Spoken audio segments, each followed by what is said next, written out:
Hey, everybody. How's everybody been? Welcome on back.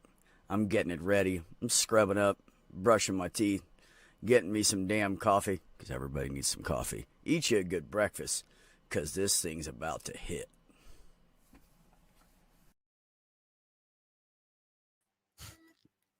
Hello, everybody. How is everybody? Oh my god, my computer froze up when I was setting up StreamYards, and yeah, I had to restart and wait, and then Gather tried to come up, and then Discord tried to come up, and I had to wait to kill those. And anyways, I'm here now. Um, and I also need to get rid of my other StreamYard account because I keep accidentally logging into the old one, and that's not the right one. And then I have to go back out, and yes, I did that too. I'm just fucking shit up. What are you guys doing? Jenny. Good afternoon. Oh my god, that just started rough. How are you? I like it rough. Oh, I know you do. How are you doing? What's up? I'm What are you okay. doing? Just hanging out. Same. Same, looking for a desk job. It's really hard to go from doing like hard labor all your life to a desk job, and because nobody wants to hire you because you don't have shit for experience. Yeah, yeah, that's it. It is tough. I had a desk job once, and it basically sucked. I didn't like it that much. Well, no, that's not true. I really did like it, but Did there you? were large sections of it that weren't at the desk, that were other things that I was involved in. And Okay. that part I liked, but actually having to do paperwork at the desk, that sucked. Huh. That's interesting. I was playing with my custom layouts, which is how I got into trouble in the first place, but I think we're okay now. Why? What did you do? Anyways, oh, I was just changing it because you know how like when you're on this layout to display something, the screen's low, and then when you bring up comments, it covers up part of it. So you can edit it now in StreamYards, and I scooted the bottom of it up and moved everybody up to the top instead of in the center. So that way, when I bring up comments on the bottom, it interferes less. Oh, okay. Yeah. And then I adjusted this layout, made it a little bigger, and then that's how that one ended up. Didn't see that coming. Anyway, yes, Tubian, someone said rough. There's your person there, Jenny. If you want it rough, or if you want to give it rough, maybe too. I don't know. Hey, Tubian's like most Ginger Nation's Tubian's. here. I haven't seen them for a long time. Oh, Oh yeah. they stopped by the last time I streamed. Actually, yeah. What's up, Ginger? How are you? Well, I've seen Perp. him doing live streams, but it's been at extremely early hours for us. Yeah. Greg and shit. Everybody's here. Kevin and Mr. Desk and Al and 401's going to come by in a little bit. So welcome everybody. I'm glad you could all stop by. How you doing there, Purple? What's shaking? Not too much. My God, I don't know if I like this look. I look like a Muslim or something, don't I? Let's turn that around. Going gangster with your hat there. I mean, I just like wearing them backwards, but damn, that looked like looked like I one of those Muslim caps because it's so fit to my head. Yeah, I actually thought it was a headscarf at first. Yeah, that's what I thought. Desk jobs are soul suckers. No, I know they can be. I did work in a doctor's office where I met my now ex. I did work there for a year, and it can be rough, but I just can't do physical labor anymore. So really what I'm trying to do is I'm applying for work at home jobs. Even if they're as low as 13 or 14 an hour, fuck it. It's an income. I just can't do all that, you know. I can't work for FedEx and lift 80-pound and 100-pound things and drag them around anymore. I need to be more gentle on my body. Yeah.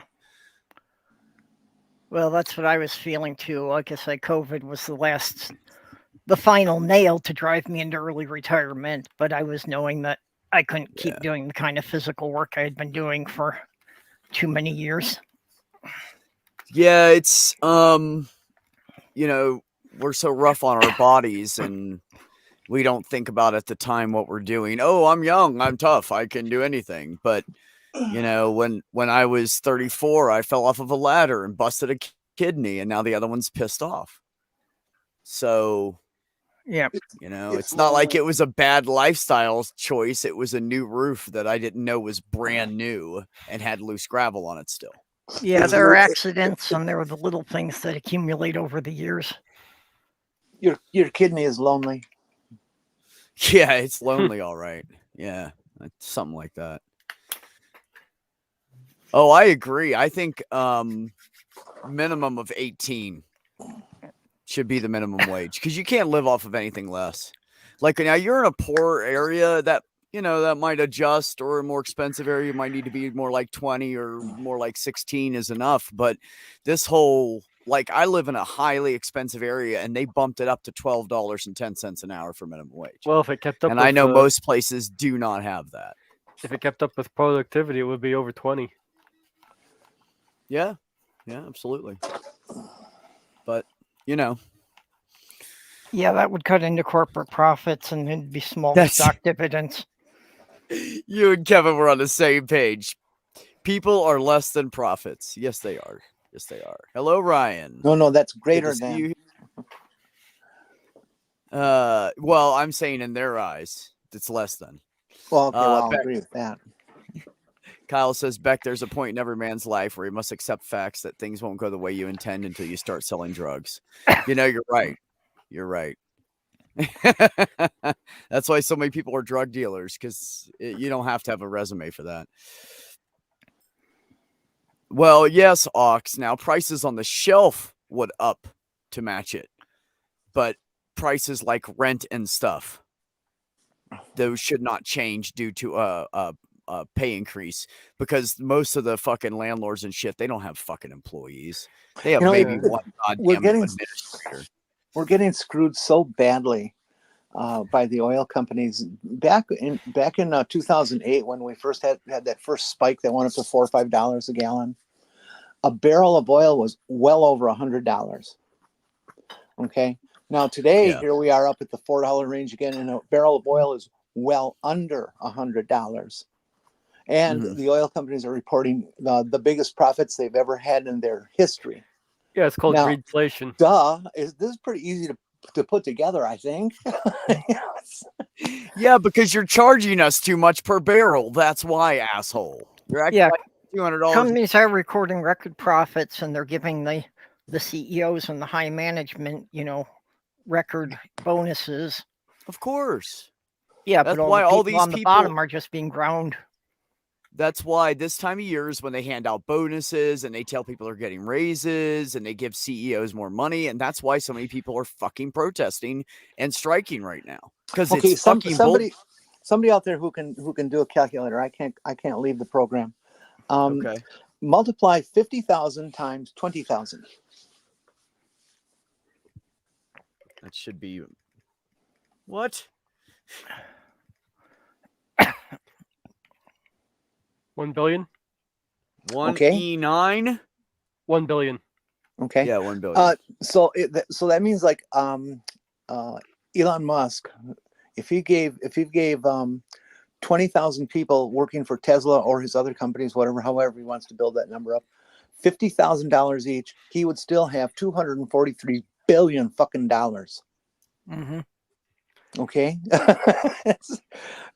There's really Don't think something I haven't wrong in thought our about it. society. There's really something wrong in our Yeah. society And today. speaking of, Absolutely.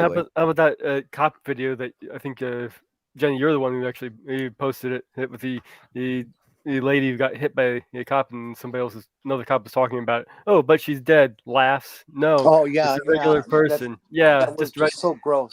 Just write a check. Just laughs. Yeah, 11,000. She was 26 anyway. She had limited value. Oh, yeah. No, she wasn't anybody. No, it wasn't one of us. She was just a regular person. Yeah. That is just so disgusting. Well, the I crack know. about 26 is what really pissed me off. It's like she's not worth anything. you know that a misogynistic fucking cop is saying she's not 18, so she's not sexy enough for me.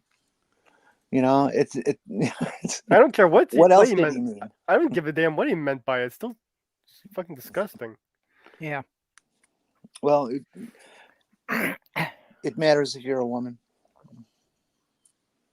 Okay, here it is. Is there anybody that has not seen this? The body cam. Actually, I haven't. Okay. That's okay. Did you want to play it now? Yeah, hold on just a second. I'm gonna get past. Okay.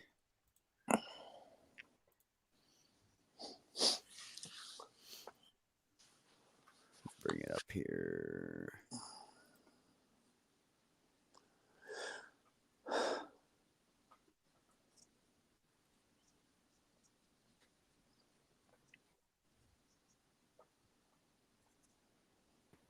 Sandy, of course you're welcome.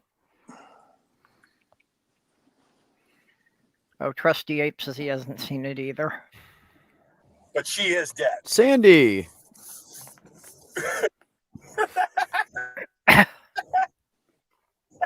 That's the voice of SPD officer Detective Daniel Otterer.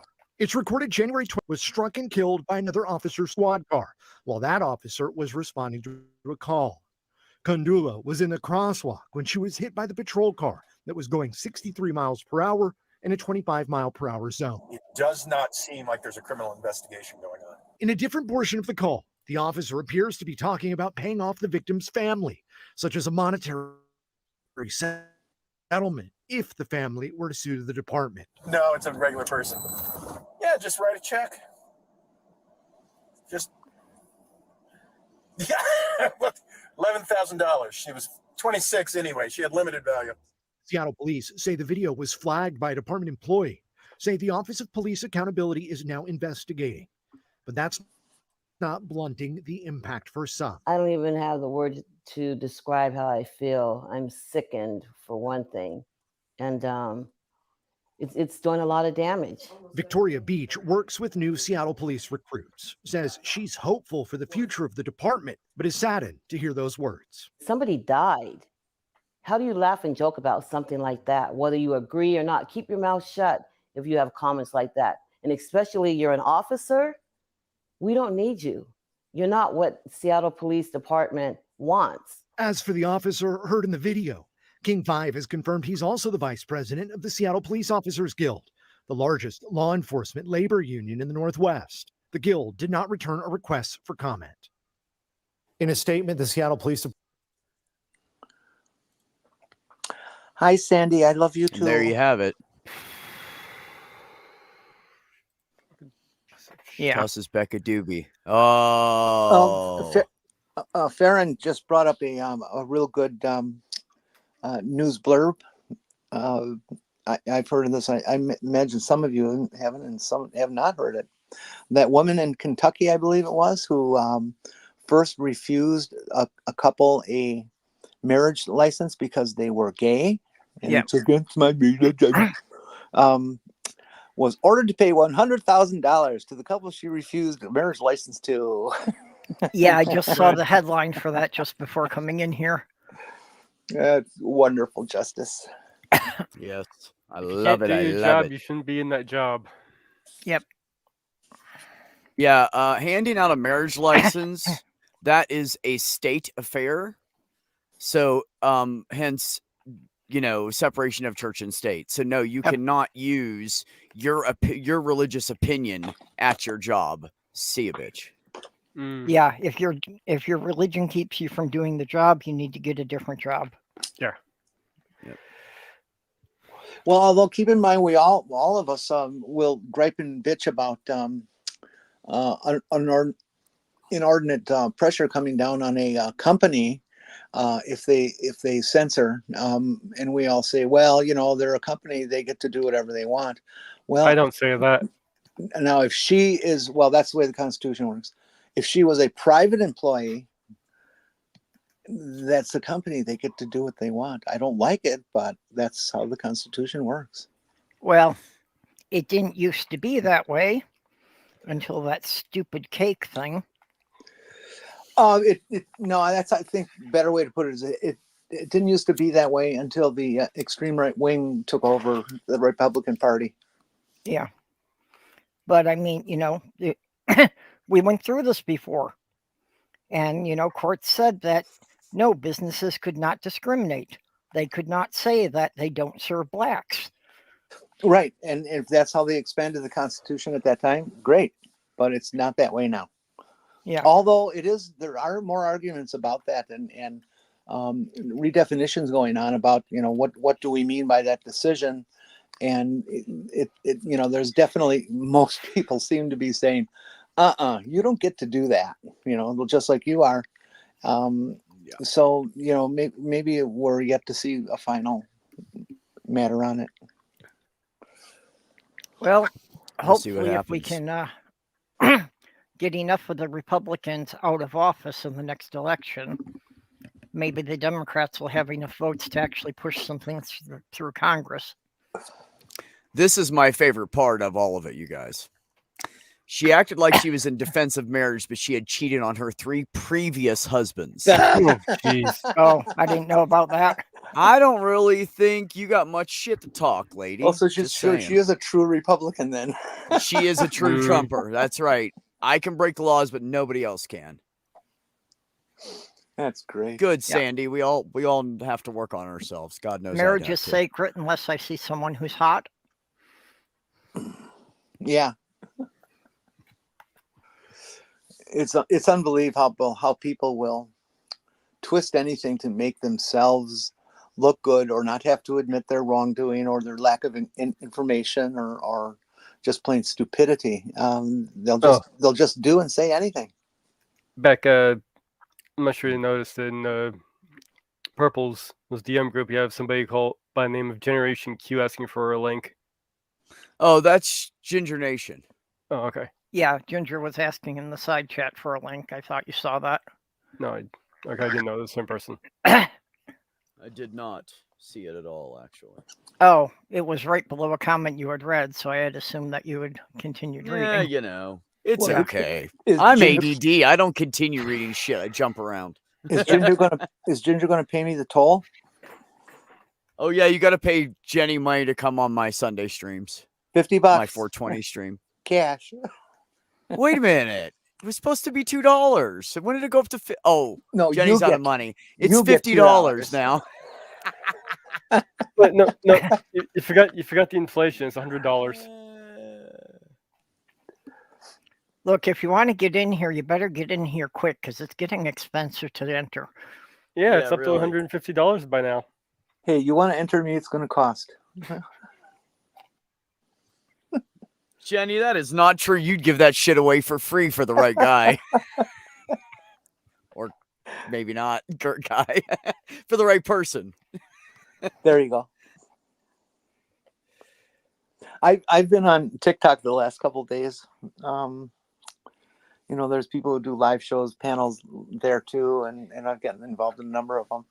And it seems that one of the main topics for panel shows on TikTok, that is a segment of TikTok that I tend to move around in, is transgender issues.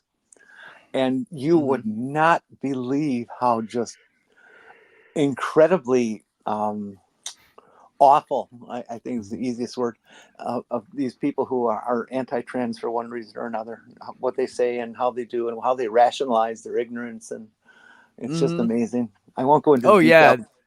They come up with all kinds of shit that nobody has ever said ever that's true. And just they'll conflate anything. Anything you say, they will twist it just to fit the narrative. Oh yeah, they're like flat earthers, Christians, Trumpers, they're all the same.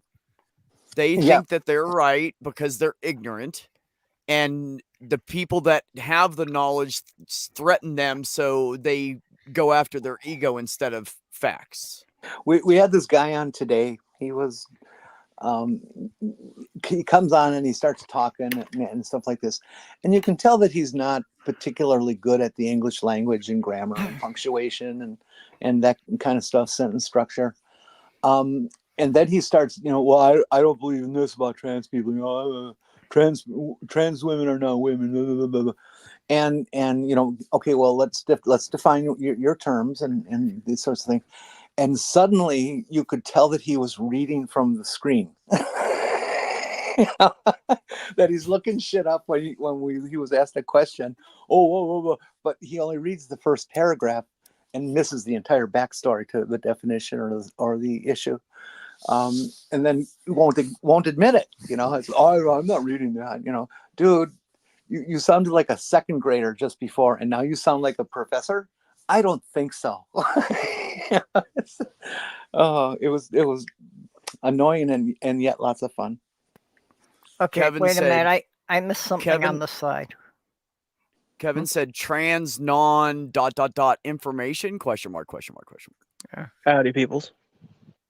Hi. Hey, Ginger. What did you say, Jenny, that was trans non something? What did I say? Yeah. Or Well, what? Jenny was saying in the trans TikTok in general. Oh yeah, there's Oh. lots of people where the topic of the panel is trans, but there's a lot of people who have complete non-awareness of truth and accuracy in science at all. Mhm. Oh, okay. Yeah. Yeah, we Okay. know that. I was Sure. wondering what I missed. Why does Sandy need bail money? She said she's got a personal war going with the rich asshats up the hill, which we all know they keep invading Oh, her space yeah. and getting closer to her, and they're buying up little plots of land along her property. So now they keep encroaching, and pretty soon they're going to be on her fucking fence, and she's going to have Right. no privacy because it's like the front of her house. They're not even on the backside down the hill; they're above her. Yeah, I looking remember straight some down video at she her. put Yeah, up a couple of years fucked ago about that. Yeah. Also, Tubian said Lauren Boebert got caught on camera fondling her date next to her. Family Yeah. values, folks. Family Yep. values. Mhm. Oh, did you hear the other part? that her beau that she was dating, at least for that evening, is a Democrat, which came out pretty quickly. And the what was it, bookshop or bar? The bar that he owns or nightclub hires drag queens for shows. Really? Don't you love the hypocrisy is so grand and great and so wide and varied. It's very impressive. And yet it will have no effect at all on the votes from their base.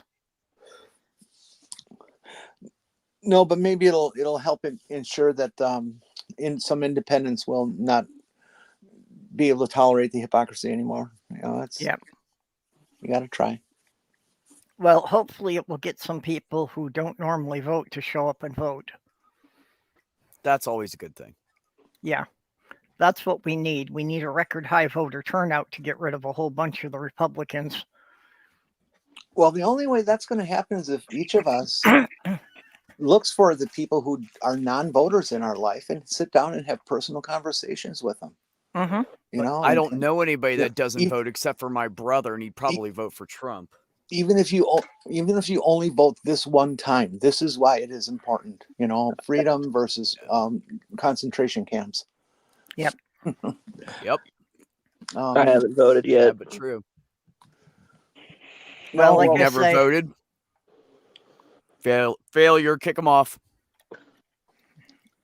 well, like I Nope. say, pretty much Wrong guy. everybody I know. Pretty much everybody I know is, some variety of queer, so they're already going out and voting against this crap. I would not make that assumption. It's not a question of politics. It's a question of laziness. Democrats are well known for not showing up if it's foul weather. Yep. Well, Democrats also have the problem true. of not showing up if they're pretty sure they've already won. Yeah, that certainly can be a bad thing. Ha ha, Mark. So, Ginger, how What do are we get going you to do vote? about this oligarchy? Yeah, how did it get you to vote?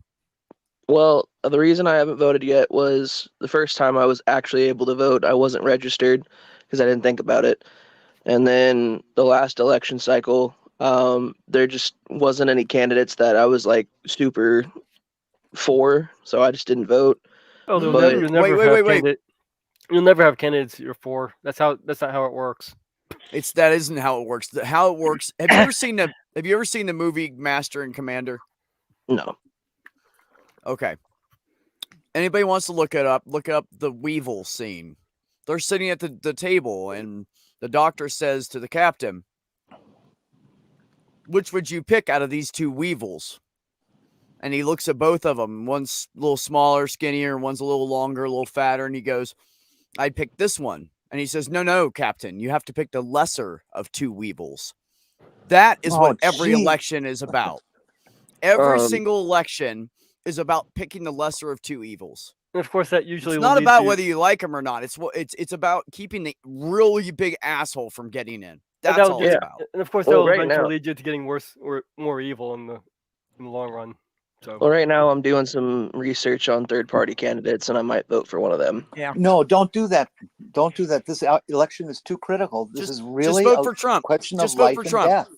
Oh, come on! If you're going to vote for a third party, just vote for Trump because you're taking away votes from the Democratic Party. That's why. I'm going to have to say it'll let him or DeSantis walk right in the door. I am calling bullshit on that one. What? It's not taking votes away from the Democrats if his choice is either third party or not vote at all. That's not taking a vote away from Democrats. That's getting him in to vote for other things that might be. You still get other things on that list. Yes, that if it's an ultimatum, ultimatum, even of course it's smarter to vote. So that's even not if he what doesn't, I'm saying. even if he even doesn't vote for the Democrat or whatever, or there could still be other things on that list that he will vote for, or that would be about positive benefit. So that actually gets more seats into voting, even if it doesn't ultimately give you that one Democrat vote. I was not saying that there was an ultimatum in that. I'm saying if he's going to vote, it would be bad. It would be worse to vote for a third party than it would be for just somebody who's can fight against the asshole. Hardly would call it a fight anyway. The Democrats can lay back and let the damn Republicans run roughshod. Yeah, but what are you going to do? What are you going to do? Okay, you know what? Everybody, fuck it. Let's all vote Republican and just let him take over. You're telling me it's worse to have the Democrats in office? Come on. No, I'm not saying that it's worse to have the Democrats in office. I'm saying that the Democrats are going to let the Republicans have roughshod. I know, but it's still the lesser of two evils. It's better than them having all the power. And that's going to push things further to the right, giving us more evil in the long run. Because the two options are going to keep getting worse and worse. Doesn't matter what we do. There's some time for some legal and some political truth. The system was designed from 1776 forward to be a two-party system. Period. And that's why a third party does not win. Third party candidates have been tried in dozens and dozens of elections between now and our founding, and none of them work. Every one of them though does. Hold on, let me finish.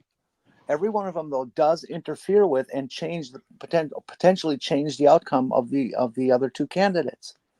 It happened to us in all our lifetimes when Al Gore ended up having to go to the Supreme Court to figure out that election because of Florida, which he would have won. Yes, that's right. That's absolutely right. But because we didn't have an overwhelming vote, if there was an overwhelming vote, they could have not taken that to court and all that stuff. It was just flat out cheating on that one. Yeah. So it's not even a good example. Everybody knew it. What voting for a candidate, like we can all say, oh yeah, I'm for this guy or that guy because of this or that issue, or like some people do. So issues don't matter, huh? Some people do about being a one issue voter. I'm against abortion, so I'm going to vote for this guy forever. Sometimes you have to look at the candidate and realize that choosing who you're going to vote for and actually doing it is like riding a bus. No bus gets you from door to door, but it gets you close enough to what you need so that you can go on and finish your trip. And we're not even getting that. Yes, we are. Not enough to Bullshit. win. Because if We're okay, getting are the further Democrats from what we are the need. Democrats trying to kill you? Hey, look, yeah, we're getting so closer to what we should be getting. What happened to Roe versus Wade? Are the Democrats trying to kill you? They're letting the people who run in the show. That's because people aren't voting at their fucking local level, and the only people who are voting are the assholes. That's why. The reason that the Republicans can win up. Congress like that is because all these state governments that have been taken over by Republicans as part of their 20, 30-year plan, and that they have been able to redistrict everything so that even if there's more Democratic votes in their states, such as Wisconsin, the Republicans still win. Oh. It's called cheating. And all the Democrats do is just use these issues to gain votes, and then when they actually get in office, as they play patty cake, they can actually get this stuff taken care of like they should have, like we did with Roe versus Wade, which is why we fucking lost it. But maybe if we didn't have demented lose this people one, standing up for us in D.C., that might help. Mage, have you read the 2025 plan?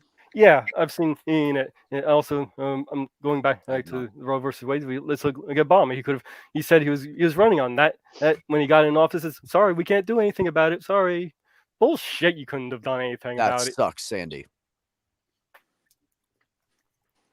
Sandy, you should have run for office as a Democrat. You probably would have won, just because you're the only Democrat. What we need to do is to stimulate the new generations, the kids who are just hitting voting age, to get their butts out there if they're age enough for offices and run for frickin' Congress. I'd vote for a kid who's 25. Yeah, I mean, I don't know enough about politics to be running for an office, so. Yeah, if that 25-year-old had the credentially proven he knew what the fuck he was talking about, absolutely put him in. Well, if Trump could pull it off, I'm sure a 25-year-old who doesn't know shit could do it. That, and I don't think I'd be a very good candidate to be in office. Actually, it has to do with the money and whether you're a good enough corporate suck up. All I can say is that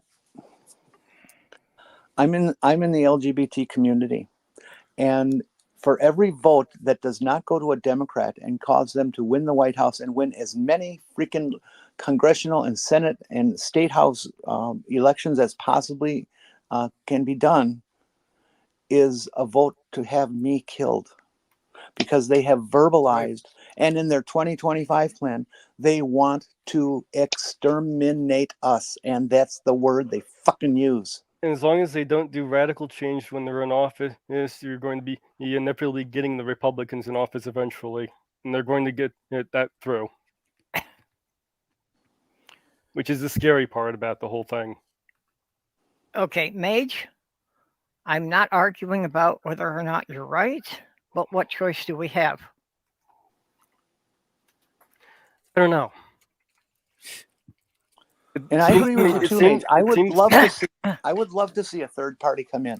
It seems to me, but we can't do that. We have to change the system to make that happen. It seems to me that there's no way around with the system we have. There's no way to avoid what you guys are afraid of happening. What is that? Ranked choice? Well, ranked choice voting is what we need. Yes. And that has to be implemented one state at a time. So people have to really pressure their state legislatures. There is a movement going on right now for states to trigger a little known law and procedure in our in the Constitution, I believe, where we can usurp the Electoral College. It has to be accepted by X number of states, and it's been. Yeah, Sorry. I'm forgetting the name and stuff. Go ahead if you know it. There's this thing. It's called Wolfpack. They've been trying to get at the whole thing through, and actually, the people with the money have caught on to it and are blocking them at the lower levels now. So even Yes. at the lower levels where you're saying, "Oh, we have to vote for them," well, even the big money is getting in and corrupting that. Well, that just means we have to band together and fight it harder. Because, like was just said, what choice do we have? We can't all move to Canada.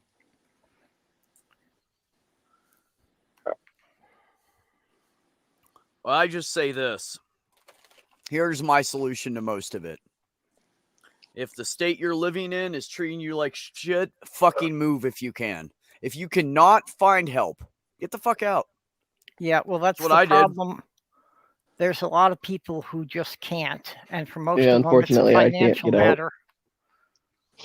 Finish that, Purple. What? They can't. For what? most of them, it's a financial matter that they can't afford to move. And I most understand that. people, yeah, most people, even if they're like middle class, if they're not sure of having a job in the state that they move to, they can't take that chance of, giving up their job and not knowing if they've got income.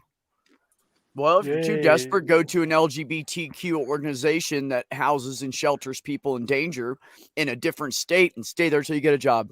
They'll house you for free for probably It's at least still a a month. question of a lot of people don't have a car, and if they have a car, they don't I have the understand that. money to be able to buy enough gas to get the hell out. Yeah, Because, like in I Florida, know, you I can't just go understand. across the border to Georgia. Georgia's pretty much just as bad. and Well, I'm stuck in the if it's state that bad I'm in. enough, it's bad enough. You sell everything you have and take the little money you have and get the fuck out. That's what I would do. Because I'm just not going to put up with it. I'm not going to live in an area that hates me. I'm just not going to do it. Well, I don't really have the choice in the matter right now. I'm kind of stuck in a place that hates me. yeah. I've been stuck in lots of places that hate me. I've lived in 9 states now. So, I get it. Where are you, Ginger? I'm in Indiana. Okay. And you're stuck there because of school or job? Well, I'm stuck here because right now, A, I don't have a car, and B, I don't have the financial ability to go anywhere. Okay. Mhm. What are you doing for work right now? I'm working at a restaurant at the moment. How far are you away from the Illinois border? About 6 hours. Oh, geez. Were you over by Indianapolis? Yeah, where can you be in Indiana and be 6 hours from Illinois? You'd have to be almost to the Ohio border. I'm close to the Ohio border. Oh. But Okay. it didn't take me 6 hours to cross Ohio when I drove there, or 6 Maybe hours. you Well, didn't when have I to- drove, Maybe when I Ginger drove has from to go north and Columbus, south first. Yeah. when I drove from Columbus to Indianapolis straight across, it was 6.5 hours to get just on the north side. I think it was 5 hours and 45 minutes to get into Indy, and then the little drive up we had to the city above it. It's actually longer than you think. Ohio's actually a pretty long drive. It's more than just like financial and other reasons. There's some people here that if I leave, they're not gonna have the support they need either. Because Who are these it's kind people of to you? Mostly family. Yeah, that's the other thing that, I personally know several people in Florida who are stuck there because of family ties. I'm going to say something that sounds like an asshole, but you ready? Q?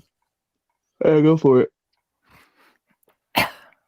Sometimes, and I know this because I spent all my life helping other people, and I have nothing now.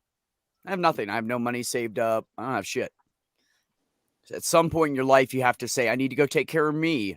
And then when I'm more well prepared, I will come back to help you.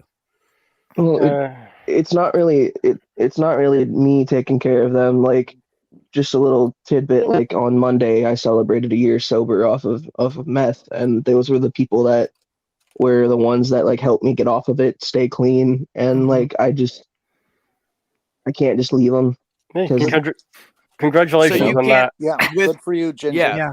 First of all, congratulations. But second of all, you can't support them long distance. You can't support them from another state away till you make yourself more where you want to be. Not really, because if I leave, they're not going to be able to basically afford the place that they're living, and if they have to go back to their parents, they're just going to get more hate and more mistreated. And I couldn't in good conscience just be like, all right, well, fuck it, I'm out, and Sorry, but Well, you're gonna have then- to go well, then stay what with can your. What can you do while you're there to better yourself then? Uh, Like maybe get a job with a place that pays your tuition for you, like Starbucks. I'm looking at some stuff right now. I'm trying to get into a certain college Good. for basically the sound engineering because it's the one thing I'm good at. Okay. Oh, cool. Rock on, man. Good for you. It's good to have a Oh, goal.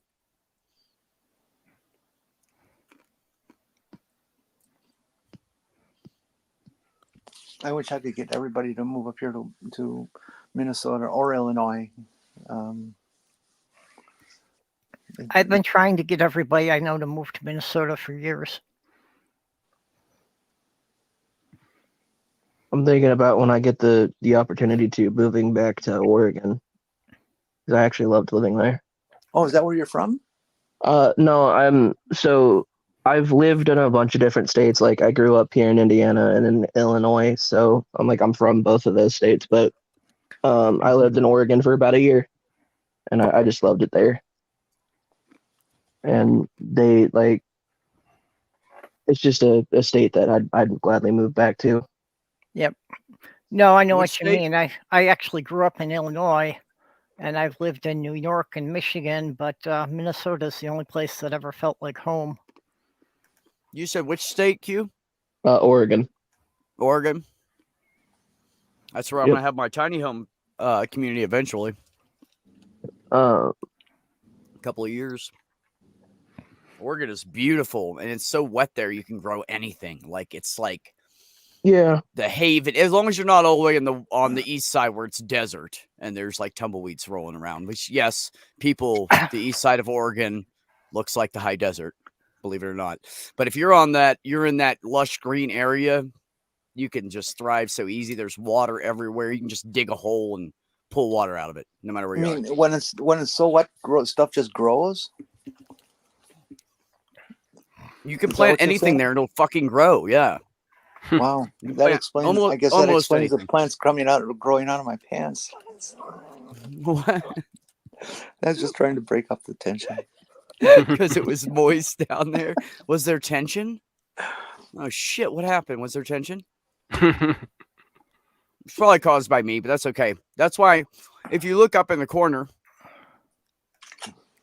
up there, it says "I am the prick." That's why it says that. It's a warning.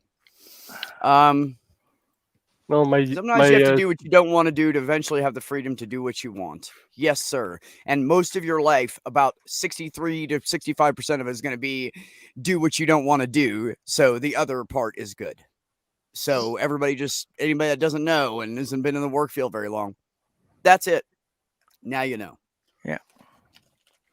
Well, my Twitter bio does say I'm a jerk of all trades, so Jerk of all trades, master of cum.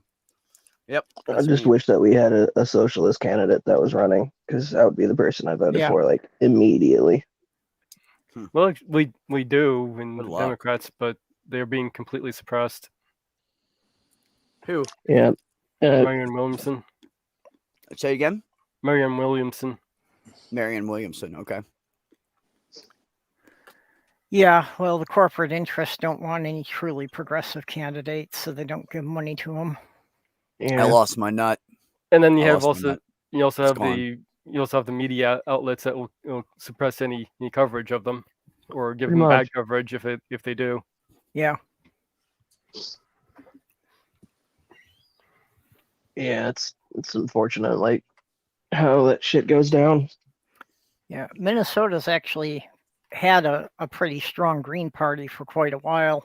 And I don't know currently, but there have been times that we've gotten a couple of them into the state legislature.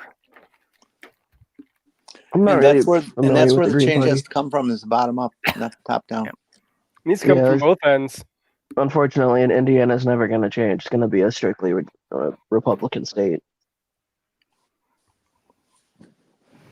Well, again, if enough of the young people get out and vote, they can change that, because the Republicans, literally, the Republican base is dying off because they've depended very heavily on the elderly. Yeah, looking at the statistic, it's fewer and fewer people are going for Republicans, and the independent and Democrat heads are be more 50-50 in the split. And that is why they're trying so desperately to pull this plan of theirs off. It's because they know that pretty much after this election, if they don't cheat, they're never going to win again. Oh, they could still Yeah. win. Well, and political commentators have even said that, this election could decide the Senate for the rest of the decade. 3 times, Mark. That if the Republicans don't get a majority in the Senate this election, they probably won't have a chance to get control of it again until 2030. The biggest, well, actually, getting these corporate money and all that, where our politicians are being bought and sold, is probably the biggest problem that we need to address. So even if we were to get like a third party in somehow, that third party would just get bought out, just the way our 2 current parties are. So it wouldn't really matter. Yeah, unfortunately, because nobody can run a national campaign without millions of dollars at their disposal. Yeah. My main thing is I don't know enough about politics to make a good decision on voting. And every time I've tried to get into it, it's always turned toxic for me. Well, you know what? Here's the thing. Don't talk to anybody about it. Don't talk to you on YouTube. Like, this is not a common discussion with politics. This is like actually intelligent and forward thinking. Don't go talk to people about it. Look up each candidate, find their little campaign ad, look up what they're about, look up the history about them. Even if it's brief, just see what they voted on before. That's all you need to know about them. I agree. And then you can make an informed decision by yourself. Fuck the social media, fuck people on the internet, unless you're going to talk to people you can trust, like Jenny or Purple or Mage, because I trust them and they know what the fuck they're talking about, and I don't. That's why I'm not talking much. Don't do it, because people will lead you in whatever way they think is best. They're not going to give you options. They're going to push you towards their agenda. That's what politics does to people. So the Honestly, best thing to do is just research it yourself. A good Honestly, resource for researching it is go to the League of Women Voters website. They're very good about, just giving straight off facts without putting a spin on it. But they'll tell you about, what each politician has been endorsing and what their voting record has been. Ballotpedia can be a good source, and if you just want to get just a general rundown of idea, of just kind of a general idea, Wikipedia can even be a pretty decent source, just to kind of give a general idea of the candidate, of where they Okay, stand. you said Ballotpedia. What was the other one you said, Purple? What was the other website? League of Women Voters. League. Oh, League. Okay. There you go, guys. There's just 2 resources to check out. But honestly, if you were to ask my opinion on something, I'd probably give you pretty much the answer that Beck just gave you there. But look into the candidate yourself and pick from there.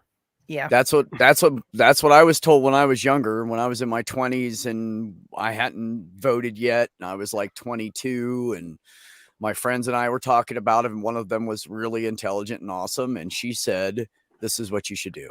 well, Don't listen to especially anybody. Go look it up yourself. Find the candidates, make a little tree, and start eliminating them. And then when you get down to your last 1 or 2, you know who you need to concentrate on." Although this election, although I agree with everything you guys have just been saying over the last few minutes, the one other thing that people who don't know yet, have not read yet, must get a copy of the 2025 and read it. It will scare you to freaking death. Yeah. Is that the Republicans or Democrats? It's the Republican plan. It was written by the that Heritage one. Foundation, funded by some very, very rich billionaires, like the people who have been bribing the Supreme Court justices. Mm-hmm. Okay. Yeah. It's this, and they're dead serious. There's one thing that's already been going on. Trump went through an executive order thing that was called Schedule F. And Schedule F changed the responsibility, or I should say the oversight of federal employees. Up until that, the president only had actual control of about 4,000 different federal employees. Okay. The other 20, 30, 40,000 were within their own, I'll say corporate structure, but structure of their various, Secretary of State or whatever, EPA, their rules. What the thing did is it took most of those jobs that had nothing to do with the president directly and put them under his umbrella to decide and be able to fire them at will on the spot. Yep. Okay. Now, that in and of itself might not be too bad. Maybe it will, maybe it won't. Depends on who the president is, I guess. Except that if they win in 2024, in 2025, they're going to flip the switch and Plan 2025 goes into effect. And in that plan, they have accounted for them they've been working hard in the background. They have 50,000 political technicians that they will put into those positions who are staunch conservatives and have the same values and intents of the government, for the government as the whole group of people that are backing and creating 2025, which is to put the president as a for life dictator. And they say this stuff, to be a dictator and to have control of virtually all decisions that the federal government makes. In other words, Putin. Yeah, well, and what Jenny was saying about the president being able to fire all these federal employees, that includes basically everybody working for the FBI and CIA. Oh, yeah. The EPA will be wiped out. It'll just not Well, exist yeah, the anymore. Republicans have been trying to dismantle the EPA Yeah. for a long time. Department of Education will be gone. They want that out of here. Yep. They're trying to dismantle the whole public school system and make it so that only people who can afford to send their kids to private schools will get an education. Yep. A dumb public is manipulatable.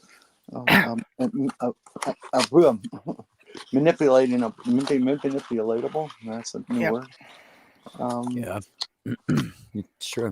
It's bad, folks. So Brojo said what's happening now under the Dems doesn't scare you with war and inflation. And Purple said, my choices are to vote for the party that will sit and watch me die or vote for the party that is actively trying to kill me. Correct. So I prefer the lesser of the two weevils. Yep.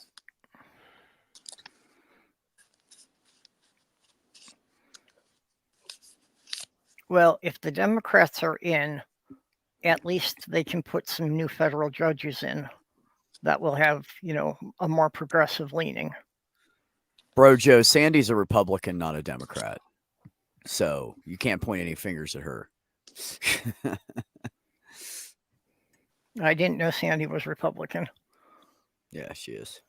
But she's not a fucking far-right lunatic. Yeah, she's just not Republican. a MAGA. Right. Doesn't matter. I mean, Republican vote is a MAGA vote. I thought you were a Republican. Am I confused? Are you independent? I'm independent. I vote for whoever the fuck I want. I didn't think Sandy was, but I was taking your word for it. I wasn't going to get into it. Okay. She'll break my, you were being neck. sarcastic when you said you were Republican. I apologize. Okay. Sorry, Sandy. Mark says, Mark, they don't have any evidence. This is strictly a retaliatory strike because they impeached Trump. And by doing the impeachment thing now, it helps distract them from some other very evil things that they're doing. Yeah, actually, a lot of the Republicans in the House are dreading the impeachment vote coming up because they know it's not going to look good for them going into the election. Yeah, it's just an investigation. It's not any kind of an actual impeachment. Their whole issue is what they think they're going to be to pin on Biden is that, okay, Hunter Biden was definitely wheeling and dealing with the Ukrainian government. Okay, that's 100% legal because they were an ally, they were democracy, and they were completely open to bringing in Americans or French or British or whoever they want and make this or that kind of business deal. Mhm. Great. So he was doing that. What the Republicans are saying with no proof or evidence, oh, well, Biden made a bunch, Daddy Biden made a bunch of money off of that while he was vice president. Well, there is no proof of it. And the people who were involved in all the wheeling and dealing said, no, he wasn't anywhere near us. He didn't even talk to us. That it's just not true. And I want to trust them. We don't know for sure, but it sounds like it's a complete pile of crap. Well, like all the other things Republicans have stirred up, they're making a lot of accusations, but they cannot present any evidence of anything. Mm-hmm. And talk about hypocrisy. Their little speaker boy, Kevy Poo, stood up and screamed and yelled at the microphones when Trump was impeached and said, "You can't have an impeachment without the entire congressional house to vote for it." Except now that they want to do it, they just bring it in and do it.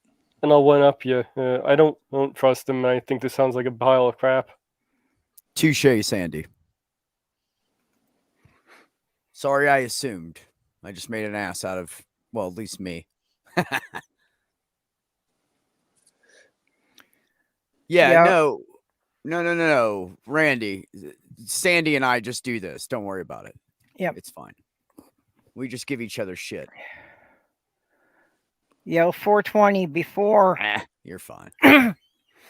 The Democrats were a lot more helpful before when we had strong labor unions and the unions were supporting the Democrats.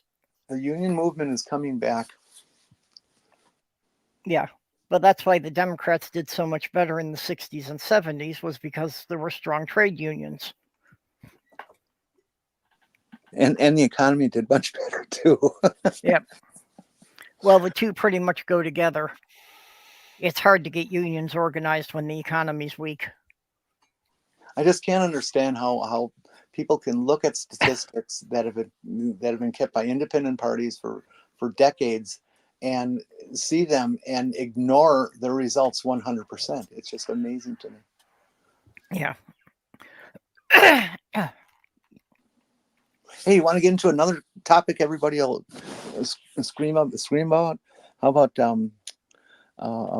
sex crimes on children and who's doing them? I've got a bunch of statistics. Yeah, I saw your graphs on Twitter. Go, Jenny. Do you remember which house they were in? Were they in Succulent Squirrel? I think that was the one. They're either in that or no, I wouldn't put them in yours because you don't like politics in yours. If you could grab those one of you people who have the ability to do that stuff, they're really pretty interesting. I haven't memorized them or anything, so I can't tell you. I can highlight them if you'd like. In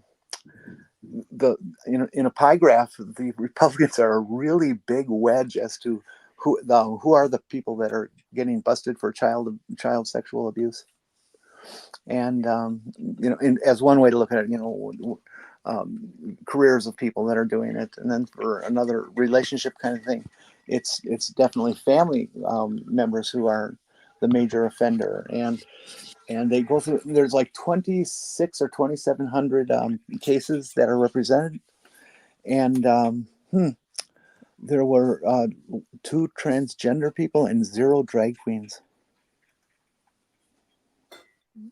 out of all those numbers. So, and that's why the number collection started, is because the Republicans screaming there and all the grooming and indoctrination bullshit and calling us pedos. And what fun it is. And they won't believe the statistics because they don't want to. Let's see here. As estimated, 80 to 89% of offenders are male, while 10 to 20% of offenders are female. About 40% of offenders of children under 12 are children or adolescents themselves.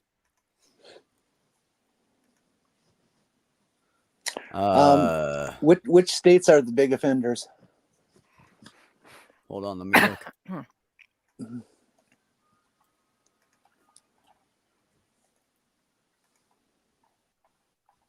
I'll spoil the surprise if the number one state is Texas.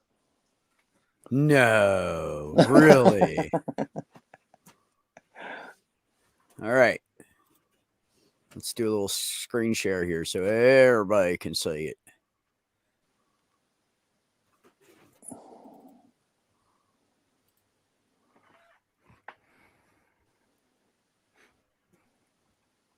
Come on. There we go. You can Let's do get it. rid of that comment too. Oh, I was clicking it. It just wasn't doing nothing. Yeah. So this that's says how it's buffering. Texas.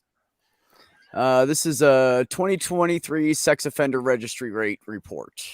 Texas has the largest list of registered sex offenders in 2023 with over 100,000 individuals. California falls with about 62,000. Arkansas has the highest rate of child sex abuse with 253 victims per 100,000 children. Alabama and Mississippi rank second and third. Stay informed. Blah, blah, blah. Yeah, we don't care about that. A total Texas of has 100,000 child sexual offenders, but they have taken hundreds and hundreds of hours of their state house time to pass laws against 2 transgender kids. Yes. Yep. And here's the fun part. Over 100,000 are just from Texas. There's a total of 786,838 people were listed on the state sex offender registries as of February 2023. This is about a 3% increase from 2022. On a population adjusted basis, Oregon and Arkansas have the highest rates in the nation. Oregon has had the highest population adjusted rate of convicted sex offenders in every year of our research, which means that's where they're migrating to. Texas has the highest number of registered sex offenders, nearly 101,000, accounting for nearly 13% of all registered sex offenders nationally. Texas is followed by California with just under 62,000 registrants. New Jersey has the nation's lowest population adjusted rate of registered sex offenders. And there's the map. Huh. So the pale end is less, and the dark end is more. I love that I'm in a very, very pale state. I would have thought Florida would have been higher. Florida has a total registered sex offenders 32,136, including my child's father, and it's 144 per 1,000 residents. Or per 100,000 residents, there's 144. Okay, is this whole map based on the per 100,000 residents, or is it just the numbers? Well, it's both. It's like, okay, so Minnesota, for instance, has a total registered sex offenders of 18,328. Rate of registered sex offenders per 100,000 residents is 321. Yeah, this is not a count of offenses. This is a count of people when Just they're the sex convicted are offenders. required to go on to registry. Yeah. Right. But you also have to remember that over 70% of sex offenders have anywhere from 1 to 9 people that they are abusing at any given time. Yep. Grab a So couple that of those changes things as well.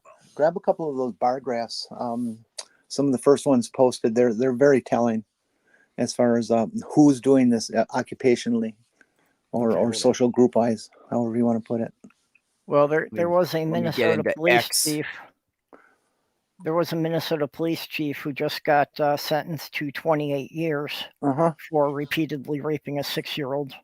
Yep. Jeez. Oh, Purple, is there any way you can grab those links and throw them in the chat for me or present them for me? Because I just realized I'm not in Succulent Squirrel anymore. I can, but I'm slow about such things. It'll take me a while. I'm not in that Mage. group. Okay. Oh, neither am I. So I'm the only one who has the access to it. Ember, are you in Critical Cupcakes Succulent Squirrel chat? Oh, let me see. I've got Discords I don't even know if I'm in. No. That's on Twitter. Oh, I don't do all that much Twitter. Let me Okay. see. I think I've got Critical Cupcake on Blue Sky, but Oh, okay. Yeah. Okay, well, whatever time it takes you, Purple, we'll be patient. Anyways, let's see here. Ember said yes, that is correct, Tubian. 80% of sex offenders are heterosexual.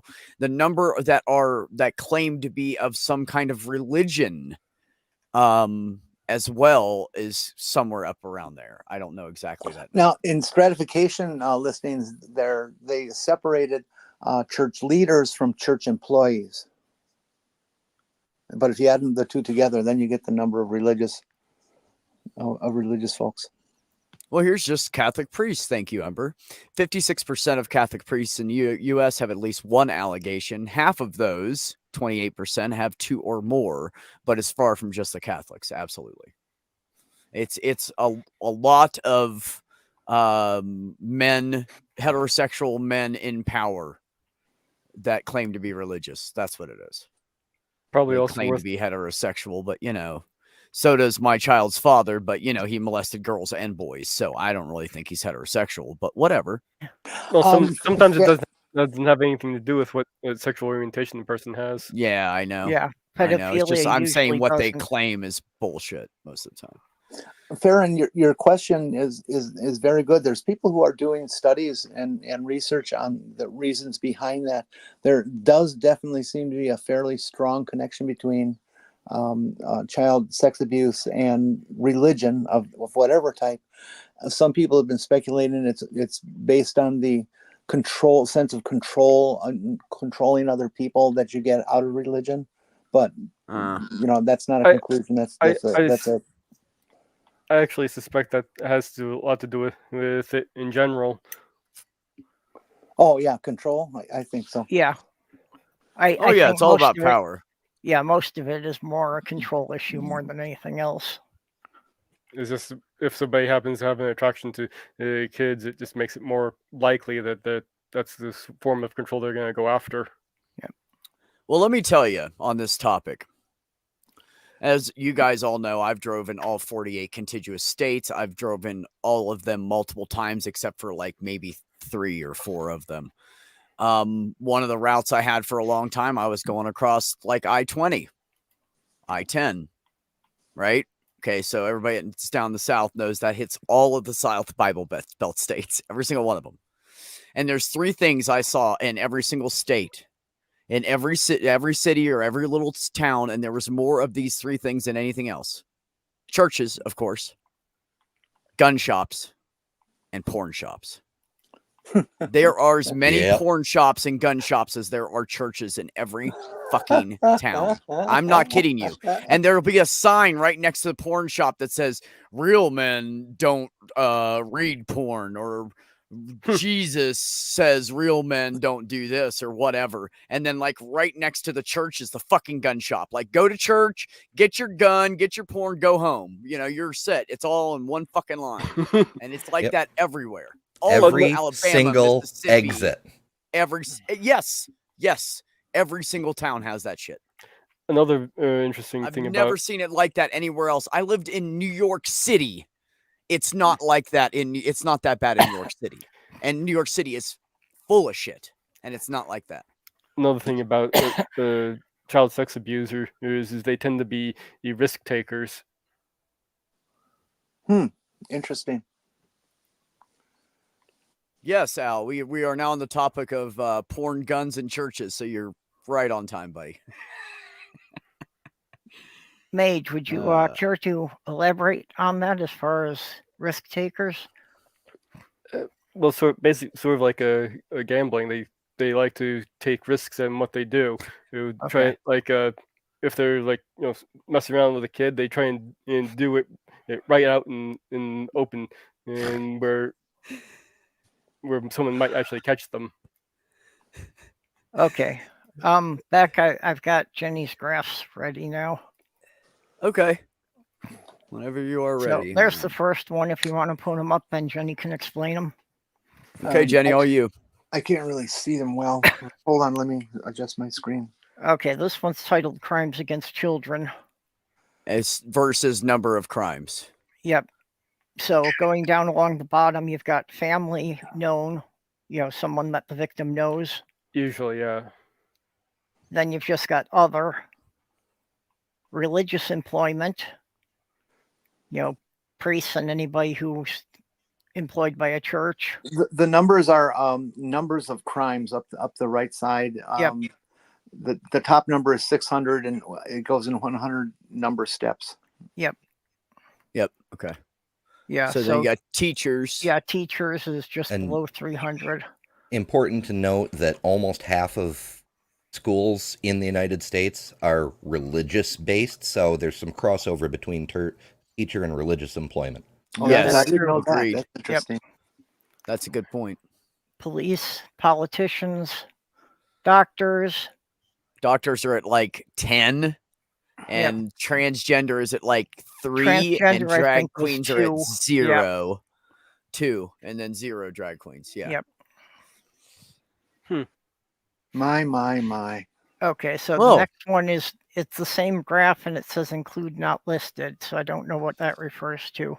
I think the non-listed means ones that they can't confirm that Okay, they were reported on. Well, they Okay. probably couldn't put them in a category. You think that would Or just they be weren't other? Not reported. listed is around 1,050, so that's a lot. Yeah. Oh, the offender's not listed. Like the crime was reported, but who did it was never identified. Okay, At that least makes not sense. to the police. Or not Yeah. put in a category, which means they weren't identified because they already have an other category. So yeah, this is a never found the motherfucker, which is Okay, the yeah, highest amount. Right. Yeah, that makes sense. Sadly enough. Yeah, so this is, other than that, this is pretty much the same as the last one. It's just adding the non-listed category at the end. Yeah. Okay. More detailed breakdown. Yep. So this one has other Other family, is friend, just neighbor. over 400. Family or friend looks like it's around 300. No, it's actually, wait a minute. That's family, friend / neighbor, and then there's family member. Oh, yeah, okay. Go ahead. Yeah, you're good. Right. Family, friend, or neighbors around 300. Family member is just slightly lower than that. Kind of like to know what Teachers, other maids. means in this. Teachers and aides, pastors and cops are Yep. all around 150 to 200. Yep. But then aside from pastors, you've got church employees. This is a separate category here. Yeah, which looks like it's a little deacons, under youth group 100. leaders, etc. That's that's- kind of Yeah, that's that's right. like 100. backs up what I've been There- seeing. there's- Yeah, it's there's- right around 100. There's 2 more listings for religion. Yep. And then you have Priests. coach, Yeah. and Yep. then you have priest / brothers. Yep. Then you have daycare, babysitter. Yeah, Oh, which is down to around like 30, 40, maybe 50. I would figure that Yeah. the daycare babysitter would have been higher. Well, most of them want to keep their jobs. Because, like, if you do the shaken baby thing, you're pretty much done in that industry. So the only people here that don't commit the crimes are missionaries and drag queens. So how are they accusing drag queens of all this? Isn't this amazing? But Well, you that's know, why I they're bet choosing- you that their graph doesn't look like this, Jenny. I'm sure it's not. Okay, get to one of the pie charts. Oh, Yeah, that's okay. the next one up. So we have 3 categories: total offenders Oh, by. hold on. There's Huh. another pie chart with only 2 on it. That's this page, but blown up for the 2 on the left. I don't think I saw that one. It's definitely there. Okay, well, if it's there, I Hmm. don't have it. I'll go back to the group and look for it. Okay. So this one has total offenders by political affiliation, total offenders by super category, and total offenders by category. So 81.6% is Republican. And that's why they're Um, calling us the groomers and pedos.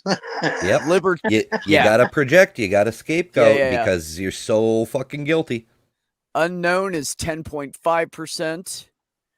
Did you find a Whoa. perps? Oh, we're having some glitchy stuff. And then the other 2 are around 7 and 3%. Yeah, something's which wrong with us. includes It keeps reopening the same one over and over. Well, it's just rude. Very My strange. programs, yeah. I just took you off My stage program's till you gone fixed it. freaky. Okay. Well, it's okay if we stop there. It makes the points that Yeah, I I've been talking about, but now we finally have the numbers that we can actually fucking look at.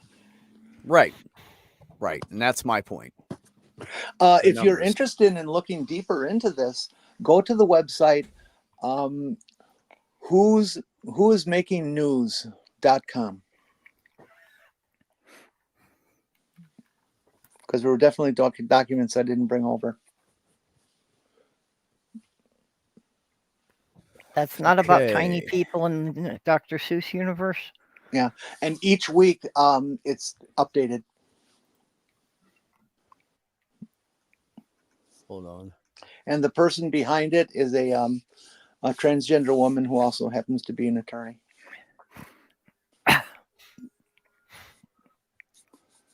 Where in the hell? Youth confinement.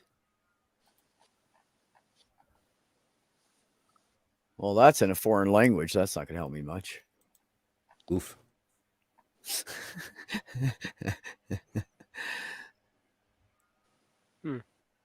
Oh, I just found that pie chart that you had. The Republican, Democrats. Yeah, Republicans are 80.6. Unknown is 11.4 on this one. 5.7 is Democratic, and about 2.5 is Libertarian for child sex abuse. I don't know if this one has any more on it or not. Yeah, when you're talking about the guns in porn shops, Mark Caesar said, at the porn shops, did the sign say real men shoot the right way? I know, I laughed my ass off, but you guys were in such a serious conversation. I didn't want to say anything, but it was hilarious. Yeah. Sandy, I would agree that it's a guess. They tried to do it as a an informed guess, and try to use historical numbers and things. But yeah, it is a guess. I agree with you. It was vague whether that was talking about unreported ones or whether that was just talking about cases that had been reported, but they couldn't categorize the offender. I'd think it would have to be the ones that they didn't catch, since they already had another category in there. Sandy, the difference in numbers from last year to this year are not that great. There is an increase from last year to this year, but it's not that dramatic. So I think that they can use historical numbers and have a pretty good idea. But yeah, you're right. It's probably too low compared to last year. Hello, Commander.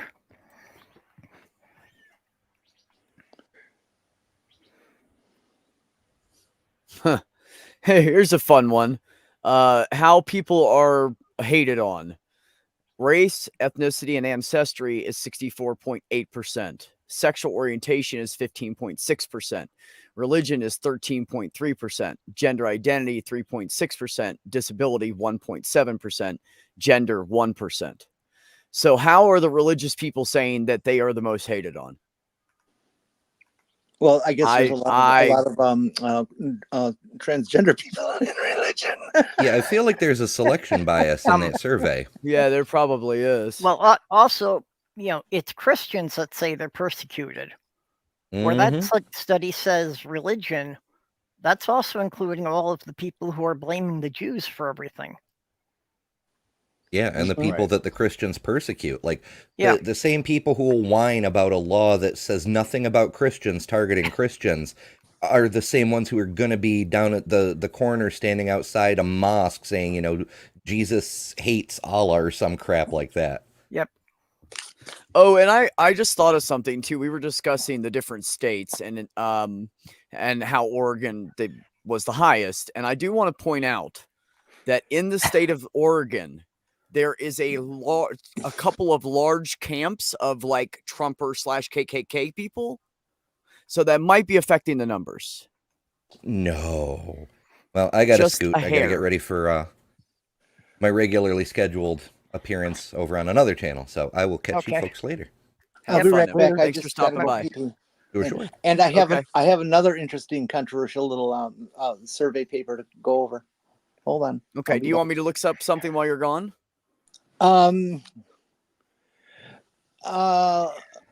Let's see. What would Talk the to me, baby. search What be? do you want? Do a search for JAMA, JAMA. Mhm. What would that be titled? Gender dysphoria. Shit, I forget what the title was. An article, a study, survey or of a test? 30,000 individuals, transgender individuals, and how many people are getting what kind of work and surgery and regret rates and all that kind of stuff. So Okay. try JAMA, gender dysphoria, regret, statistics. JAMA transition statistics. You can download it as a PDF. Okay, I'll try. Okay, gotcha. And I'll be back and tell you more about it.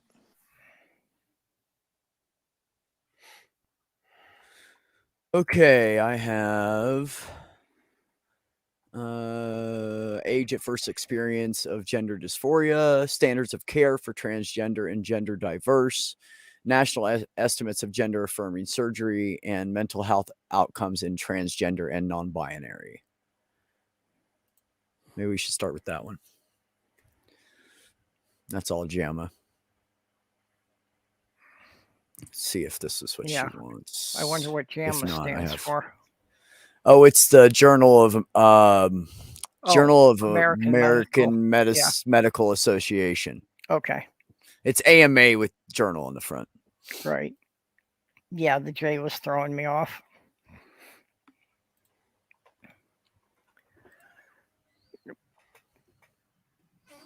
Okay, let's see here. Let's get a little zoom.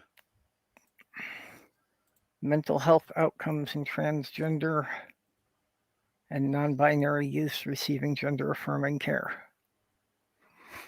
Okay. How can I make this site bigger? Can I collapse this?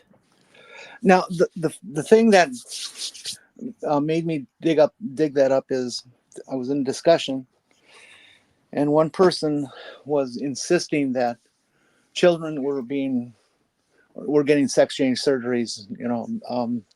Little children. Okay, that how they like to over dramatize that. Yeah.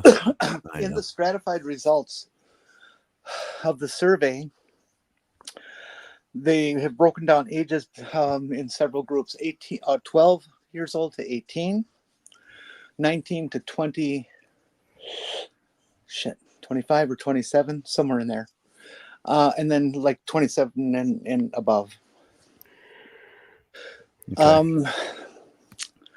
The number of children total that have received services is only about 7% of the total population of transgender people. Okay. Now, when you take those stratified results, stratified just means broken down into component numbers. Right. I'm trying hard to remember this correctly.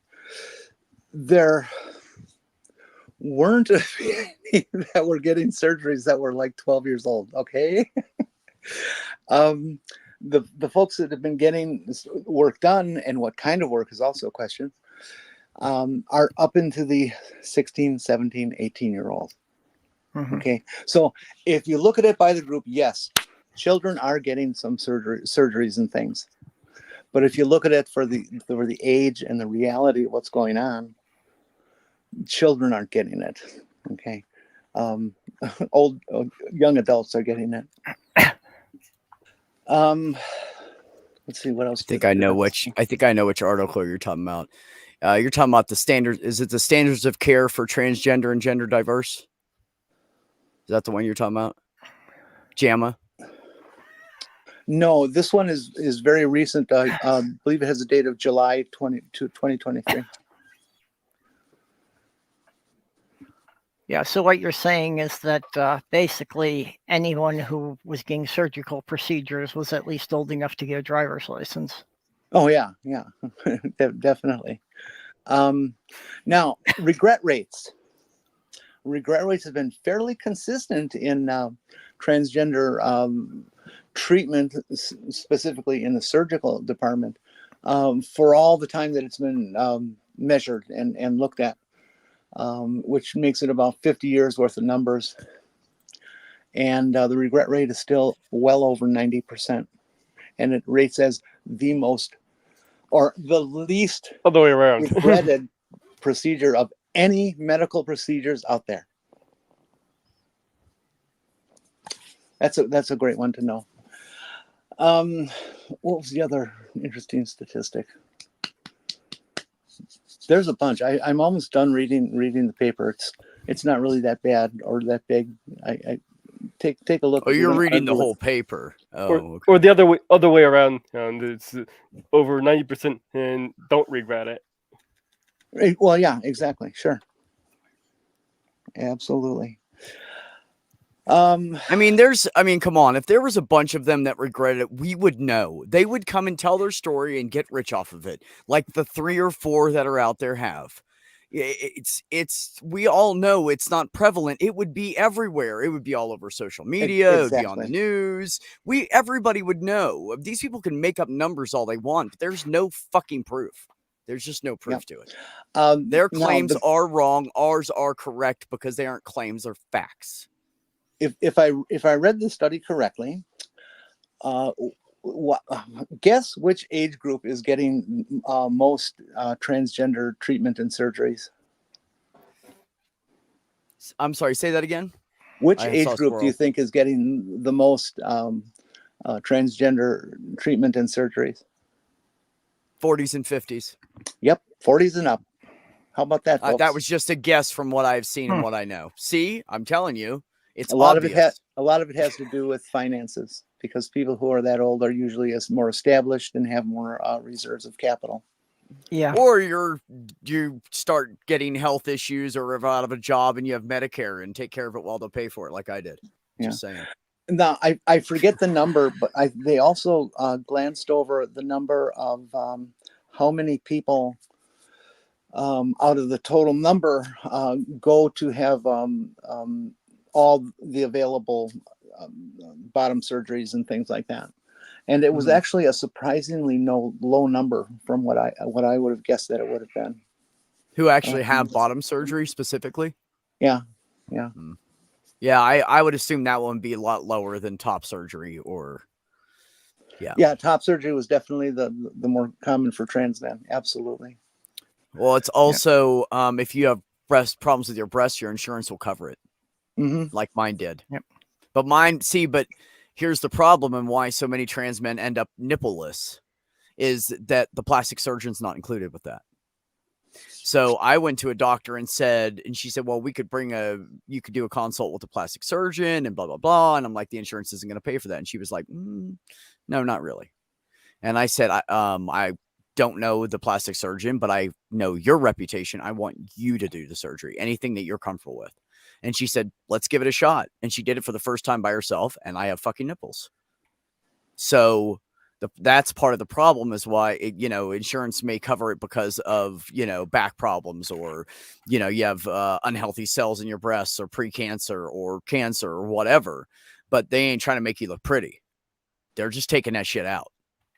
So a lot of trans guys end up nippleless. Also, it's very hard to leave enough tissue on the back to save the nipple and not leave so much tissue on that it looks like breast tissue. So there's a battle there of how much to take off.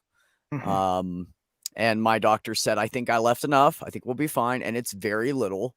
And my nipples are healthy. And I'm starting to get sensation in them. And I mean, they've been getting hard since day one. I've been playing with them, Are you alive? Are you alive? They're alive. They're alive. Being so close to you, going through this, Beck, I have to say I am, or I was surprised at how complex the procedure really is. I was underestimating the complexity when I just gave it some passing thought. It really is a very, very serious surgery and needs a very talented person to do it, right? Yep.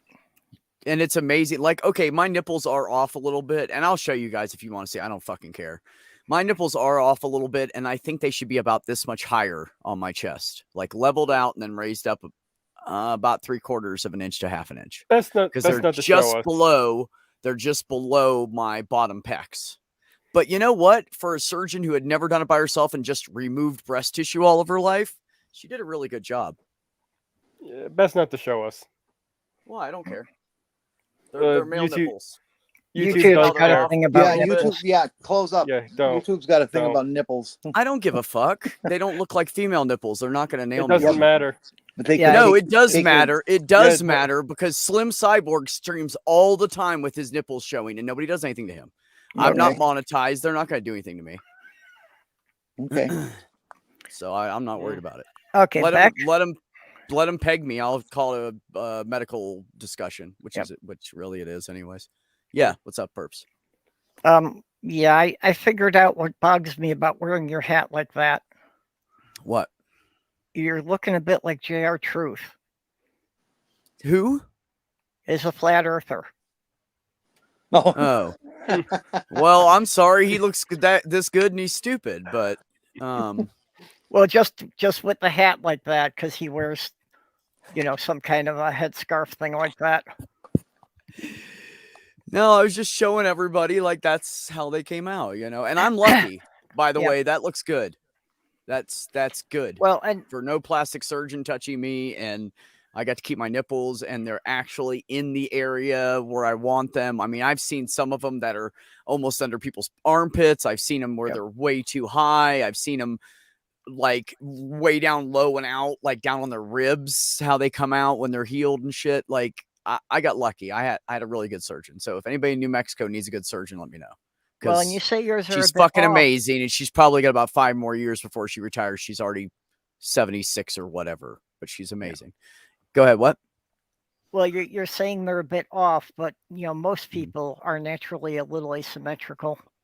Yeah, and I know that because right after it started bugging me because it started healing well, and I knew exactly where she put them is where they were going to end up. There was no moving them, and so I was like, well, this kind of fucking sucks. And then I'm watching this show, and there's this good-looking, big, strong, strapping, like 6'3" Korean dude, right?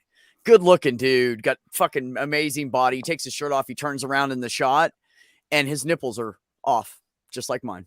Yep. And I just happened to find a show that I was watching the next day after I was almost crying about it. And I was like, fuck it. So now all I want is my hair to grow in just so it's not so obvious I had surgery. I just want my hair to come out because I got little tiny bumps of hair, but they're not coming out yet. Well, the beard's looking great. Thank you. My boobies grew at an good. uneven rate, and one is larger than the other. But lots of cis women have the same issue. It's just not unusual. Most cis women mine have one breast. were. Go ahead. Most cis women have one breast that's a half to a full cup larger than the other. Yes, that's typical. And mine were little? asymmetrical Jeez, to. Because one were is asymmetrical a to B and the deal other's with, a DD. It's no, just kidding. Yeah, that would be a little much. And it really doesn't matter as long as they both taste the same. I can't reach them. Sorry.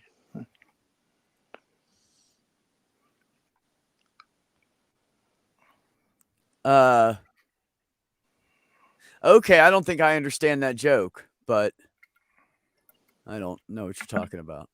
But okay. We have one big titty. Well, we all have one big titty. Yeah, but honestly, before mine were off, and I wonder when she was doing the measuring if it threw it off, because the same one's off about the same amount. I think that maybe she didn't realize that they were not even to begin with, and threw her measuring Probably. off. But yeah, I think that's what it was. But you know what? That's okay. Like, let me tell you, when I came back for my first checkup, and she checked me out, and the nurse did first and said, damn, I think you get to keep your nipples. And I was like, really? And she goes, let's let the doc check, but they look really good to me. So then the doc comes in and she's like, oh, no. And she goes to leave. And then she sees somebody in the hallway, which is one of her, you can tell it's a nurse that's been there forever. She's like one of the head nurses, right? And she goes, come here. Look, I did that without a plastic surgeon. And she was like, oh, those are amazing, Dr. Seidman. Like, she was bringing all the nurses in and they were all blown away by how good it looked. So I know damn well I'm lucky. Because these people literally, they only do breast surgeries. It's what they do all day, every day. They take them off, they reduce them, they do whatever they have to do. They only look at tits all day. So for them to all come in and be so blown away by how mine looked, I know I'm fucking lucky. So pictures of your chest are going to be in a textbook now? If I had before pictures, they probably would be, because when she talked to the plastic surgeons the next surgery she had, and she said, "Hey guys, guess what I did?" And they were like, "No shit." And she was like, "Yeah." And they were like, "Do you have before pictures?" And she was like, "Oh, I never thought about it." And here's the shitty thing, right? Here's the shitty thing about the whole thing. I checked with every ex I have. They all deleted them. Oh. Everyone that I speak to still, they were like, "Oh man, I deleted them. I'm sorry." And I'm like, "Fuck. Damn it." I had sent a recent shot to a girl on WhatsApp, and then I deleted my WhatsApp, and she deleted hers and downloaded it, so we both lost the picture. So I have no before picture. So if anybody has a before picture of me with my tits, please send it to me. I don't care. I don't care if you're a weirdo or not. Just send it to me. It's fine. I don't care. Just my doctor really wants that before picture. She's very proud. That's pretty good for a 76, 77-year-old lady. Yeah, I never saw you with your shirt off before the surgery. Yeah. Aaron, Too bad we didn't do comparison photos. Wait a minute. Too bad we didn't do comparison photos for the swap. Yeah. You'd have a shot. Aaron, I'd be like, damn, I can't have that. What's that, Jenny? Come on, settle down.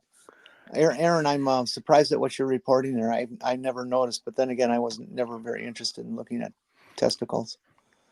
That wasn't true for me. Of course, mine barely dropped at all. So, well, it's because you weren't meant to. It is similar to women's breasts that usually men have one testicle that's slightly larger and therefore heavier, so it will stretch the skin and hang lower. Yep. See, that's a good thing about like my whole idea of having bottom surgery now. By the time they start sagging bad, I'll be dead. It won't matter. Of course, now I can't do it at all, but it would have been a fun thought. Well, that's what I was hoping for. I even know what kind I wanted. I had the type, the size, shape, everything picked out. How low they are, how tight they are. I had them all. I had it all figured out. That's what I was hoping. I'd wind up being a 60-year-old woman with the tits of a 20-year-old. Don't all women. Carrie dominant hand usage. Oh, in the chest. I thought you were talking about for a second. Carrie, that's an interesting comment, because that's kind of one of the things I thought about when I was first questioning my size difference. I'm right hand dominant, and it's the right side that's smaller. And I would just kind of thought, well, why doesn't the pectoral get larger on that side than the others?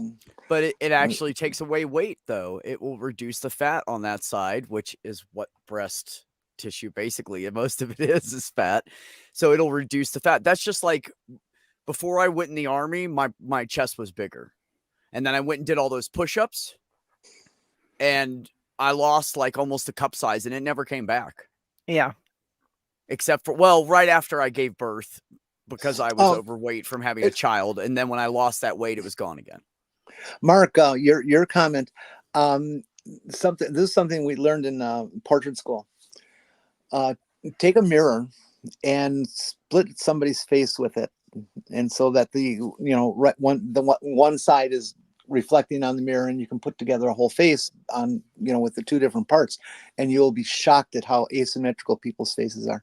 Yeah. Everybody has a dominant eye, where it's one side and the other one is smaller, that the eye does not open as wide, and things like that. Virtually everyone. My face is crooked. My face is twisted like this. Actually, wait a minute. No, I had the right. Yeah, like this. Actually, I saw a psychology study that they did, like you were saying, Jenny. Don't look. They cut a picture in half, and then they just made a mirror image of it to make the complete picture. and that a face that was completely symmetrical, most people found unsettling. Yeah, I remember that. That's similar to the report I once heard that they were experimenting with what kind of robot do people like to interact with, and the ones that were most realistic looking made people the most uncomfortable. Yeah, the uncanny valley thing. Yep. Sandy said the sap is rising and there's deer love in the air. Seems a tad early, but it's their life cycles. Their cycle.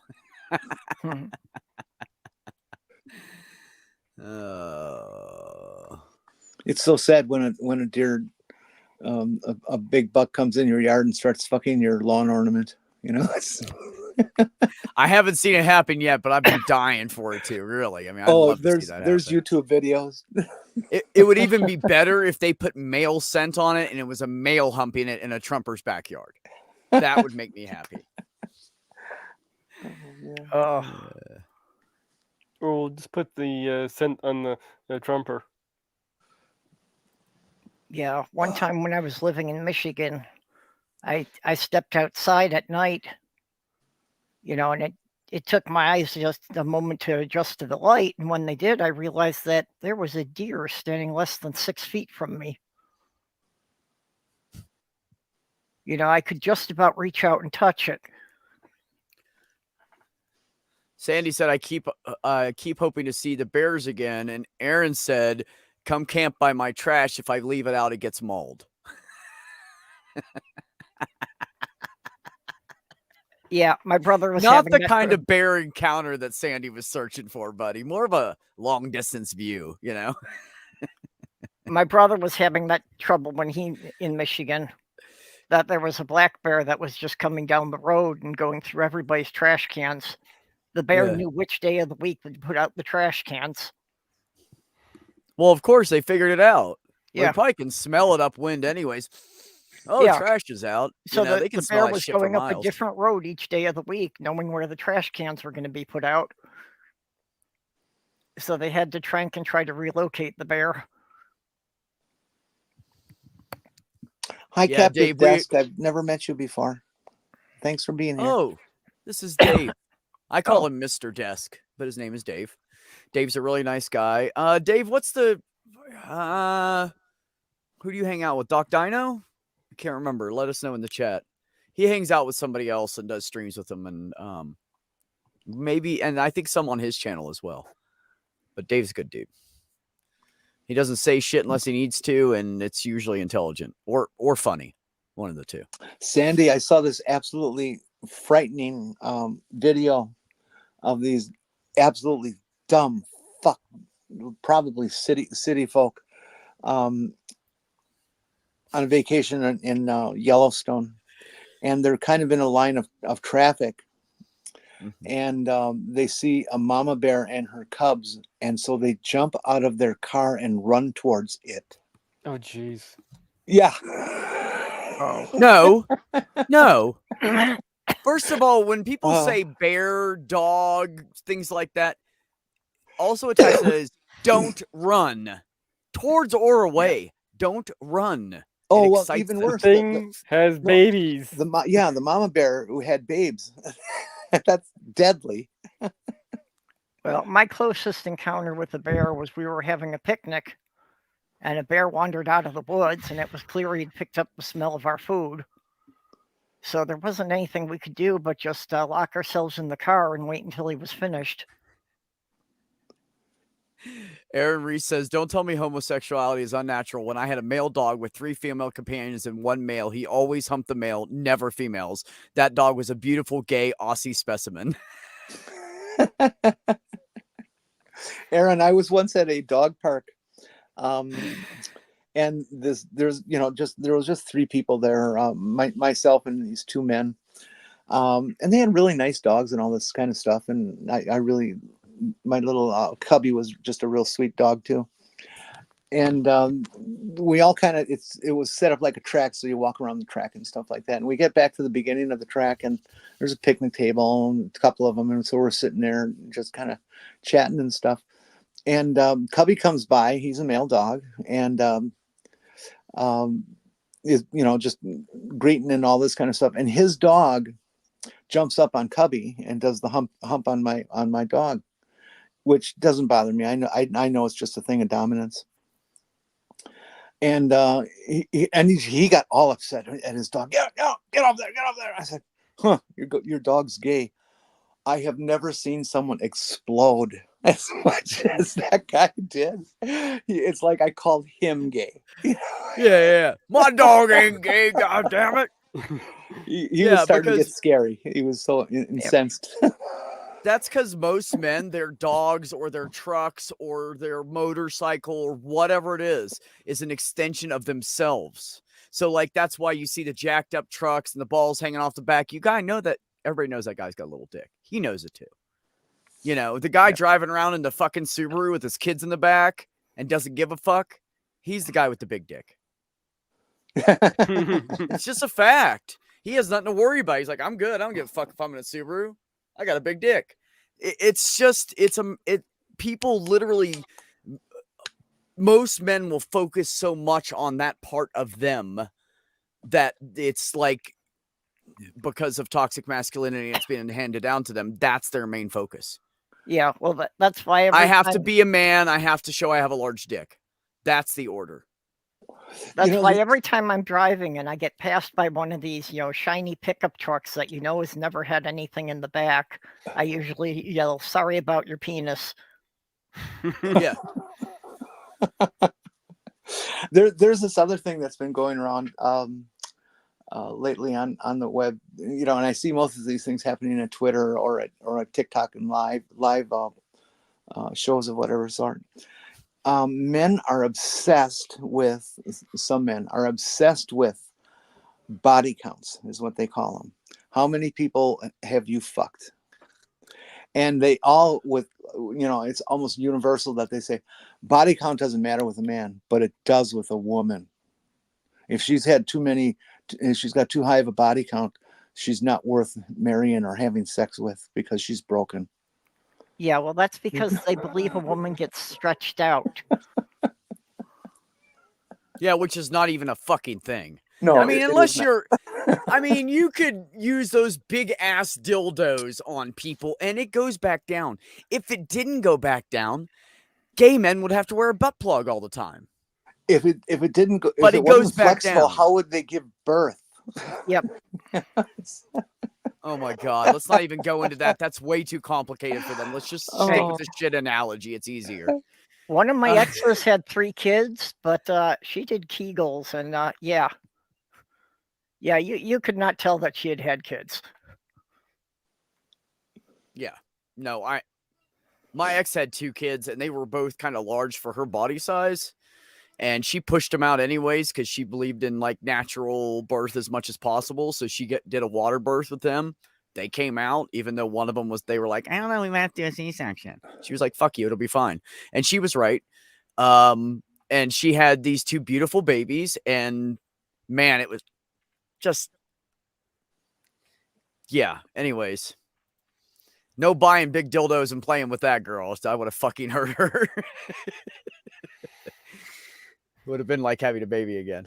I was on one of these TikTok live things, and there was this guy who was talking to that shit, and he asked the people who were on the panel, okay, what's your body count? Okay, and there was a few women, there was a couple men, and that kind of stuff, and the women, one sits like 6 or 7, and the other one was like around 8 or 9. For a body count. And this guy just thought that was horrible. And then they got to me and I said, well, 12. And he just kind of let out this ugh kind of noise. And I said, but that's when I was a guy. So it doesn't count.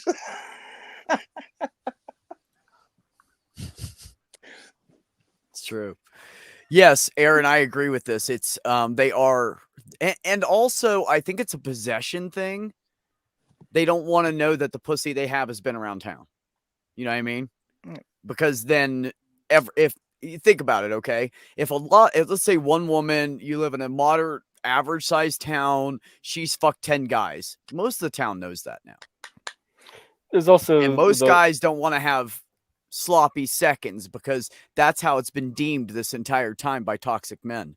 So this sloppy seconds thing and, oh, the whole town's had your girl and shit, they don't want to deal with it. And their egos usually can't handle it. a So lot of these people also have it drilled into their head that whoever you sleep with, you're also sleeping with everyone they slept with. yeah. Yeah, well, that's Well, what the that's abstinence-only sex true ed in, coaches. and in epidemiology perspective. That's very true.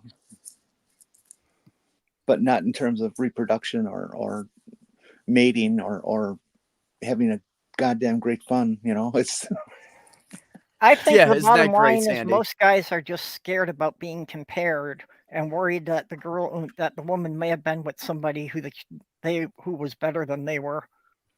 They just Okay, don't then want a learn it. girl. They don't want a woman who knows enough to realize that they're a lousy lay. Here's my advice to all men. Learn how to eat pussy. You learn how to eat a woman out, she's not going to give a fuck what size your goddamn dick is. She just won't. Fucking take care of that shit. Go down on her and fucking get her off so hard that she doesn't care what you do afterwards. That's the best thing to do. They're happy. And hell, most of the time I get them off again after I'm done. Because I don't know, I'm a nice guy. Yep. But that's the way to do it. If you put that woman first and take care of her, she's gonna fucking hook you up, bro. These people are doing it wrong. You don't go after your own nut first. You take care of that woman, and she's gonna. I guarantee your sex life will improve. I guarantee it. Hey, Aaron, how about instead of getting it thinner, you tell them it desensitizes you, and then if you get over like 12 or 15 body count, that you start to lose all sensation. You know, the placebo effect will help that. They more than anything, they should be worried about their dick falling off from some goddamn disease they're gonna get, or like AIDS. Go ahead, get AIDS. See who fucks you after that shit shows up. Ain't gonna happen. Yeah, at least I was doing my body count before the AIDS existed. Well, more commonly it's usually hepatitis, but yeah. Well, and Mark, I would agree. You know, I'm. Who wants a herpes, virgin stuff when like you've got that. to teach them everything? I'd rather have a woman who knows what she's doing. You know, I absolutely agree. People are like, just go younger. I'm like, okay, first of all, I have problems. My son is 32.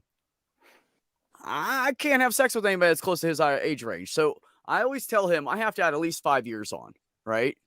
And that way it makes it so they were old enough that I could not have given birth to them. Right? Okay. That's reasonable. So starting with that, we have 15 years lower than me and up. Okay. So that goes all the way down to 37. No. What do you want me to do? Raise your child for you? No. Yep. I'm not trying to. I mean, I don't mind somebody a little inexperienced, but someone who's got their head up their ass still doesn't know who they are in this world. They don't know where they're heading. They don't even know if they have a head. Like, they're lost. And I don't want to deal with that. I need someone who I've always spent time and hung out with people that are older than me, believe it or not. Those are usually my friends, are usually people that are older than me. Like usually 10 or 12 years, 15 years older than me. This is the first time ever I've had people around. I think I finally caught up with the age group I wanted to hang out with, because now I have people around my age range that I'm friends with, and only a couple that are younger than me, too, exactly. But yeah, I don't know. I don't want to do it. You don't even know who the fuck you are yet half the time. Most of us don't even get our heads out of our asses from somewhere between 35 and 48. Like, and then once you get up close to my age, which is above 48, then you get the people that are single are either damaged because someone fucking destroyed their lives, or they're single because they're the asshole. I don't want either one of them. I can't fix the first, and I don't want the last. So basically, me and my therapist went through statistics, and I have a 5% chance. 5% of the population are at my age in the entire United States, not just where I live. 5% of the population in my age range in the United States is like in a place to have a good relationship. Yep. I ain't finding nobody. Carrie Ann, I agree with you very much on your touch comment. You're kind of flicking my switch here. Yes, absolutely. Oh, yes. Oh, I didn't say anything about foreplay. Yeah, don't just fucking pull your dick out and start fucking her. Tease her a little bit. Mm-hmm. Fucking keep your pants on, take your shirt off, whatever you want to do. Keep your goddamn pants on and tease her for a little bit. Don't take off her clothes immediately. That's fucking, that's a quickie when you're drunk. That's not sex. That's not even close to making love. Bye-bye, Definitely not Mark. sex. Ryan, you've won the internet here. All of a sudden people are talking. We're talking about sex. That lasted a couple hours. Has anyone had an orgasm that lasted a couple hours? No. Shit, I'm lucky to get one at all with my nerve Well, damage. not a single Don't one ask that me. lasted a couple hours, but a series Multiples of multiple ones. over a Yeah. couple hours. I've had a few instances where I've had such rapid fire succession for like 5 or 6 big O's. It was wonderful. I can't do that anymore. I'm 70 years old almost. No, well, my best is 15 given in as many minutes. That's the best I have. Wow. Yeah. I mean, there was gaps in between, but not much. Towards the end, they were getting smaller and quicker, but the first ones were like long and big, and then they got smaller, and then I got the foot in the shoulder that was almost in the face. Get off of me! Don't do it anymore. So I stopped. That was the best I've ever done. Actually, on a woman, I don't think I've ever gotten beyond 5 or 6 before she's ripping my hair out to get my head away. The only reason I knew was because I had to leave to go somewhere, so I had a limited time to fuck her, and we were just fuck buddies. So she stopped by for a little bit of something, and I was like, okay, I only have this much time. She's like, that's fine. And we had sat and talked and smoked and shit, and then kind of got to the sex a little late. And I was looking at the clock, like, how much time do I have? So I looked as I was starting to get her that riled up, and then I just looked at the end because I was curious. Yeah, it's the best I've ever done. I was with this one guy once, and he was eating and eating and eating, and just keeping on for way too long. And so I got kind of tired of it. I just grabbed him by the hair, picked up his head, and I said, "Do you mind if I smoke while you eat?" That was a joke. I know. It's cracked. You just cracked me up. Now that's actually Jenny, a line man. from a Oh my that's God. actually a line from a movie. If anybody can identify the movie, you win the internet tonight. Yeah, I wasn't going to say anything, but yes, I remember the line from the movie. I don't remember the title of the movie, but yeah, I remember seeing that Marilyn Chambers, The Green Door. Yeah. Marilyn Chambers was the Ivory Snow lady at the time, advertising wise, and it really was a big row because this pure blonde, who's advertising housekeeping soap and wonderful products, so stereotype crap, that she was in a porn film. It just freaked people out. It was a high-end porn film. It wasn't some cheap basement thing. I knew it was one of the 70s classics. I just couldn't remember which one it was. Yes, that's it. Tubian, very good. It's right up there with Debbie Does Dallas,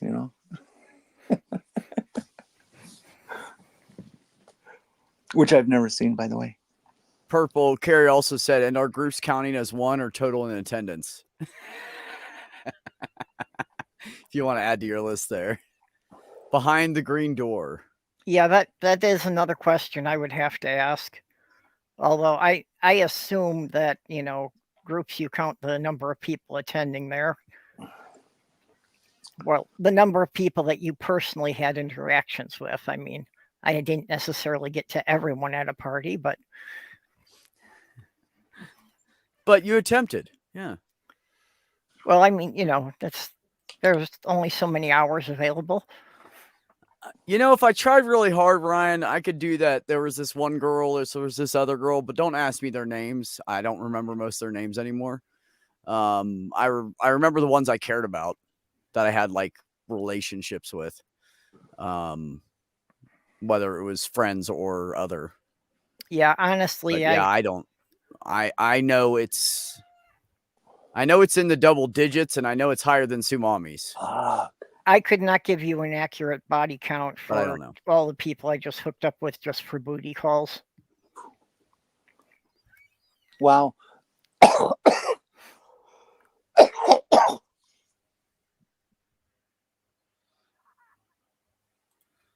Same, yeah. I mean, I pretty much remember all the sex. I just can't quite remember who some of them are because I came out of the closet in 2001 and I went on a rampage. So I don't know what happened much between 2001 and 2012 when I got in my first like really serious relationship. There was a lot of fun in there, including some straight chicks, right? Then came Hustler. Yeah. Yep. Yeah. Fox is done with football for the day, so they have now the Pro Stock Nationals motorcycle racing. No, Maya, we were talking totals. I'm sorry, Jenny, go ahead. And these things are doing a quarter mile and over 200 miles an hour. So it's amazing. It scared me to death. I could never do it. If they ask my name, I just tell them, no, it's okay. You can just say, oh my God, like you were. I'm used to it.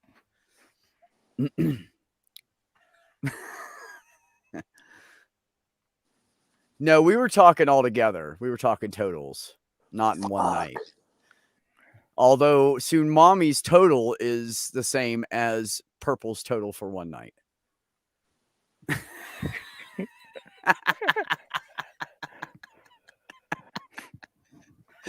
Which is funny. Well, like I said, I don't have an exact count, but I'm sure it's been like 3 times as many men as it has women. I only had 2 guys try to. I got really drunk, and these 2 guys try to have a fucking threesome back with me back when I was. It was right before I came out, like 2 months before I came, or not even a month before I came out. And I was like, I don't want to do this. So they were all like ready, So I said, touch each other. They're like, no. And I'm like, all right, I'll leave. And they're like, wait. Okay, just a little bit. So I got them to do that. And then I was like, give each other head. And they were like, no, I'm not. And I was like, all right. And they were like, wait. And it took them a good solid 2 or 3 minutes, but they started doing it. And I just left the room and left them in there and was hanging out with all their friends. And they came out like 30 minutes later with their faces red, running in opposite directions. It was fucking hilarious. Bunch of Navy guys. Yeah. Go figure. Well, it's that time again. They never got what they wanted. It's that time again. I gotta get going. Okay, mate. Have fun with the chickens and the dog. Yep. Later. Good to see ya.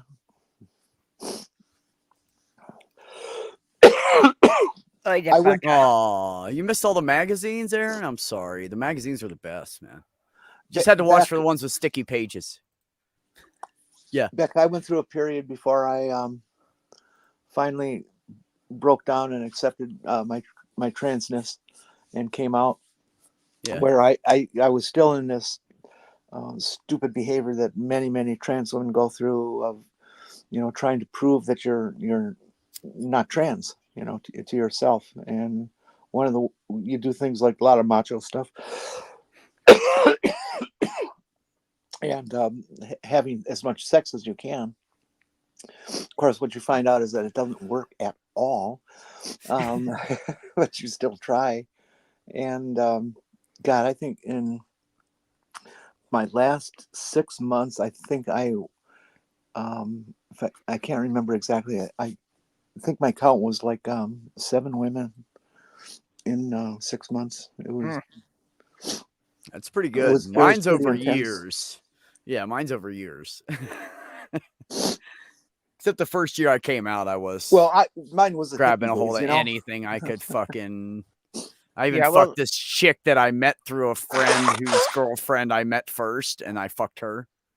Yeah, that bitch probably would have shot me if she ever found out, but I fucked the hell out of that little blondie with the big tits.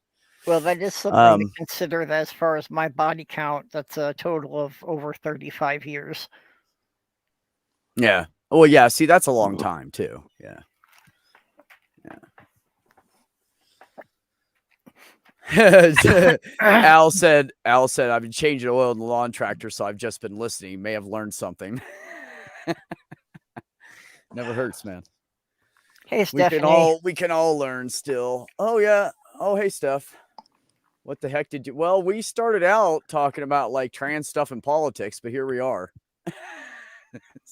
Boy, am I on a delay. I still haven't seen Stephanie's chat, and you guys already had it up on the screen, and I still haven't seen it. Weird. Yeah, it's like 6 or 8. It's 8 up now. Oh, okay. Okay, here it is. I didn't go back far enough. There it is. Yeah. Oh, okay.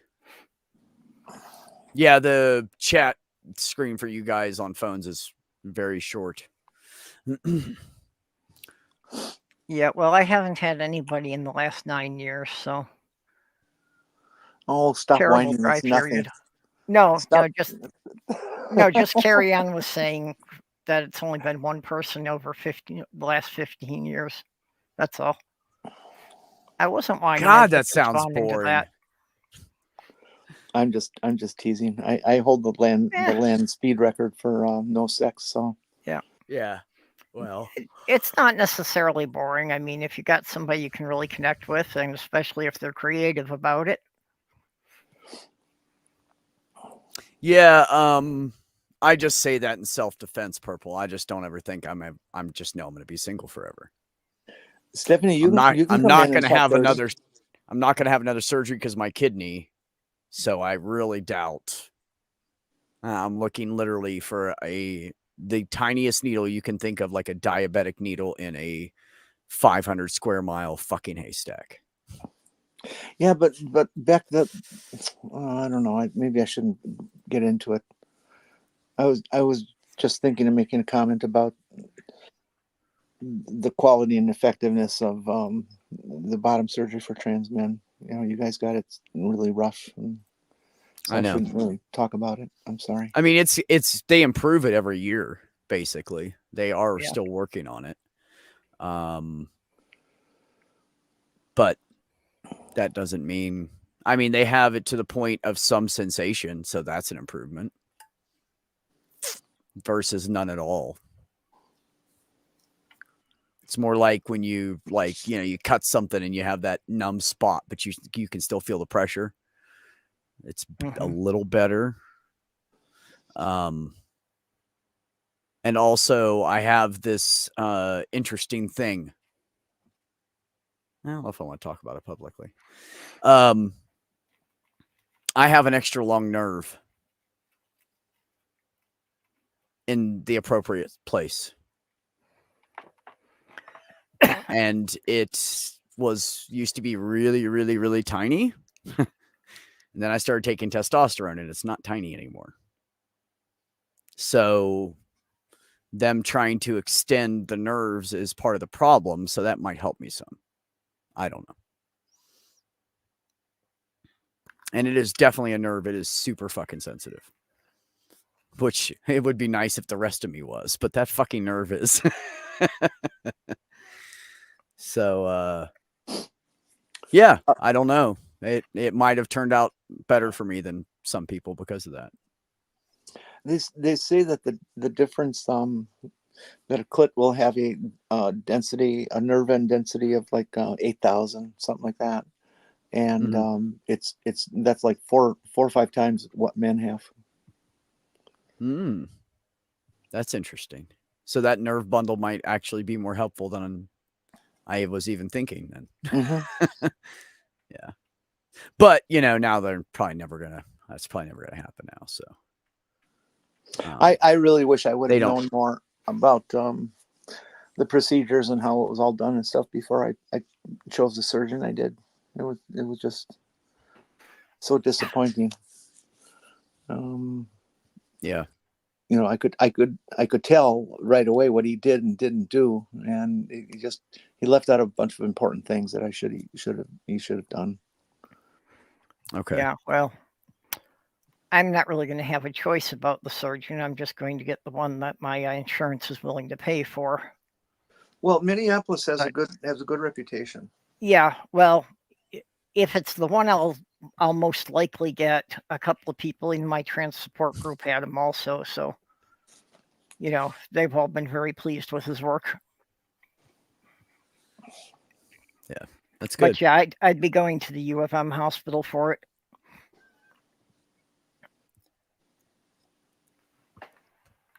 Yeah, the funny thing is the people I have my insurance through, that I got my surgery done through, that paid for my entire surgery, is Presbyterian Health Systems. Interesting, huh? That actually is. I was seeing a shrink at St. Mary's Hospital in Milwaukee. Not really at the hospital, but she had space in their clinic, and that's where she operated out of. And Okay. and I went there, and I had a need to change what doctor I was getting my HRT from. She was a psychologist, of course. So that's not a prescribing doctor. And so we were looking for somebody in the St. Mary's network, you know, of the doctors that are part of their hospital. And you know, it took a little while to find who's who has experience and all that kind of stuff. And Yeah. word got back up the chain or whatever to the administration of the hospital, Sister Mary something, I can't remember. Okay. And they ended up taking it to their board of directors, and they said that no, you cannot just not get HRT from us, but we want you to leave and not see this shrink anymore, because we don't want you in our building. Wow. Yeah, it was pretty upsetting. We told them fuck off. Well, I told them to fuck off. I wrote them a big fucking nasty letter, which got her in trouble. My shrink, but we decided that we're going to ignore them and continue seeing her and just not tell them. Right. Well, that's crazy. That's the kind of shit we get, folks. Just for trying to exist, to be who we are. Fun. You know, we're perverts. We don't have a choice. Yeah, fucked up thing is I've been slapped in the face the other direction too, Jenny. I moved over here back from where I lived out in the woods, back over here to close to town, and with where Joni, where I originally lived when I moved here. And she has a casita back there, and it wasn't rented yet. And there's a spot behind it. And I was like, I want that spot. And it just, because every day I would just be looking at BLM land. It's just a beautiful field and a beautiful fucking mountain, right? So I move out there, and then this guy moves in 2 weeks later, week and a half later, something like that, and says, oh, I don't want you parked behind my house. I have teenage girls. So I'm a man, so I'm automatically a pedophile. His girls were like 13 and 15 years old. That's fucking disgusting. So I had to move my home over here by Joni's, where I didn't really want to be to begin with. And now I have a view of her shed and a pile of junk that my brother left in the middle of her fucking yard. I'm not bitter. Yeah, I was like, are you fucking kidding me? Like, you literally don't even know who I am. And this is a Hispanic guy. So I'm like, oh, so you know the statistics of white men, don't you? I mean, I can't even be mad at him. Stephanie, did they make you go through any kind of department training and that sort of thing? Or were you even with a program? Did you just see an independent shrink, or?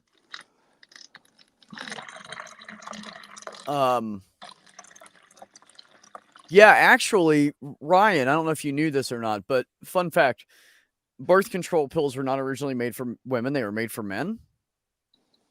and it made the men feel sluggish and kind of yucky, and they got bloated.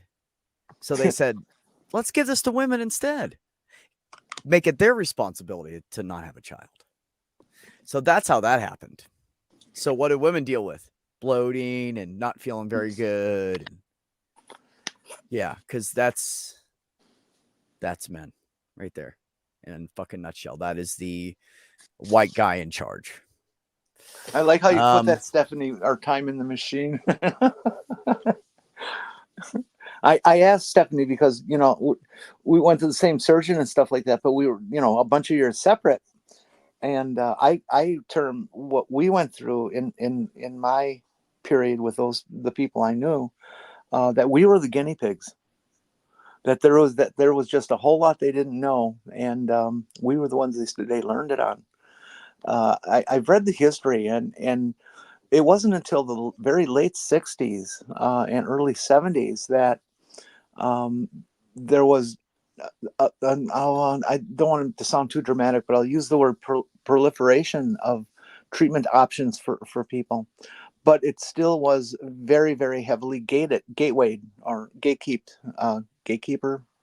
gatekept. I wonder what's the right word. Anyways, and the shit that we had to go through, you know, because they're experimenting and trying to find the right way to treat people, and we had to go through classes, department classes, you know, how to sit, how to walk, you know, how to hold your hands, how to talk, how to do your hair, and just all this stereotypical binary crap that you're just required to do. And it's, I have to admit, it was helpful, but you know, it was kind of one of those things that once you learn the rules, you can break them. I personally think it made a difference between how our folks turned out than the complaints I hear out of some people today. Yeah, actually, I wish there were those kind of classes now. I could use the help in some of that stuff, especially the hair and makeup stuff. Hey, Purple, Lo. what did they do with the male birth control they made before? They just decided that they're going to act like that didn't exist, so they can't make it again? Or was it ineffective and I don't know it? No, they've been working on male birth control, but they haven't found one that was effective that didn't wind up being dangerous. Okay, well, maybe that's the problem, but that's not why the guys didn't want to take it. I learned something today I was not aware of. There is a big movement in Korea for not for feminism, not for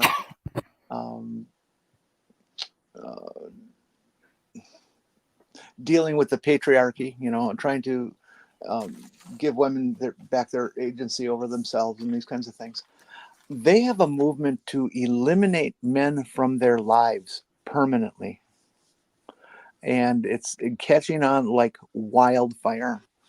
I don't blame them. You know, and the article I read and heard people talking about was, you know, not all that long, but it's a big thing.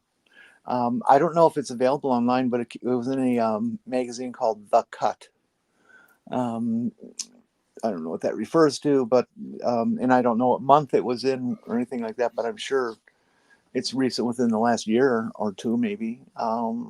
If you're interested in reading it, but they're deadly serious, and they just no, we're not going to fuck with the patriarchy. We're going to leave it because you guys are. They actually said things like the men in Korea are beyond repair, and that kind of thing. You know, it was interesting to see and wonder if it's going to spread. I want to say that sounds like the best fucking birth control in the world to me.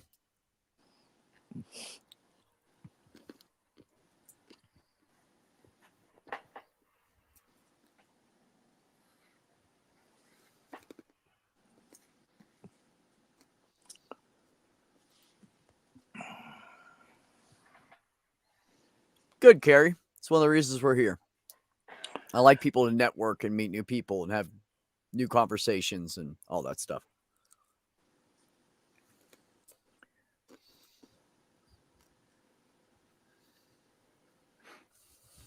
What did I miss here? Yeah, Carrie, I get a lot of that too, that these bring up things about myself that I hadn't really consciously thought through before.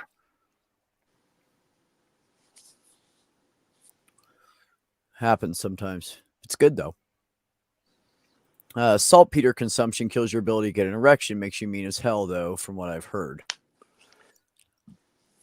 Well, yeah, they used to. All use I'm that in saying prisons. is, I think that boys should get vasectomies before they're able to produce, and then when they decide they want to have children, which half of them will say, "No, I'm fine, leave it," they can get it reversed.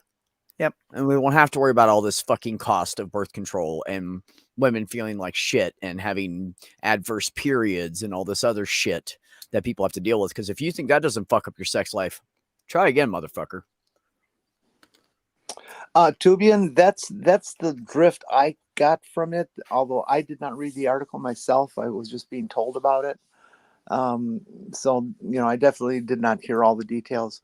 But that's the thrust that seemed that they actually wanted to have their own towns and villages, their own businesses that hire only women, and very like everything. I mean, just everything, almost dystopian.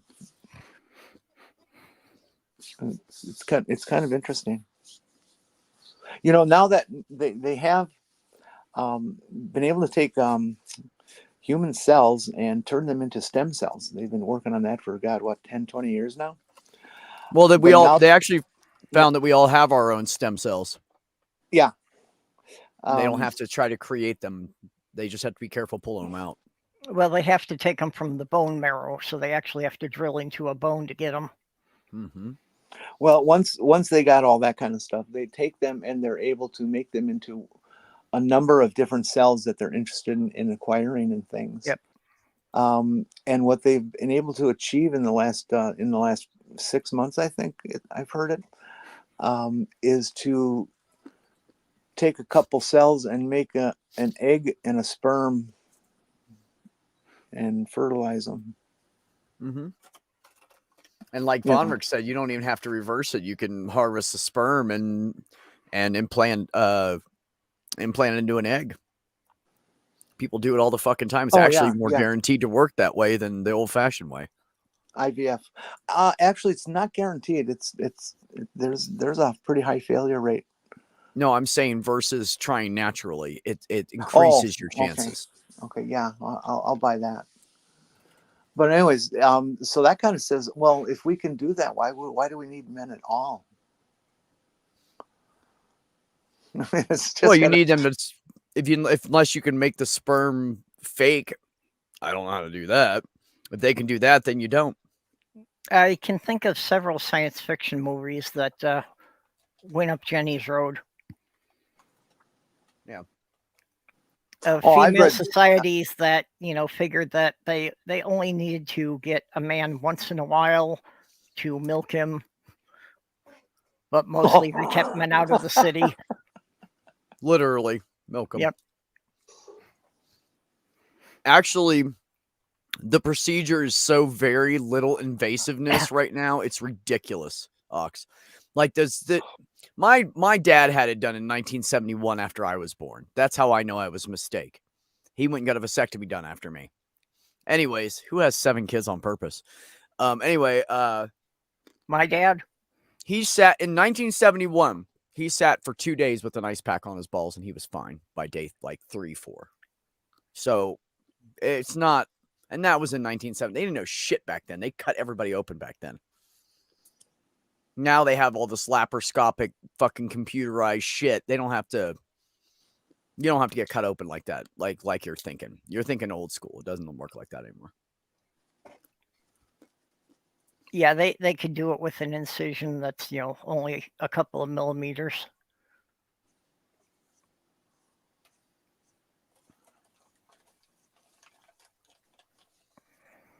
Yeah, now they got that new surgical robot thing, the Da Vinci.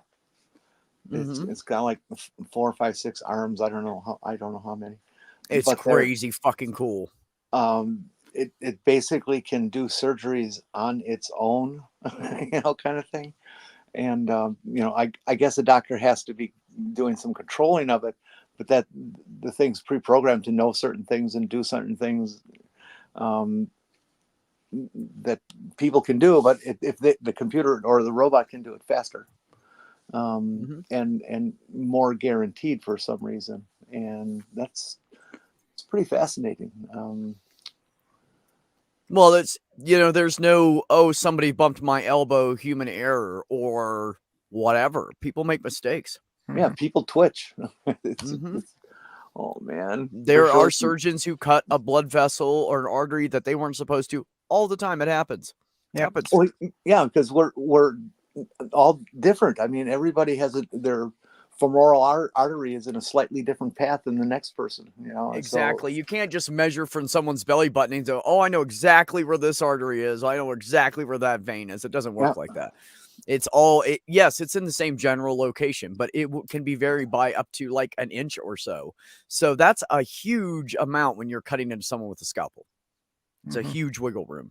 And the Da Vinci eliminates a lot of that. They have a fucking scope with a camera on it, and they can see everything they're fucking doing, and it's amazing. Well, yeah, actually with those surgical robots, they've also done surgeries over the internet that the doctor wasn't physically in the same state with the patient. Just hope you don't lose the connection in the middle of the surgery. I was going to say, no thunderstorms. Make sure the weather's clear. Right. Literally. Yeah. No, they do have a lot of awesome technology.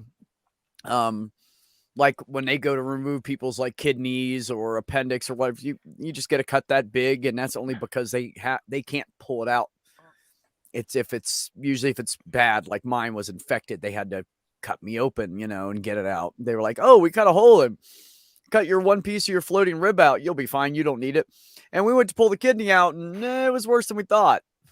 So your little 4-inch incision turned into a fucking, I don't know, however big around I am from left of my belly button to left of my spine. I don't know. I've never measured it. When they did my hernia surgery, it was a cut less than half an inch. See, exactly. For them to get the scope and the tools in there. The scar, that's all they need these days. The scar for replacing my hip is about 2.5 inches. Wow. Yeah. Isn't that amazing? Now that's something. Yeah, that is. That is definitely something right there. Yes, I got these two little scars on each side of my butt. Or, well, it's actually on the side on the hip.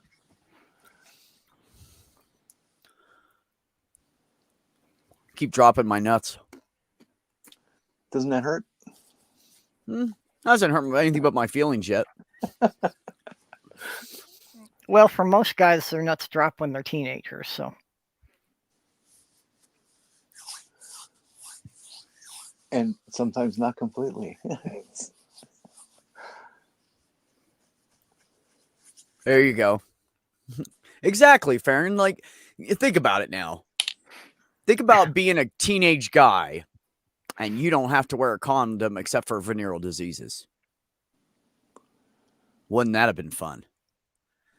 It's really an advantage for guys. It's an advantage for everybody. Yeah. To do it at like 10 or 12 years old. And by the way, with the minimally invasive stuff, they're going to forget about it in like, I don't know, a few months. They're just going to be like, I broke my leg playing football. That didn't hurt. You know what I mean? It's not going to matter at the end of the day. And then they can do whatever they fucking want. Have fun. Don't worry about it. Wear a condom for protection, or whatever, but you don't have to worry about a condom breaking. You know how many people have gotten fucking pregnant? I mean, my rapist wore a condom. I had a kid. In the 60s and 70s especially. It was sexuality wise and binary wise, it was very different than it is now. And it was definitely the stereotype that everybody imagines the traditional binary would be. And worse, women had all the responsibility for birth control. Sure, some men use condoms, but what the fuck? That only lasted till 79 when AIDS hit. But God, for 10 years, well, depending on how old you are, for me, for like 10, 12 years, you had as much sex as you want and never wore a condom, never worried about it. It was really awful for the woman. I didn't realize that at the time, but afterwards now, all these years later, I realized that what a creepy, horrible thing I put these women through. No, but I didn't, destroy anybody's mind or ego or anything like that. But it was like one night stands kind of stuff, and that's just awful.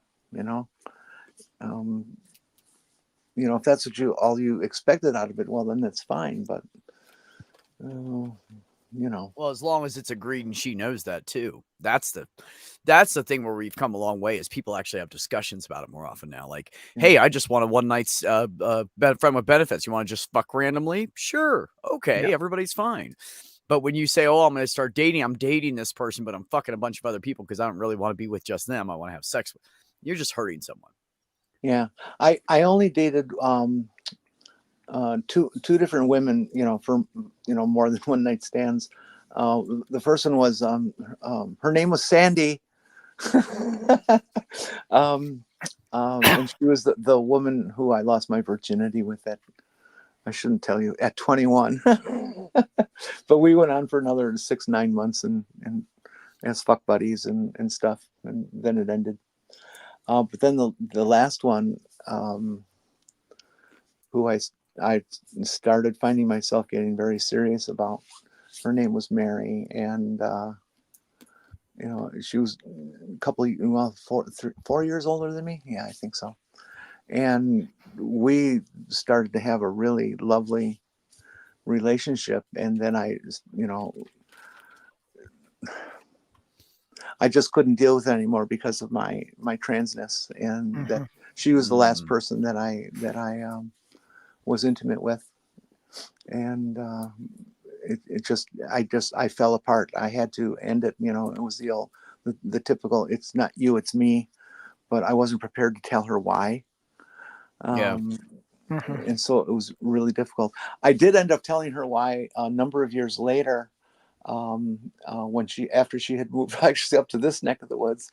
I tracked her down, and we got together because I wanted, to share with her what was going on and why it happened and stuff. And she saw me, but she was really quite hostile, and said, I really don't ever want to see you again on the face of the earth. So I completely understand her situation that way. It's. Well, yeah, I've had a few I've regretted. There are some that have gone wrong. Mostly it's like I try to be upfront and honest about, this is just a casual fling. Don't expect anything more of it. But there's still been a couple of times that they got much more emotionally invested in it than I did. Yeah, it happens. It happens. I was thinking I was going to try that with Heather. Well, if you don't want to be with me, can we just be like fuck buddies? Yeah, sex was really good, you guys. I'm serious. Well, Mary was, like I said, I started to get serious over her, and that was the trigger for me to break it off, is that I was starting to feel that way. But she was a wonderful, wonderful woman. We had wonderful times together, and we were both poor, stupid college students and things at the time, and it was just almost just a classic hippie story, Of course, you had this roommate who was just absolutely, oh my God. Her name was Joy. But I kind of sigh about it because if I hadn't made that move, my life would have been very, very different going forward from that point. And I still would have ended up being trans and having to break her heart later. So. Yep. Yeah. And that's why when people tell me, well, you don't have to tell someone you're trans when you go out with them. Why you want to start the whole thing with a lie? Yeah. So when you tell them and they viewed you as who they thought you were, and then you tell them, oh, I don't have these body parts later, that's not very nice. I could see if you were fully transitioned, holding back on the conversation until like sex came up. But these people that can say, oh, just don't tell them. That's dishonest and fucking hurtful. It is possible for trans women to not tell and not be discovered. The surgical work that goes on is in some cases extremely impressive. I've told the story about how I was not discovered by a OBGYN until he was folding up the what is called our speculum and finished asking me dumb questions about pregnancy and things. And when I told him, I said, "Sonny, I'm trans," he just kind of looked at me. There's this dead stare, with no reaction whatsoever. And they're just, I knew that. Yeah, sure you did. Those weren't his words, but that's pretty much the sentiment he put across. Is I was just doing this and this. Oh yeah, okay. That's why you want to know when I was last pregnant, and why did I have my cervix removed? So, well, that's like me going in to see a doctor about my DOT physical and him suggesting we start a prostate exam, and I said no, and he said what, and I said I'm trans, and he goes, okay, we won't be needing these gloves then. And he put them back. He only hiccuped. He did really good. And he was an older white man. He did really good with it. I was surprised. Well, I didn't have the examination, but it actually was very affirming when the x-ray tech asked me, is there any chance you're pregnant? Doesn't it feel good? Yeah. Someone tried to give me a prostate exam. Thanks, doc. Should have let him. They'd have been digging there. What's wrong, for 10 doc? You minutes, can't find it? Where is this thing? I kind of think when I dropped my pants and there was no balls hanging out the back, I think he would have kind of known at that point anyways. Oh, just tell him it was an accident in the war. So I tell people about my chest. I had gynecomastia. Look it up. Jenny, you almost made him choke on his peanut. And then the next incident I had was just let's see, about a year. Mm-hmm. Yeah, just a little over a year ago. I was starting to see a new internal medicine doctor who at the place where I go to is the go-to guy for HRT. He's a fairly young doctor. I would say he's in his late 30s maybe. Very, very nice man. Kind of cute and things. And I was sitting in his little exam room, and he comes in. How all that works, and he says, "Well, tell me why you're here." Okay. Well, I need to find a new physician to handle my HRT, and I understand that that's your subspecialty. And he just looks at me and says, "Oh no, I can't give you HRT." And I said, "Well, why? Yeah, I've heard that this is what you do." And he says, "Well, he said women your age, should be coming off of any hormones because of menopause." And you're so like, let's try again, doc. Yeah, and so I had to explain to him, well, I'm not in menopause, honey bunny. And he was like very embarrassed. I mean, he'd actually turned bright red. And I just giggled. I thought it was so funny. Huh. Yeah. Yeah, I love that. I remember back when I first came out of the closet in 2001, I'd go to the doctor and they'd be like, "Are you pregnant?" I go, "No." "Is there any chance you could be pregnant?" "No." "Are you sure?" Yeah, I'm positive. I don't have sex with men. Okay, so you can't be pregnant. How many fucking times do you want me to answer? Did you not believe me the first 4 times? 3 times? I had to go to number 4? Yeah. But then after a while, I saw that this is how I saw some of the progression move. I moved to a different area, go to a new place. Asked me twice, doesn't push it as much. Move to a new area, go to a different place here. Could you be? No, I'm gay. Okay, we'll write that down. Lesbian. Yeah, that was it. So there has been progress, but it has been slow, very slow, and we are nowhere near where we need to be. Yeah, it is. It is kind of surprising having people so stuck on the binary for how they relate to you and differently. Mm-hmm. And I don't know if I'm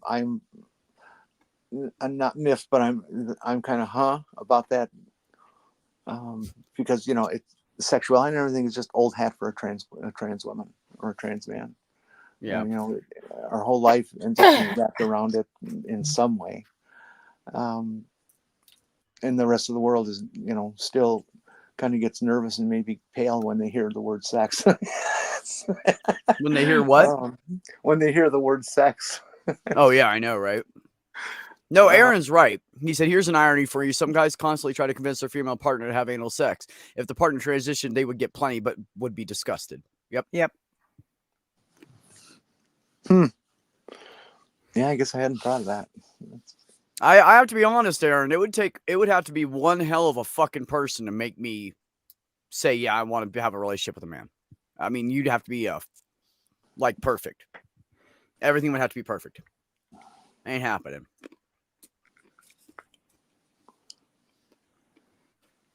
Well, I've had casual sex with a lot of men. So far, there really were only 2 that I thought there was any chance of anything emotional developing from it. Yeah. And I have these women hitting on me on Plenty of Fish, and I'm like, hi. Plenty of Fish. Make sure you. It's just one of them that I've used before. It's a hookup. This is a Make sure dating you site? make sure you read my entire profile. And It's so less a I know the dating ones that site, more have. like a grinder thing. I know the ones that have because they blocked me afterwards. That's a sure sign that cis het woman read my fucking profile. Yeah. So the ones that keep hitting on me, I keep going, did you read my complete profile? They say yes. I'm like, no, you didn't. Then I don't see them again. So that's my life. It doesn't matter the site. It was just the first one I thought of. At some point, you'll start to get chasers too. Yeah. Funny thing is having guys hit on me online, and I'm like, they're looking for a good woman. Yep. I have a beard in my pictures. Did you shave? Fuck no. Oh, okay. Actually, I trim it all the time. It would already be down to here if I hadn't trimmed it. Easy. I didn't know it was I just going don't that want it. long yet. Yeah, I just don't want it long until it gets thicker. Show me how long it is. I haven't seen you in a while close up. Oh, This gee. is what I trimmed it down to. Well, that's pretty good, buddy. Yep. Right there. And that's trimmed down. I use I think it's a 3 on my hair clippers. A little bit longer right here, but not much.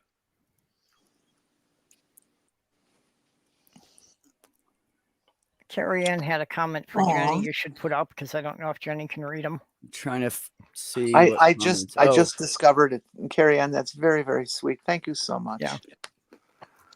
Voice is such a big issue for a trans woman, and that kind of feedback just really encourages very much. Thank you. Want to go on a date? Word. It's called affirmation. Oh, but you'd be lucky to get a hold of Carrie. She's a sweetheart. Yeah. Well, I know I we're still all don't feel very thousands of miles confident away. about my So. voice. Sorry, Jenny, go. I just said I can say that because I know we're all thousands of miles apart. Yeah. Yep. That's a fact. Purple, I was 46 car. Yeah, when I go into here, well, basically everywhere, I think these days, they're supposed to card you every time, doesn't matter what age you are. And most of the companies make you scan the ID to make them have to card you, right? When they don't ask me, I get insulted. I'm very hurt. I am insulted that you're literally carding everybody. What? I am insulted because they do ask. You know, I have almost completely gray hair. My face has wrinkles like all fuck. You know, and they ask you for an ID. You know, it's like, dude, well, it's company policy. Well, tell your company it's fucked. No, it's true. They have I'll go buy my cigarettes somewhere else. I've known people who have gotten fired because the same guy came in, like literally the place right up the road from me called Allsups. This girl got fired. This guy came in like every day to every other day buying cigarettes, literally for like 2 years. And he was like, oh, I don't have my wallets in the truck. She was like, don't worry about it. Fucking fired. They caught her on the video. Yeah. She was fired by the next morning. She went to come into work and she didn't have a job. Someone saw her do it and told the manager, and the fucking manager fired her because he has to, because it's fucking law. They have to check IDs. So don't always get mad at the person checking, because some of them, like, they have them on camera and they will fire them. Depends on what company they work for. Yeah. Yeah. I know there are companies now that do that. Kind of like if someone's short $2 on their cash register. Sorry. No, you're fine. Go ahead. The insulting part is when they ask for your ID to see if you qualify for the seniors discount. Now they never ask me. I get a seniors discount at the dispensary sometimes when there's not a good sale. The guys are like, "I'll get you, man." They give me a senior discount. Yeah. It's good to have friends at the dispensary if you're a pothead. You know, I haven't checked if there's any dispensaries popping up in this county. Yeah, I still haven't found where I can buy the gummies with the THC around here. You can buy those online. You can get Delta 9 and THCA and all those gummies online, and they'll still get you fucking high. They're just not as strong. So if you're a lightweight or don't need a lot, just buy them online. Well, one of the things with Minnesota passing it is they passed the lower limit. So the ones we buy here are only half the strength of what you can get in most other states. Delta 8, probably. Well, the Delta 8 only has the CBT. The Delta 9 has THC. But the ones we get can only be like 5 milligrams, whereas in other states they can be up to 10 milligrams. Interesting. They're probably concerned about, you know, there's lots of reports of kids that get into their parents' gummy bears. You know, what does the kid know? It's just another gummy bear. Yep. And all of a sudden they're overdosing. Yeah, that it can be a problem. People are irresponsible with their medications. Yes. Yeah. Yeah. I've heard even adults complain about how intense, you know, their first gummy was and stuff like this. And when Perp and I were talking about this before, I said, you know, great, then cut it up in quarters and try it that way. Yeah. First. That's how you're supposed to do it anyways the first time you try anything. You should always try a small fraction of it.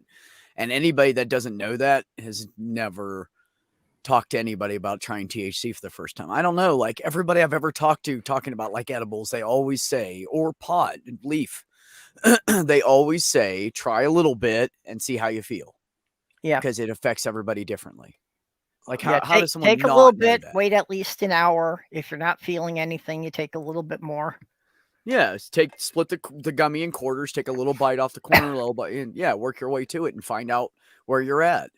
And if you're stoned ass off of one gummy, good for you. First of all, you're a cheap date. It won't cost you a lot to get high. And It's second John of all, Hudson's don't eat the birthday. whole fucking gummy. Huh? It's John Hudson's birthday. Oh, happy birthday, John. Happy Yes, birthday. grow your own birthday, man. That's what I say. Rice Krispie treats with Fruity Pebbles. Is that what you put them in? You put Fruity Pebbles in your Rice Krispie treats? No, pot mix. Yeah, no, to make edibles. I'm sure she was meaning to. We got in on the damn college students. You talk to these chemistry students, you learn way too much. Of the first times people were starting to learn how to properly put pot into brownies and stuff like that. And we found out we really overplayed it. But we were taught that you take an ounce of pot and you cook it in a double boiler mixed with butter, because the butter is a fat, and the THC is fat lipid soluble. Yeah. And so you get this nasty looking butter with these brown specks that are floating around in it, and so then you make brownies out of it, and boy, are they just fucking wow. Yeah, Speaking of using stuff you have around the house, so I have this whole creamer container full of pistachio shells, and I started throwing them in there as I was eating them, and I've eaten I've eaten all that in like 2 weeks. I've been on a nut kick lately, tree nuts. So I looked it up. These are really good for putting in the base of your house plants. They are better than pretty much anything else you can use, because they will hold the moisture for so long and all that, but not hold too much. Rocks don't hold any of it and just let it go through, and you have to rely on the soil. So if you guys have pistachio shells, save them, rinse them off, get the salt and whatever seasoning you have off of them, and then use them for underneath your trees and plants. Okay, yeah, I was going to say that would only be if they were unsalted ones, because you don't want to put that much salt in the soil. Yeah, it specifically says to give them a really good rinse, bathe them in water and everything. And if you have dogs, do not get cocoa shells, because they will be toxic for the dog, and the dogs love cocoa. Yeah, the coconut husks that they use. No, cocoa. Like chocolate. Oh, yeah. No. Yeah, don't do that. Yeah. Yep, exactly, John. Just rinse them off really good. Yeah, so I like that, because I'm going to be doing a tiny home community. So if we buy nuts or whatever, or grow them, and we have all the shells, I'm going to reuse them. We're allowed 2 plants at a time. One can be mature, but the other one has to be just starting. Oh, is that the limit they put on growing them? Yeah, they just want one to be immature, so that you're doing it in like cycles. I guess they don't want you to have more than one smokable plant at a time. Yeah, but you can only, because they don't want people to sell it. Probably.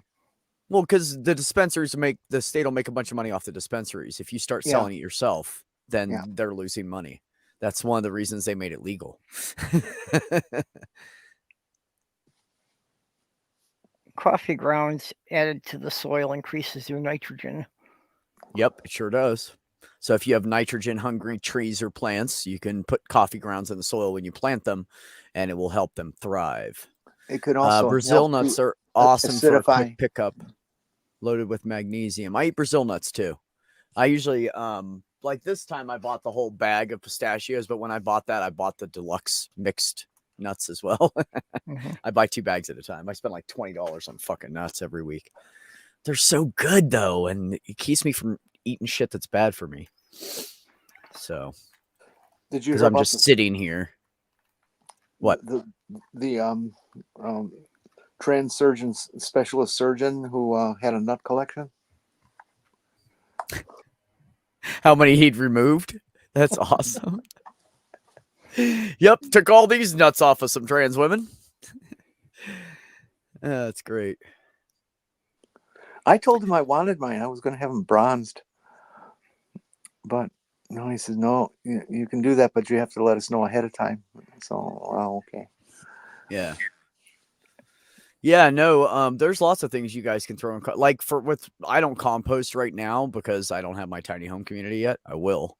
For right now, I just feed the bunnies and the birds that live out here. There's little fluffy, white-tailed, little fluffy bunnies. Yeah. I knew a guy who swore that for growing pot plants, the best thing was guinea pig droppings and fingernail clippings. Maybe. Keratin? Depends on what you feed the guinea pig, I guess. Yeah. Well, the guinea pig ate, the standard pellets you buy, which are basically the same as dog food. What's the possible value of keratin? I don't know. That's just what he said. I don't know anything about plants. They all die on me. If they don't die, Samuelson eats them. Also, if you have chickens and you do not know this, if your chickens are laying eggs and they're being broken as they're being laid, take your eggshells and crush them up and feed them back to the chickens. Throw it in with whatever grain you give them. They will eat it. It'll increase their calcium and make the shells thicker and tougher. Well, you should be mixing the chicken feed with calcium. Yeah, you should be mixing your eggshells in them regardless. Oyster and clam shells broken up. Yep. Right. Yes. Oyster clam shells really good. Yes. But I'm just saying recycle what you have because the feed that has the calcium is way more expensive. It's cheaper just to throw all the eggs in a coffee can, let them all dry out and just crush them up and mix them up and give them crush them up to little pebble sized pieces. So, bat guano, huh? Yeah, that would be Mage's department. Mage is not here right now. Actually, Mage did a garden video about bat guano.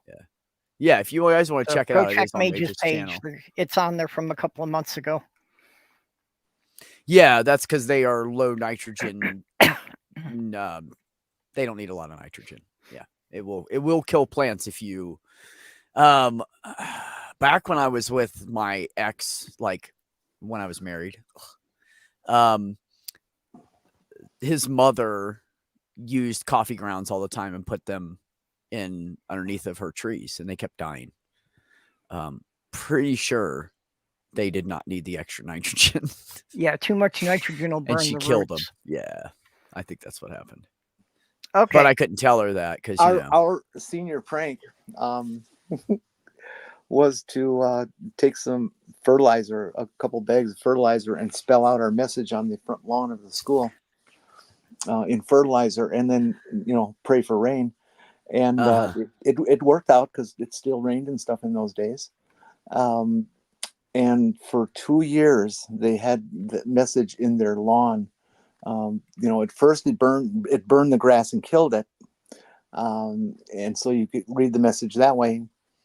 It was just class of 72. That's all the message was.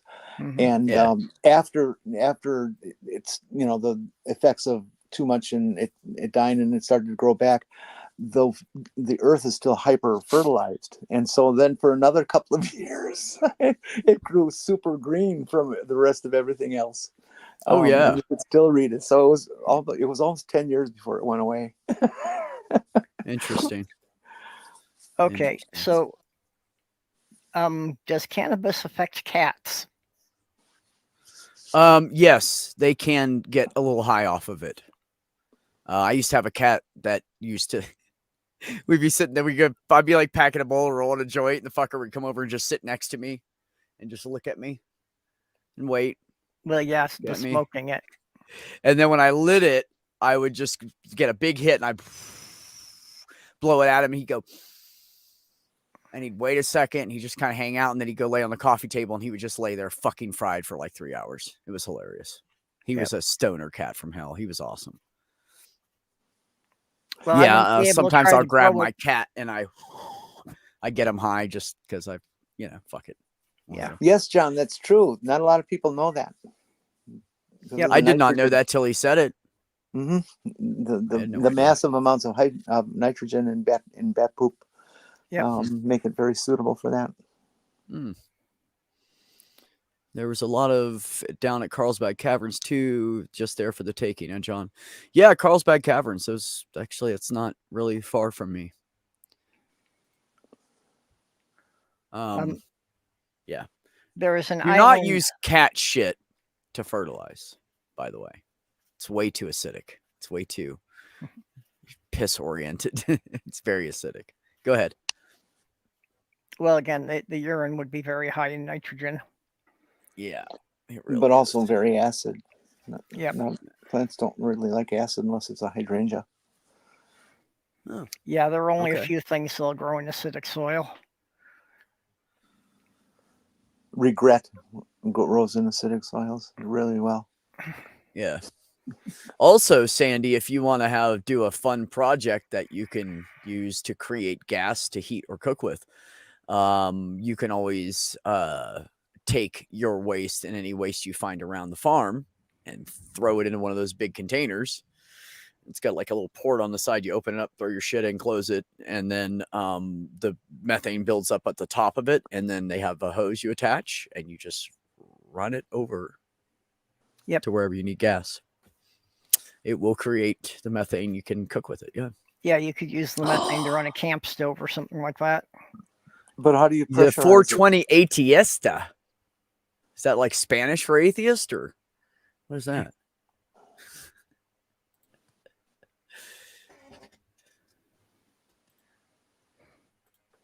I miss Sammy. How the fuck are you? Do you want to come on? That is always an option here. Well, 420 Always devolves into ATS, is that like Neil's Mexican cousin? That's what I was saying. Is that like a Spanish atheist? What is that? Good to see you, Sammy. Hey, Sammy. How do you mean devolves into gardening? We're going to teach people good, useful tools to survive when the government collapses and the environment goes to hell. My bad. Not Hispanic. It's Filipino. Okay. I mean, I was on the edge, though. I just want to point that out. I've gotten to know this Filipino OBGYN doctor.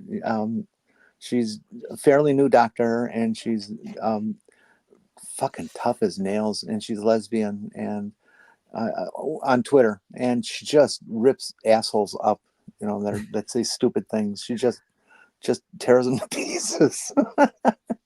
She's so much fun.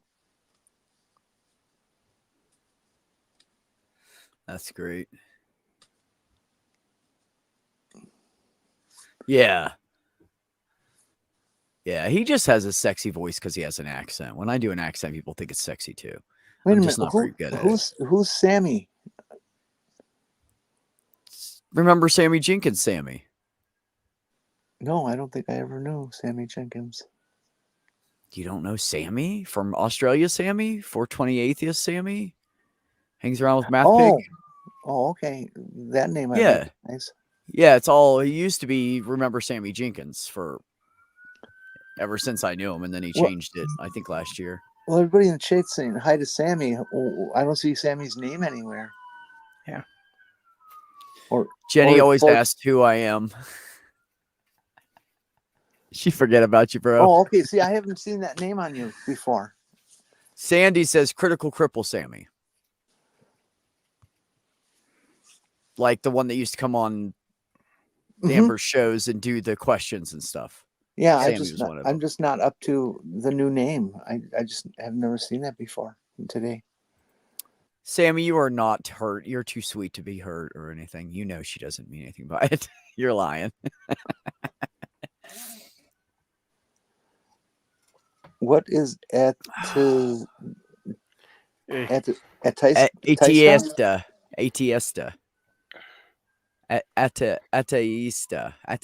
I think is how it would be pronounced.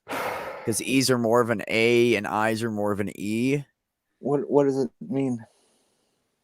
I think it's just it's Filipino for atheist. Yeah. That's what Purple and I are trying to guess what kind of Spanish origin it was, but it's Filipino. Yep. Hey, Mage. Hey. Chickens all locked up then? Yep, that was a struggle trying to do stuff outside. It was had a feel like temperature of 101. Oh, still being Does she have a oppressed hot for you sister, there. Sammy? That likes old, fat, white trans guys?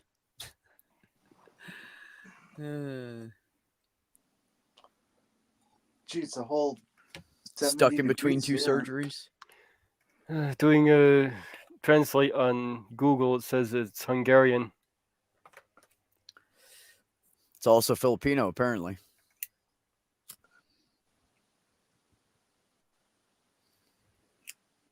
Or so Sammy's Filipino girlfriend says so. So Yeah, could be both. look, there are so many languages where the words are just like one letter off or not off at all. It would blow your mind. Like look up a word and look up all the origins. You're gonna see like the same fucking word all over the place. I mean, everything is derived from Latin and Spanish anyways, so Yeah, it's the same in Filipino. see, I think it's unfair that me as an Italian person whose great grandparents were Italian immigrants, I think I should be able to say that I'm Latin. But they say no. Well, that's where it all started, folks. Latin and all that. So I get really sick of putting white, marking white all the time. And believe me, I do it all the time. You know how many fucking applications I put in just this past year? I can't even tell you. Hundreds. Probably around 500, at least.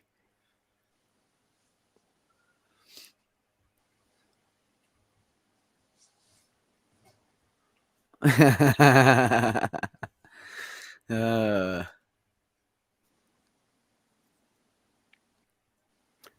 we You guys are started funny. dating Sandy, so you're poly and you've got a Filipino girl and you're dating Sandy?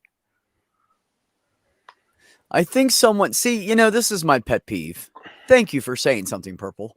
Use some fucking goddamn commas and periods. Can you guys? Because sometimes you guys write these big, long fucking things, and I got to read it 2 times to figure out where the fuck the goddamn periods are supposed to be when I read it out. It's really a pain in the ass.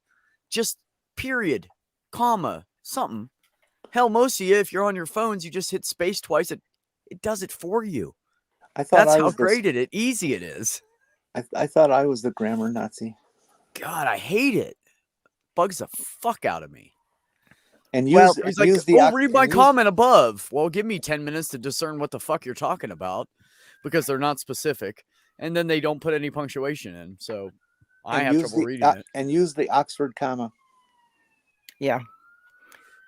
Well, with me, it isn't so much, like being grammar police as it is just with my autism, the first read through, I always take the most literal reading possible.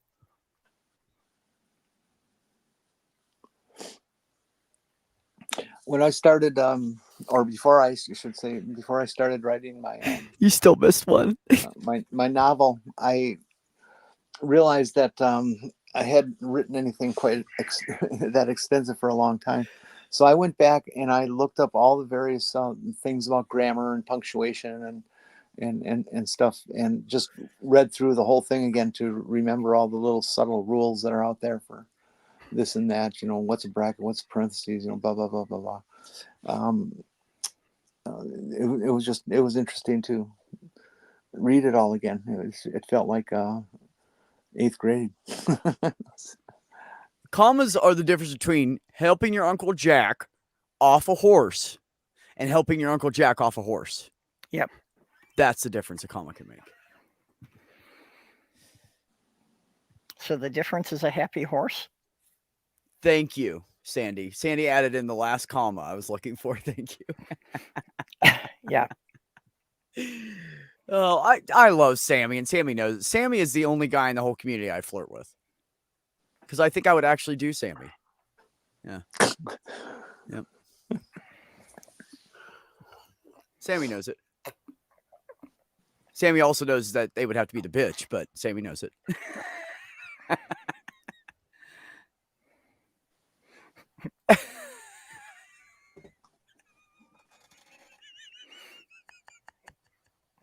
Excellent job on the exclamation mark, buddy. Yeah, but still left the period off the end. Oh, I'd leave it alone, Purple. I'm not picking on him about the period. This makes me offended. Let's eat Grandpa. Let's eat Grandpa. Yeah, exactly. It's a zombie apocalypse. You might be eating Grandpa. Who knows? Nah. Because you mentioned the period on the end.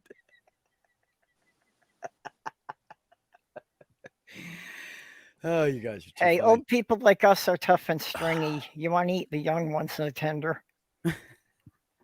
Yeah, preferably 12 and under before puberty hits. Hey, And keep in mind, and clowns taste funny. What'd you say? I said, hey. No, Mage. What tastes funny? Oh. Clowns. Clowns taste funny. Is my mic Clams, working? hairy tacos. You know, Is my mic working? Yes, Mage, I hear you. It is. Okay. It's my hearing. I'm sorry. Well, you know what to do if you're ever attacked by a group of clowns. Go for the juggler. Every time. Every fucking time.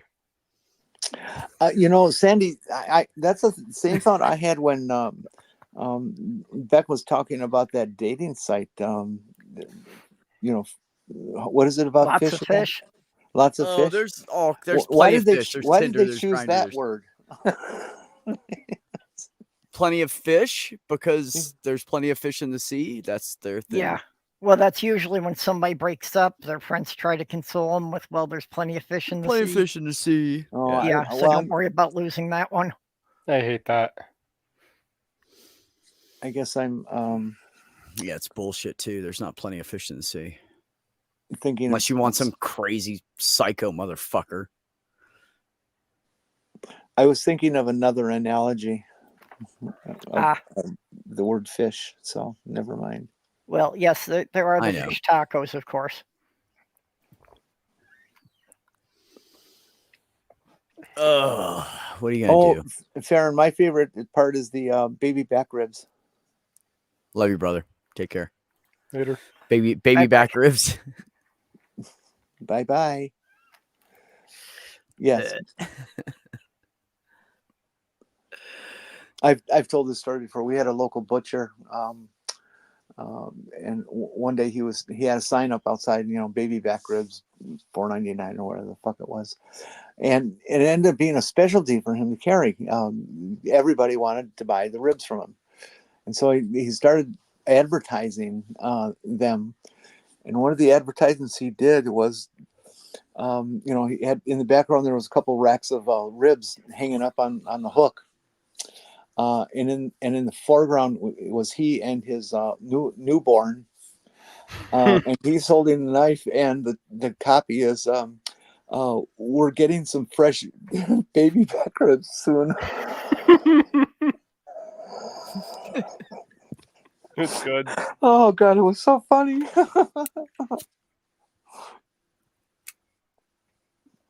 One thing you learn when you have facial hair: be careful with the lighter. Oh, my! I've already singed my mustache once. Really good. Yeah. My grandfather was drunk trying to light his cigar and ended up lighting his nose instead. Yeah, like a big bandage, like a clown nose on it for a while. Well, you burn those nose hairs out, and you know eventually they go away. Just don't burn it enough to burn the skin under in there. Wait a minute. Does that actually work? Can I get rid of the beard with my propane torch? Well, yeah. You know, if you're ever out in the wild and you need to do, if you have an issue with arm or hand hair, you can just take a Bic lighter and burn it down to the skin. If you keep moving quickly, it doesn't hurt, and it does a hell of a job. I've seen people do that. Yeah, it works. Okay, Ollie said it. Everybody that smokes, smoke. You have to. Ollie said so. Yeah, if there was anything I could do that would get rid of the beard that, would last longer than shaving, I'd do it. Sensitive nair. No, it doesn't work. The facial hair is too coarse. Really? I've tried it. I burned the skin without it taking off the hair. Don't they have nair for men for facial hair? No? I've never heard of it. There's some kind of nair men's, isn't there? Hold on. Wish there was. There's a Nair Men's. It's basically the same product in a black bottle instead of pink. Yeah. Yeah, it's the new, Yeah, it's men the new hair rage removal. for men to remove all their body hair, chest hair, back hair. Yeah, it's for body hair. I don't know about that, but I think they should definitely trim their fucking nads because that's gross. All these men are trying to imitate, pretend they're trans women. Yeah, right. I love telling incels that. You just want to be a trans woman. What? Yeah, you do. Well, we had that whole metrosexual craze. Is that still going on? No, I think it finally burned out. Nair for nads. Honestly, I don't think. If they could actually make it work, I'd probably sell. Except it burns too much and the skin's too sensitive. That's what I'm saying. If they could make it where it was would work down there without burning, I probably would sell. Yeah, last time I tried to use that hair removal cream, I actually got a bad burn on my chest from it. I never used that. I just. Yeah. Well, I just, I left it on too long was the problem. Yeah. Actually, I wouldn't really mind removing my chest hair. It tends to get itchy. You can shave them. You got to be really careful. But I've known there's guys like bodybuilders, swimmers. They all shave that shit. Always be sure to use a fresh razor. Yeah, I've tried shaving them, but have never been able to do that without getting several nicks. Yeah, I've not tried myself, but I have heard how to do it. Sammy bought a home electrolysis kit. Okay, I've seen those. I've wondered if any of those actually work. Yeah, Carrie, you can have the laser hair removal. They do that. In my case, it probably won't work though because my beard had turned white already, and the laser hair removal basically, the more contrast there is between the color of the hair and the shade of your skin, the more effective it'll be. So it's not good at removing the white hair. Why couldn't you dye the beard black? I mean, I suppose that would be kind of difficult because you mostly keep it shaved and. Well, what you're trying to get to is not what's on the surface. It's actually the hair that's right under the skin surface. Yeah, I understand that, but the whole hair is involved in generating the heat, isn't it? I don't know. I don't think that the dye would get below the skin, so I don't think it would really help it that much. Laser beams hadn't been invented yet in my day. Sammy said they work, but you literally have to do one hair at a time. How long you got? I started 3 years ago and still haven't finished. Well, that's kind of what I had heard, and unfortunately, I didn't really know. There's areas I can't do myself because I wouldn't be able to see it. Carrie Ann says it does because of the roots, not the hair itself. I believe is what she said. Sammy, my course of electrolysis lasted about 3.5 years, every week, sometimes twice a week. $35-$40 a week.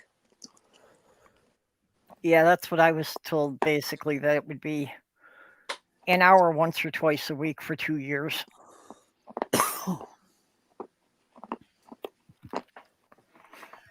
Well, but I hope for you. What happened to me. What it all did for me. After my bottom surgery, well, from then on, I have never had to shave my body or legs or anything because the hair just does not exist. Yeah, I don't get very much of the body hair. I can let that go quite a long time. It's not noticeable. It's only the face. But yeah, with either the laser or the electrolysis, it's the same basic thing. The idea is to heat up the hair follicle to the point that you kill it. So it's actually heating up the fluid around the hair follicle and trying to boil it. Commander said they use different color lasers for different color tattoo ink when they remove Oh, it. That's interesting. I didn't know about that. Yeah, that I've heard. I didn't know. Yeah, my niece had 2 nautical stars put on her right here on her shoulders and on her chest, and she had them removed, and it was not fun. And Carrie, it was I a would- long process. I don't want to look prepubescent, but I would love to be 19 again. It's it's not even that for me. It's a cleanliness factor for me. Hair holds bacteria, and there is more bacteria, there is more smell and everything with hair. That's my gig, and I know that because I started shaving, and I have been trimming / shaving ever since because I can't fucking stand it. I feel so fucking gross. I can't Carrie, take it. for And me, some woman that's got a full bush that ain't trimming, I ain't putting my face down there. Nope. Carrie Ann, for me, I don't want to be prepubescent. But 19 would be nice. And the reason it's that way, I look at all these fashions and stuff that I would just love to get and wear, but you don't wear those kinds of things when you're 7 years old. Yeah. You don't want. Nobody wants to see a 7-year-old woman in a mini skirt. It's. Hey, I'll have you know, I have seen some 70-year-old women around here in Santa Fe that look fucking hot. Like, well, I know, hot. but people still don't want to see them in a mini skirt. Oh, I would look at some of them in mini skirts. Let me tell you. Yeah, well, fucking women are all like toned. They go to the gym every day and shit, do yoga, and like they spend their whole life staying healthy, but they look fucking awesome. Yeah, I can't get away with the exposed midriff, so. Sure. No, I never could get away with that. I could have, like in my 20s, maybe in my early 30s, I could have pulled it off. Well, okay. When I was dating this chick from the time I was 32 to 34, and we did rough landscaping, and we wore just sports bras and shorts and a pair of hiking boots and socks, and that's all we wore. And we had like awesome tans, and I had like an awesome fucking 4-pack, just that little tiny belly left over from like baby kind of thing that you cannot get rid of. So at one point, yeah, I actually looked really good, but it's been a long fucking time, and I'm not getting that back, I'm sure.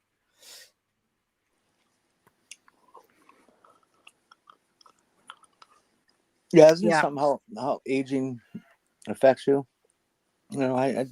You think of all the abuse that you could give yourself as a child, falling out of trees and walking away from it, do that now, you're going to break every bone in your body.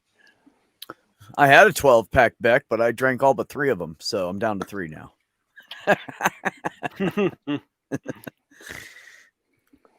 I thought maybe it was a count thing that I was only allowed to fall off 14 ropes in my life, and I've already done 12. I would give up. At least you're lucky. At least you have good kidneys. Yeah. That actually hasn't been quite that many. Yeah, 6 or 7. I was reading the DMs. Diana had a show. Yep. Yeah, Major and I were talking to her this morning. How's she doing? Yeah. A lot of pain. Yeah, a lot of howling going on. Better than she was 3 or 4 weeks ago, but not good. I don't know.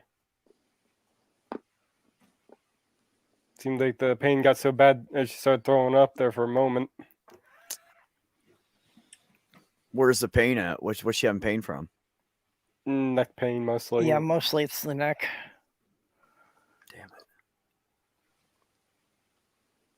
I know, just, if she sits too long, it's just basically just the weight of her head on her neck is enough to cause her pain if she sits too long now. Yeah, I tried giving her a neck brace. It's an inflatable neck brace, and apparently didn't work for her, or she didn't use it right. I don't know. Damn.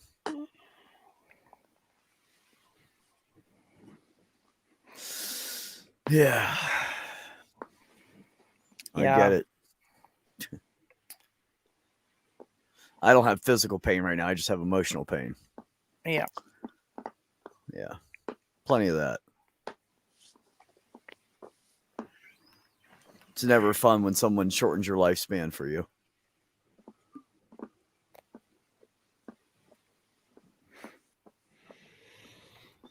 You know what that just tells me? Don't work hard and try to be a good person and try to make something of yourself. I'll be right back. Just lose kidneys. It's raining. Oh, it's so nice when it rains here. It can't be raining. You live in the desert. Yeah, it's not raining here. It's raining there. What's going on with this? It's been raining here all week. It's our monsoon season. And it's actually been very mild. Usually it's like whipping sideways winds, 40 whatever mile per hour winds and heavy ass rain, and you're like pelted with it. But it's been very heavy up and down rain this year for some reason. It hasn't been as windy. Carrie, I still don't know if my parents just died up my brain, if it's biological to think so differently than most people. I don't quite understand what you're saying there. Present company's an exception. I think she's saying she thinks like us, but most people don't think that way. No, I don't think there's anything wrong with your brain. I think your brain's great. Because you don't think the norm. You don't think like everybody else. Whether that's your parents or you yourself becoming who you are, whatever, it's amazing and you're great. So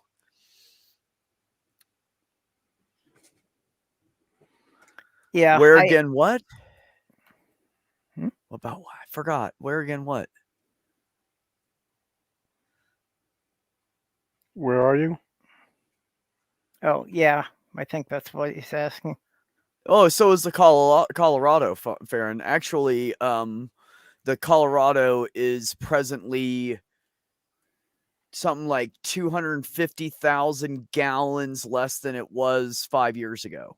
Yeah. Something like that. So yeah, of course the Rio Grande's going to be affected by that as well. Where do you live? The environment's changing, and people that don't have much water are going to get more, and people that have a lot of water are going to get less, and shit like that's just going to happen. And it's starting way sooner than they thought. And the scientists are like, oh shit, we thought we had till like 2030. No, it's starting like in the next couple of years instead. So yeah, the dive of the climate is definitely quickened compared to what they thought. Well, what people don't get is what the scientists were saying back in the 80s is this is what's going to happen by 2030 if we do nothing. But we didn't do nothing. We increased our production of CO2. That is correct. So we just ramped up the effect to make it all happen faster than they were predicting. Could you imagine if the farmers like went through the fields and scooped up all the fucking cow poop and everything and sold it like for fertilizer? That would have to have an impact. Have you seen how many fucking head of cattle they have on some of these farms? Well, that's what they do, when they scoop out the barns.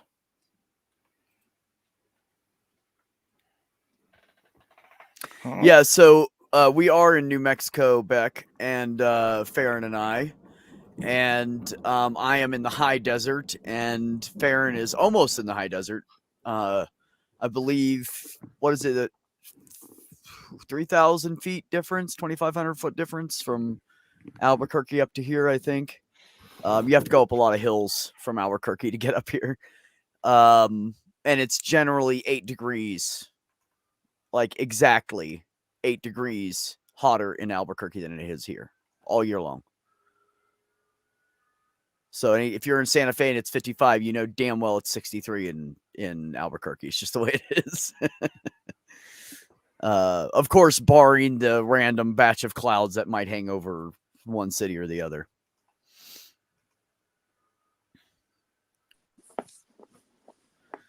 Oh, I'm talking Fahrenheit. I use freedom units. I don't know Celsius. Lake Powell is named after a relative of mine on my dad's side, and Lake Powell is pretty much going away. Yep, I believe it. Is that up there in the Northeast? 401. I thought all these rains really brought back like that big reservoir behind the Hoover Dam. It's gone way up this year because of all the rains. Yeah, because different areas are getting rain than what they're used to. I mean, we've got a lot of rain this year. I thought our monsoon season had started like 2 months ago, and I was like, it shouldn't be doing this yet. We got a bunch of rain we weren't even used to having. Well, California finally broke their drought, but they'd had like a 5-year drought. So even though it's getting better, it's only back to what it was 3 years ago. No, I was talking about not for, well, actually my original thought was not plants, but using it to create methane gas to, use for whatever, heating or whatever you want to use it for. But yeah, no, you're right. Why I switched to plants and making manure out of it, I have no fucking idea. No, that's not where I was going originally. Maybe it's just pot. Yeah, we're supposed to get this year should be a really bad winter in New Mexico, and hopefully I will be gone before it comes. Just waiting for the go-ahead to get the fuck out of here. Great place to live. Horrible place for memories. And I also have a ex-sibling I'm trying to avoid. It's time for me to move on.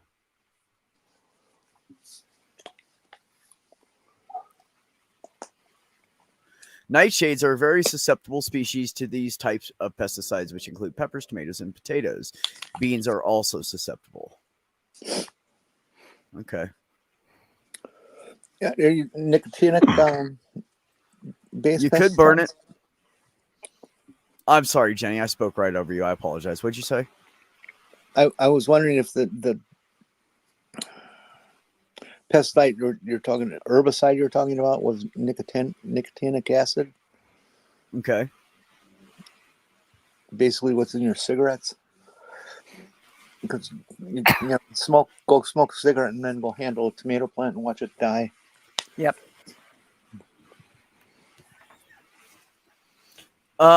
Possibly Indiana, south of Indianapolis for a little while.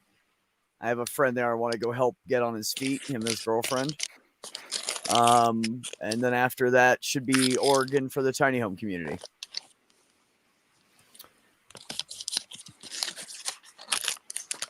If you've got a tiny home, how are you going to fit an organ in it? I'm sorry? You said Oregon for the tiny home community. How are you going to fit an organ in a tiny home? No. Opposite. Putting the tiny home community in Oregon. Yeah. I'm just being a wise ass again. I know. I'm just going along with it because I like to. It's fun.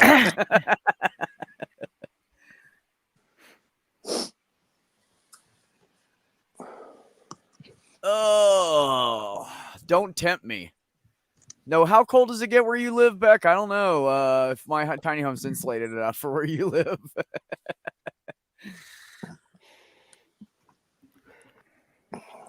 But I am going to insulate my floor before this winter, so. Don't forget the 6-inch pianist. My organ fits in my pants. How did we go there? What happened? How did we get to that? You started it by saying you're going to put an organ in your tiny home. Nah, bro. I ain't going anywhere that's negative 40 anything. Nope. Nope. That's why. State do you live in? That's why I'm choosing temperate zones, not fucking. He's Beck's in Canada. I don't know where at. I was gonna say because that sounded like Minnesota weather. Yeah, it does. Fuck that shit. Doesn't get anywhere near that cold in Oregon. Hey, Gary. It gets about as cold here as it does in Oregon. Oh, Saskatchewan. See, but yeah, you're used to it though, you fucker. Try Australia. You know, it's really hard to drive your tiny home there, I've heard. I think there's like water or something in the way. Majestic. Beck, you should get married to Majestic, and then you can be Beck. You do know that that's a he, right? Oh, it's just a joke, honey. I know, but I'm just sorry. I'm not into most guys. You got to look like a little femmy girl almost for me to be interested in you. We could make snow angels. I don't see you as the twink type at all. Oh, that's hilarious. Damn, that wind's getting a little chilly. I might have to close my door. Sandy, the name is God.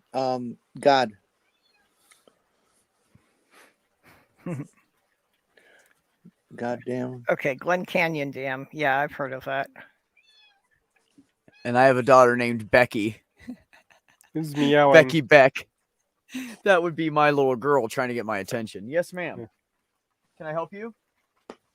Politely. Well, if your name was Beck, you'd always think the chickens were talking to you. What's going on? What? Well, I don't know what to tell you. I know, but it's rain.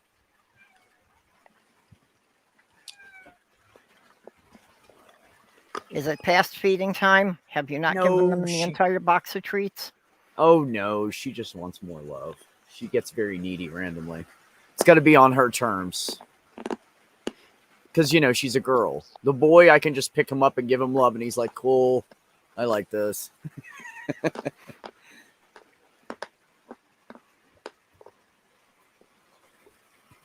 Yeah, fair. The only problem is OA hates me because I told Ben about himself in a rude manner instead of tactfully. They would have hated me either way because I told him to grow the fuck up so he can be the best doctor he can be. So everybody's mad at me now about that because he acts like a child. I mean, he's 27, 28, whatever this year. He is a child, but yeah, when your best friend says I'm having mental health issues and now that's over and it was the medication, you don't still blame them if you're a doctor because you should know what that does to them. So yeah, I don't give a fuck if that part of the community likes me or not. Shit, it's pouring. Now I don't want to go out there in the rain and close my door.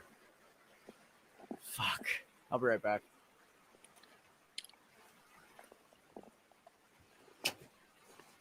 Yeah, actually, you know, even if I could pull the years backwards, well, you know, it depends. If you're talking about keeping all your experiences, that's one thing. Nope, I'm not doing it. Okay, what do you mean? That rain is coming off of my canopy like a fucking flood. I am not stepping out in that right now. I'll be soaked. What do you mean going out to close your door? I have a canopy over my house. Mm-hmm. Cargo trailers open out. They don't open in. So it's opened out, but right where my door ends is where my canopy ends. So the water's just pouring off of it like a roof right now. Okay. And I don't want to step into that to close because I have to walk around my door to get to it. To get to the little latch thingy. Okay. Yeah, you didn't extend the canopy out past where the door swings. Yeah, I'm going to change how I do it next time. I'm going to put it sideways. So I have a big like front porch area. I put it parallel with it so it would keep most of the sun off. But when I move to Indiana, I won't have to worry about that because it's not going to be like 120-degree fucking sun cooking me like an oven anymore, because that only happens up here at 7,500 feet. So once I go to Indiana, I'm going to turn it the other way, so I have a big front porch. I can set out my camping chairs and a table and all that stuff. I go out for a free shower. You know, I used to back in the day. I used to do that. First of all, I cannot because I have too many neighbors. I got one there, and I have my landlord right here. So I cannot go out butt-ass naked and take a shower. But honestly, this is a really cold rain. That's one of the reasons I didn't want to go out, and it hit my feet, and I was like, holy shit, and the breeze hit me, and it's a cold fucking rain. It came from the north. So no thanks. No, Sandy, I said I needed to close my door. But I mean, it's fine. It's just getting wet, and it's just thin paneling, and I plan on replacing it anyways with I'm gonna replace it with diamond plate. That's what I'm gonna do. Ooh, fancy schmancy. Well, part of the reason is because they have wood. There's metal on the outside of the door, right? And then you have the metal frame, and then there's wood on the inside. And so what's happening is those the screws that go into the wood are getting wobbly with my doorknob. So I'm going to take out my plastic doorknob. I have a metal one in my shopping cart on Amazon. So whenever I go to do it, I can just purchase it. You got a metal knob? No, metal RV handle. Oh, okay. I'm sorry. They come plastic. I know the joke. It's fine.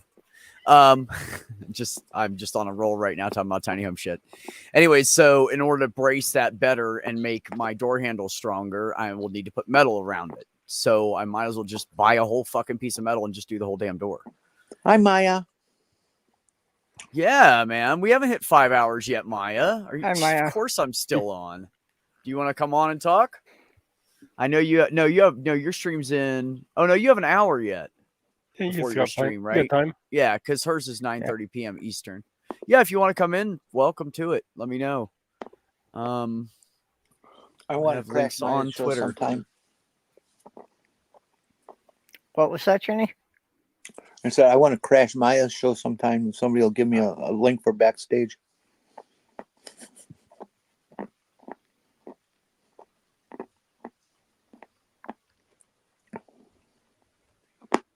I was in this shaded with metal. Diamond plate is expensive. Okay. Let me go back up here to this. Yes, but it also depends on the thickness of the diamond plate you get. If you get the thinner stuff like they use for toolboxes, which is plenty to secure my door, it's a lot cheaper. It's like half the fucking price, literally, because it's like half the fucking thickness. Yep. So yeah, it depends on the thickness you get, where you buy it at.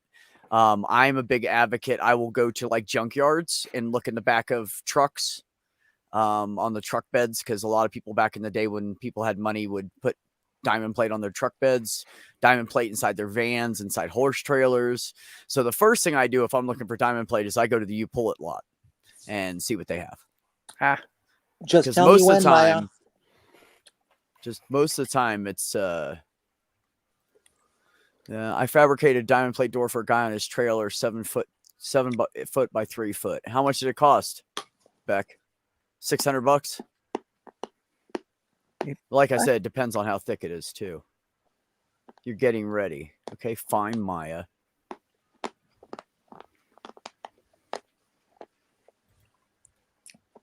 Jenny, I would love to have you on my show again, says Maya. $163.89 Canadian.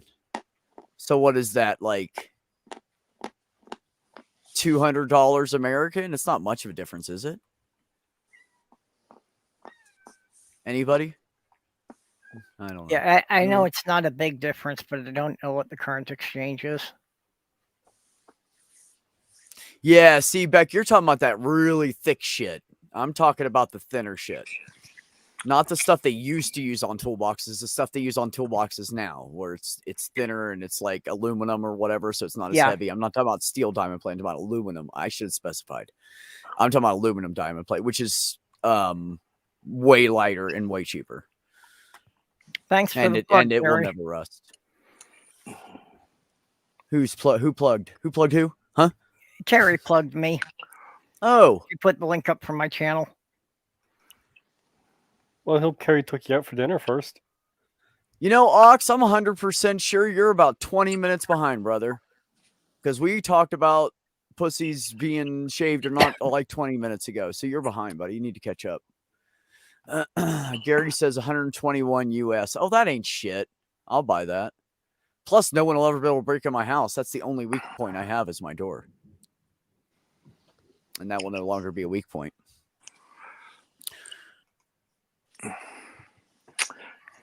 Aluminum 33-inch. Yeah, see? Yeah, but it's good quality shit. 1.5 millimeter. Okay.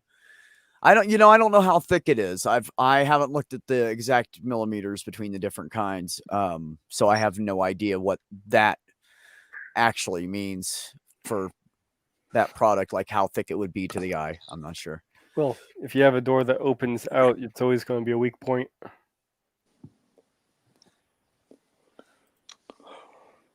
Yeah. Oh, absolutely. Yeah. Actually, in some regards, a door opening out is stronger because a door opening in, they can try to kick it in. You can remove the bolts from the hinges. And that's the thing is my door, the outside of my door where the aluminum is and the trim and everything is bigger than my doorway. So yeah, you're not going to you literally have to smash in the middle of it where there's no brace. And that's why I'm going to put metal in the back. And then you kick that bitch, it ain't going anywhere. No, go ahead, dent the aluminum on the outside. That's all you're going to do.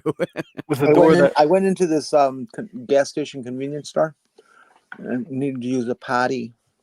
And the entire hallway and both toilets, men's and women's, every square inch, ceiling, walls, floor, everything, diamond plate. Nice. And it was just the weirdest space to be in. I played the outside and on inside used 2-foot kick guard and top 1-foot cap locks with a vertical bar. Oh, I know which kind you're talking about. Okay. Yep. I got you. Yeah, I'm going to I'm going to leave the regular RV style handle. I'm just putting in a metal handle instead of a plastic one that can be broken. Because that's what came with it. They always give you the cheap shit when you buy it, and it's been fine, but like it's not wanting to hold in place anymore, and screws are getting worn out and shit like that because it moves too much because it's fucking plastic and not metal. You can only tighten it down so much before it breaks. Commander, what the hell did she do? Huh?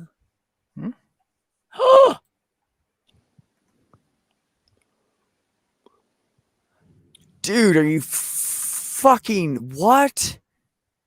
Please tell me it's not your stuff. Oh.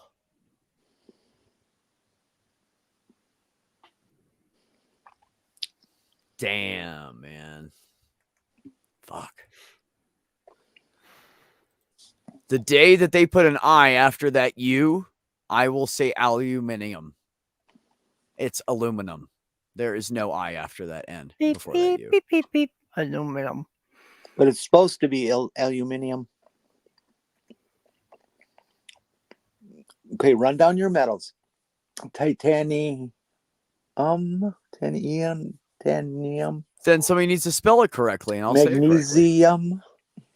Then someone needs to spell it correctly, and I'll say it correctly. Lithium. It doesn't have an I in it. It's not IUM. Now, if you want to call it aluminum, sure, I'll go with that. But there's no I. Yes, they're supposed to be aluminium. Then tell them to spell it right, and I'll say it differently. It says right on the periodic table. Aluminum.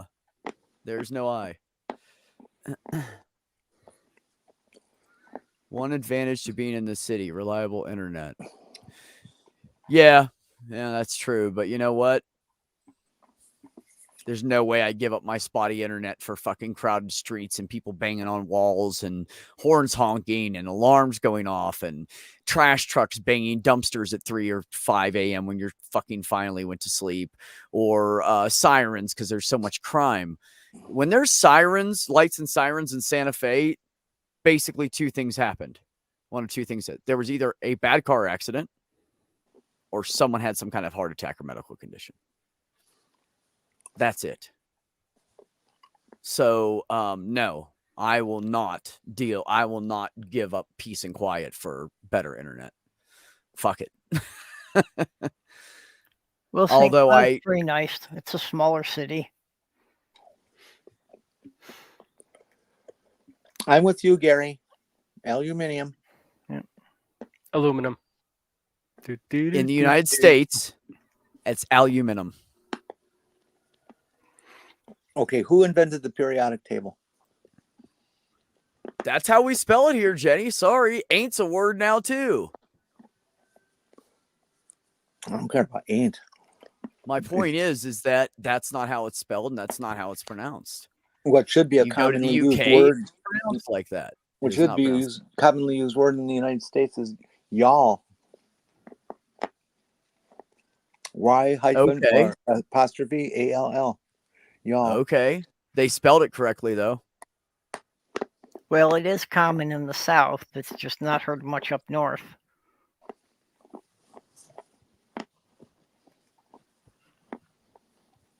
I use it a lot myself in writing and things. Yeah, there is. It's called Webster's and the other guys that do the dictionary too. Webster's, Oxford, and Cambridge. Be safe, Farron. Well, my dictionary lists both American and British English. Is that an American dictionary? Mm-hmm. I'm just giving you shit at this point, Jenny. You know I am. Mm-hmm. I'm just gonna keep going until you stop. You give me as much shit as you want. It's still going to be aluminium. Nope. Nope. In my school, it clearly did not have that extra I in it. One of my many unfinished projects was an American-British lexicon. The working title was, What is a lorry and how did you get hit by one at a zebra crossing? That's a good title.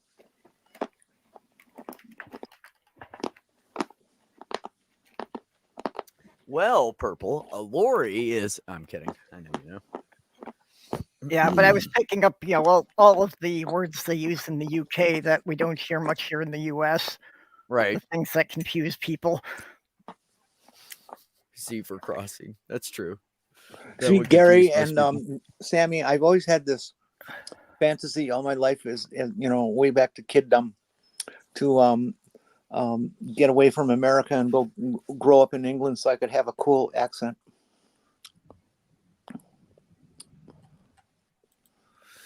It's all my stuff. She feels so bad she's starting to leave, and that's the worst thing that could possibly happen is her leaving. We had to move to New York. Check out that out that video when you have a chance, Beck. It'll help protect your door that swings out.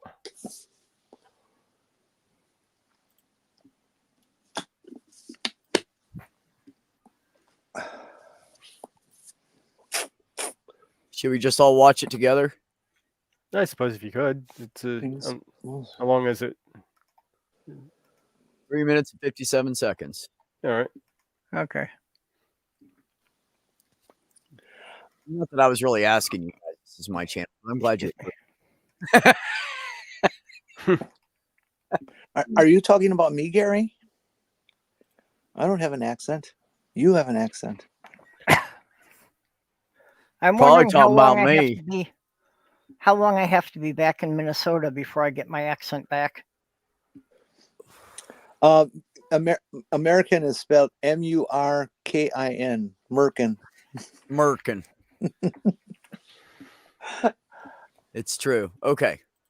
Here we go. Exterior door hinge security hack.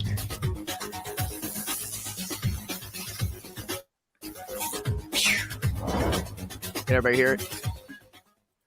In today's quick tip video, I'll be showing you a very simple modification that you can do to greatly increase the security of exterior doors. The best part of what I'm about to show you is the cost, less than $1 per door. When people think of security for exterior doors, they automatically think of deadbolts and other door locks, even going as far as spending big money on high security deadbolts like this Medico you see right here. The problem is most people overlook the door hinges. Not all exterior doors have security hinges installed. Security hinges have a protrusion that lines up with a hole in the opposite side of the hinge, just like what you see right here in this image. When the door is fully closed, the protrusion will be inside the hole, preventing removal of the door, even if the hinge pins were to be removed. Some hinges have non-removable pins, but most are removable. Buying quality security hinges can get expensive, so the method I'm going to show you will save you a lot of money. Okay, let me show you exactly what you're going to need to get the job done. You need a drill, 2 different size drill bits. I'll go over the sizes in a minute with you. An old lipstick, an Avery label, and a hammer. To do this job, we're going to be using tension pins, 1/4 inch OD, 1 inch long. The drill bits that we're going to be using, one is going to be slightly smaller, 7/32, and the other one is going to be slightly larger at 5/16. All right, now I'm going to show you exactly how to install these tension pins. For this modification, we're only going to be working on the top and bottom hinges of the door. What they're doing here, First thing don't you're you? going to do, I already know what he's doing. You're going to take the smaller drill bit, and you're going to apply the Avery label. Or if you have a drill stop, you can use that as well. You're going to set it for about 3/4 of an inch. So when you drill through the hinge into the door jamb, you're going to know exactly when to stop. The next thing you're going to do is take the tension pin, position it over the hole that you just drilled, and then you're going to hammer it all the way in. Make sure you use a metal bit. He didn't tell you that on this. Make sure you get a metal drill bit. And if you have a punch, pre-punch a hole so your drill bit does not move across the metal and go where you don't want it to, because that'll happen. Until it sticks out about 1/4 of an inch. Do not go less than 1/4 of an inch, because some doors have play on the side of the door, and if there is play, they may be able to still remove the door with the hinge attached. So make sure it sticks out no less than 1/4 of an inch. Now that the tension pin is installed, the next step is to take the lipstick, and you're going to apply it to the end of the tension pin. Once that's done, you're going to close the door until you feel resistance. That means the tension pin is making contact hinge. Open and close the door a few times, and then take a look to see if the lipstick transferred to the opposite side of the hinge to give you a very good indication of where you should be drilling. Once that spot's been marked, you're going to drill the hole using the smaller bit first. And once that's done, you're going to switch to the larger bit, which is 5/16, and you're going to make a nice clean hole. As you can see here, the pin on the left now will line up perfectly with the hole on the right when the door is fully closed. As a result of that, removing the hinge pin will not allow you to take the door and pull it out of the door jamb. Yeah. You're now going Never to wipe repeat metal exactly debris what I with a showed bare you hand. with the bottom hinge. Yeah. Once that's complete, you're done. I hope you enjoyed this video. If you did, be sure to... There. I say that quite often, actually. Okay, yeah, that was a useful tip. It's a roll pin, not a tension No, pin. Sandy, we're talking about for like trailers I have where the doors the doors only open out to stop people from like removing the hinges and pulling the door off. You put those pins in your hinges, and then they can't pull the door off because there's effectively a latch on this side, latches on this, and one on this side, which is pretty cool. But if I remember correctly, my hinge is pretty much hidden, I believe, on my door, because I have a piano hinge door. I do not have 3 separate hinges. Okay. And one of the reasons I got it's a piano hinge door. So it's stronger, it holds on better, it warps less, and it would be a lot harder to break into. So and nobody's going to try and drive a hinge pin out of a piano hinge. Yeah. Yeah, no, you're not. I mean, there's a screw every inch in that fucking thing.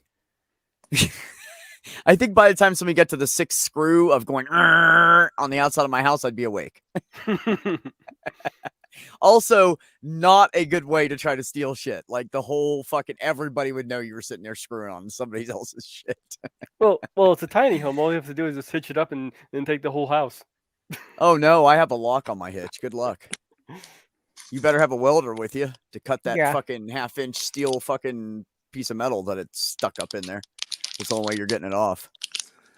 Yeah, you don't rob a home, you steal a home. You could if I was an idiot. I mean, I don't have it on here because I don't worry about it. I'm so far outside of town. The people that are thieves don't come out this far to steal shit. Yeah. They just don't. You know, they're all downtown stealing shit over by Pete's Place shelter. Yes, exactly. Yeah, you don't have to worry about the corrosion issue with aluminum. Correct. Sandy, you are so right about a crowbar. When you're in the profession of destroying stuff, and you know how to use a lever right, you can take a car apart with it. Yep. And there's other things you can do. There's other ways too. You can put in the main hitch lock and then put one of those clamp lock things over top of it and lock that and double lock it. And then, yeah, it's going to be a real bitch for somebody to get that. That's going to be nearly impossible, honestly. Yeah, I'm trying not to say much about the subject because, we're public, so I'm not going to give people tips on how to break into houses. Well, normally, what I would. Oh, Jenny will be back. She probably hit a button. There she is. Normally, what I would say to do in my situation, I have a tiny home and I put it up on jack stands. So I have 2 heavy duty and 2 regular jack stands I use to stabilize it. And besides that, it's on the front main jack for the trailer jack. So yeah, exactly, Beck. There's 2 things you can do. Thank you. Take the wheels off. Yep. Or just let the air out of them. Nobody's going to steal something with flat tires. Yeah. Yeah.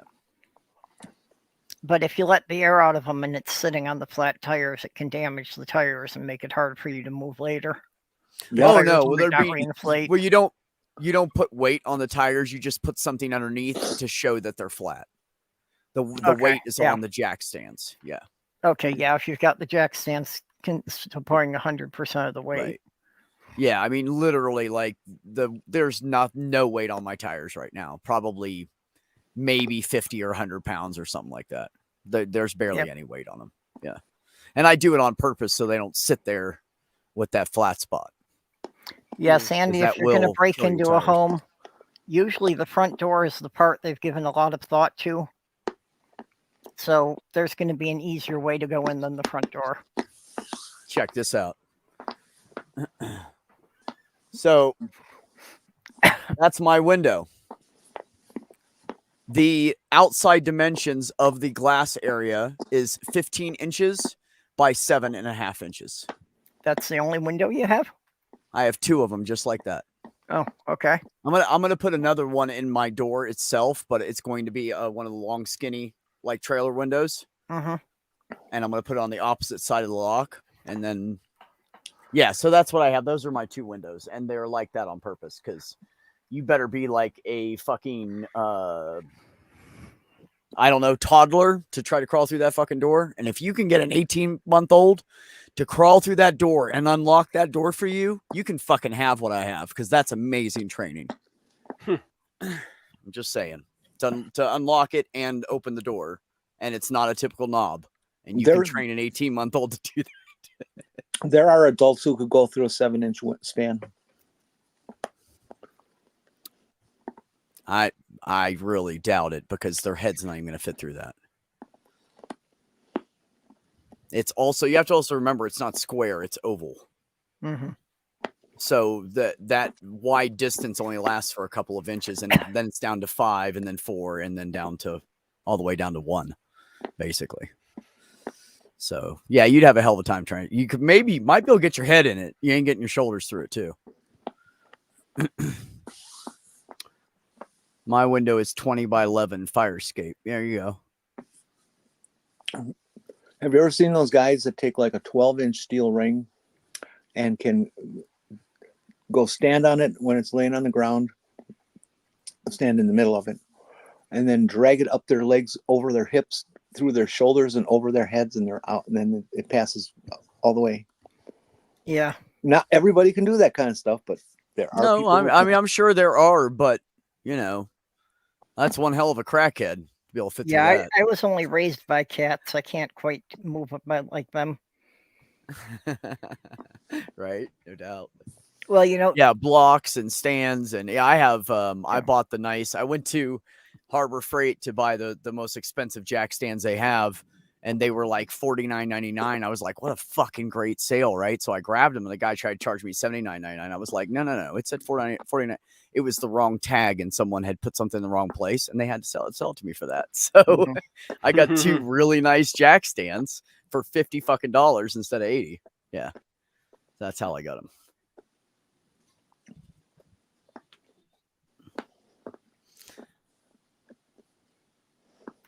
Yeah, I don't have a vertical. I have an RV door handle, so someone would have to screw something, like drill into my door and my wall to lock me in. There's no way for them to do it. Also intentional. This is one of 3 trailers in an entire lot, in a huge fucking lot in Ohio, where they had every size 10 of, if not more, of every single fucking size cargo trailer you can think of. There was only 3 of them that had the RV style door, and there was only one of them that had the RV style door and the barn doors, and I am sitting in it because I didn't want the ramp door in the back. I wanted to be able to open up the barn doors. So, yeah, a lot of them are intended for like landscaping equipment and shit like that, construction equipment. So they have the ramp door. I got my stands at Princess Auto. $20. Yeah. No, you won't find jack stands for $20 anywhere around here.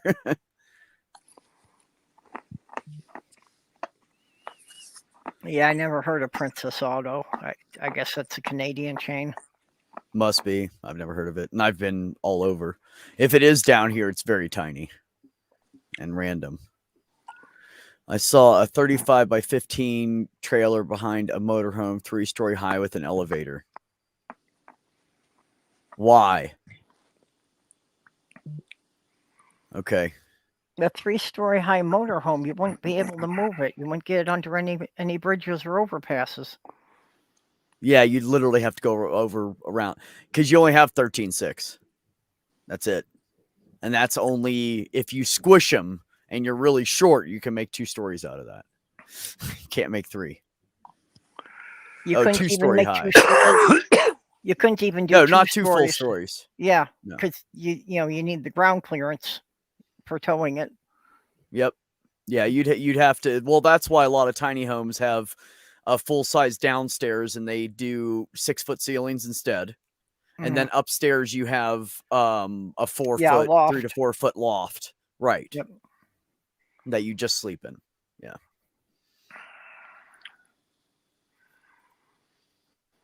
That's the same as your bridge height, 13.6. Yeah, I think that's standard. Pretty much everywhere. In North America, at least. I thought 14 foot was the standard across the U.S. No, a lot of bridges are 14 foot, but the when I say standard, I meant the lowest you can go is 13.6, and most of them are. It depends on if you're close to the cities or not. The closer you get to the cities, the higher the fucking overpasses are. And when you're out in the middle of nowhere, they're basically all 13.6.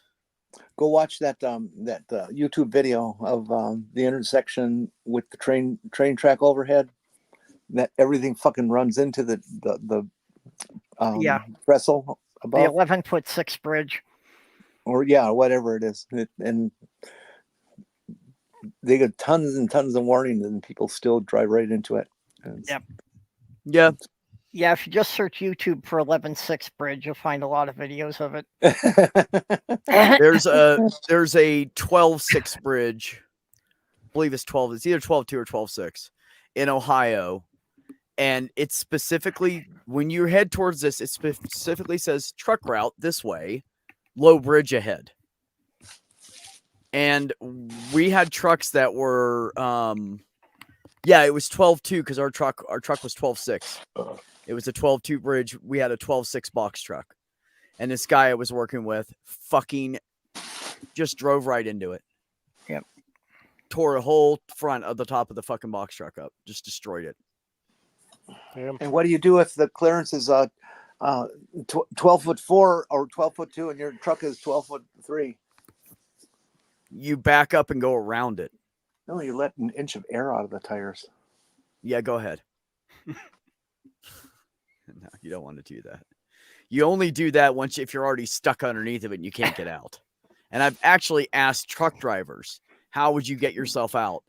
They came up with every fucking thing in the world except for take a little bit of air out of the tires. And I said, what about just deflating like an inch of air out of the tires and backing it out? And they're like, oh. God damn, really, dude? Yeah. 14 feet is the 4.5 meters, 14 feet is the standard for Canada. That bridge is awesome. Beck said it has its own channel. The 11.6 bridge. Yeah. All over the place. Really? Ohio has some. Chicago has some.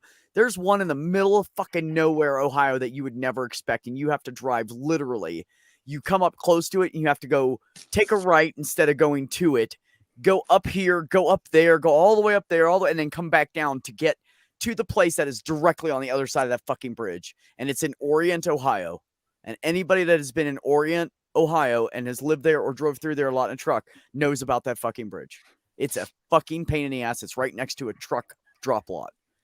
They couldn't put it on this side of the fucking bridge. Had to put the drop lot on the other side of the fucking bridge.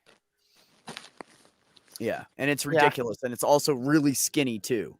Like, if anybody even tried to drive a truck under it, I'd just call them a fucking idiot to begin with. Because it's so skinny and it's in a curve. Like, a truck would struggle to get through that anyway. You know? I arrested a trucker once because he was backing up and going forward and hitting the concrete supports of the bridge and would not stop. So I pulled him out and cuffed him.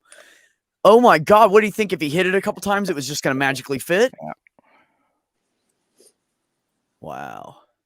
Well, I saw one that the guy was, going in to drop stuff off at the warehouse, and it was a 13-foot bridge, so he wasn't sure if he was going to make it. So he's pulling up to it really slow, and he's watching and he's checking to see if it scrapes, and he just barely makes it through. Goes and unloads his whole trailer.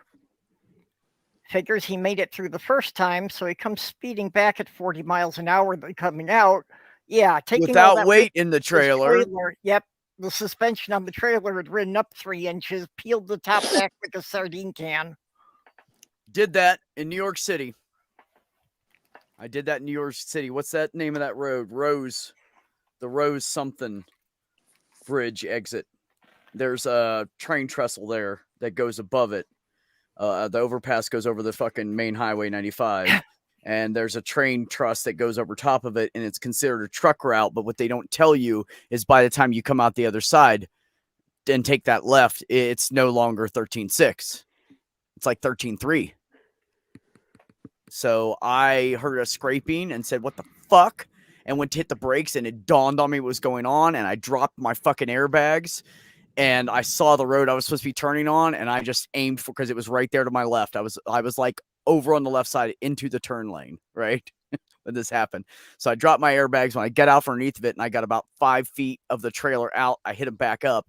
By that time, the trailer was starting to hit the fucking tires on my truck. And I hit them back up, and I pulled out, and I got out, and it was a canvas top trailer. And I took off 2.5 to 3 inches of aluminum and peeled it back like a sardine can about 5 or 6 feet. Yep. That's what I did. And then I called my dispatcher and told them, and I was like mad, I'm going to lose my fucking job. I'm getting fired. That's it. And the dispatcher says, "Can you drive back through and get pictures of the truck signs for me?" And I said, "Do you really want me to do that?" And she goes, "Oh, wait. No, never mind." Like, are you fucking kidding me?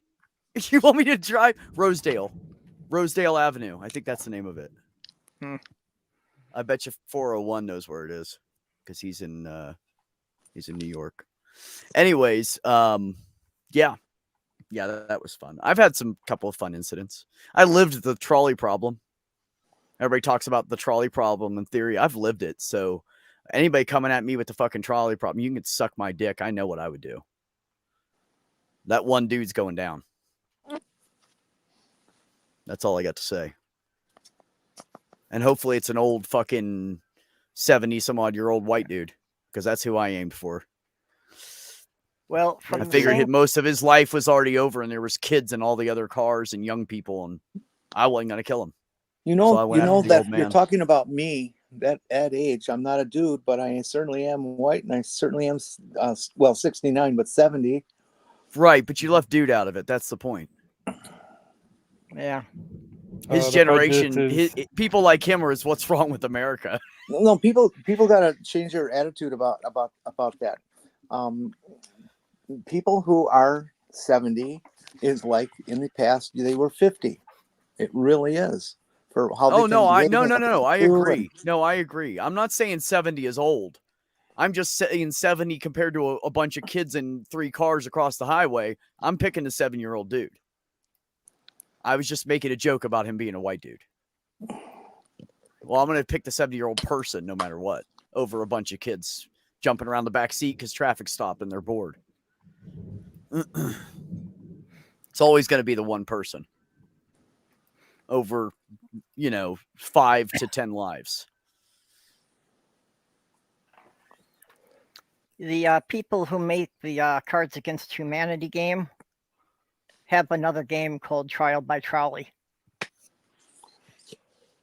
Did you see somebody solve the trolley problem without killing anybody?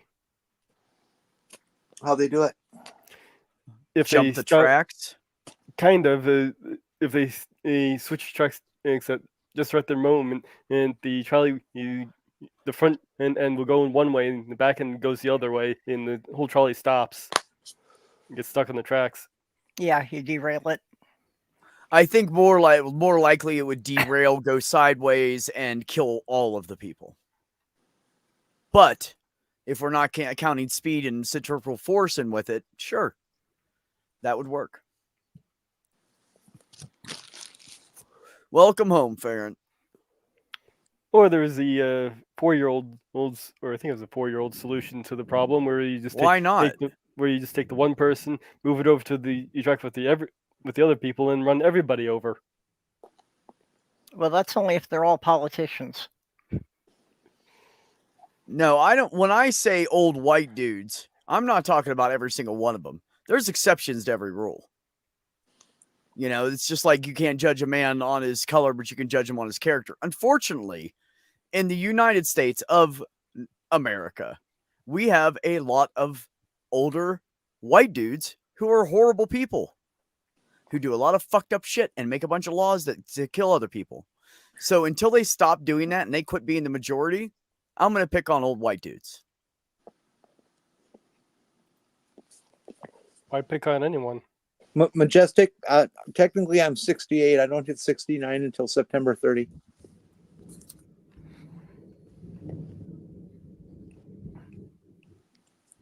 At 10:40 in the morning. What day of the week is that? It is a Saturday. We're going to have a party for Jenny on her birthday on Saturday. Aren't we, Purple? Okay. Don't do that. Why not?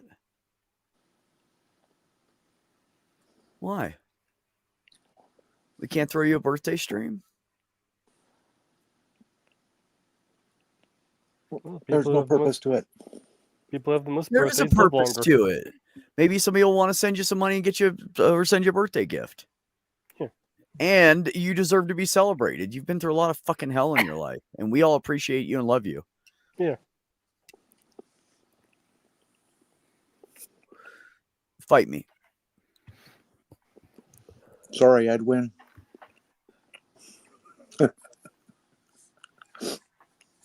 We will celebrate you and you will like it.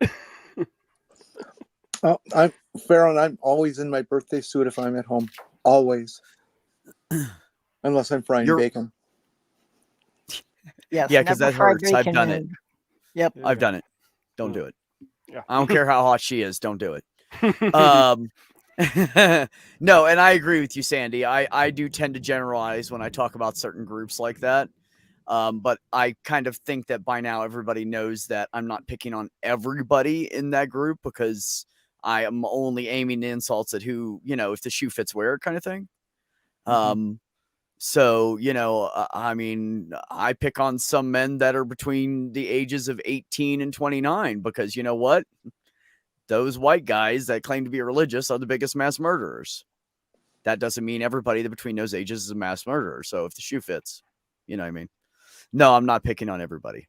I happen to have a lot of older people in my life, male and female, that I care a lot about and that I love. So no, I'm not.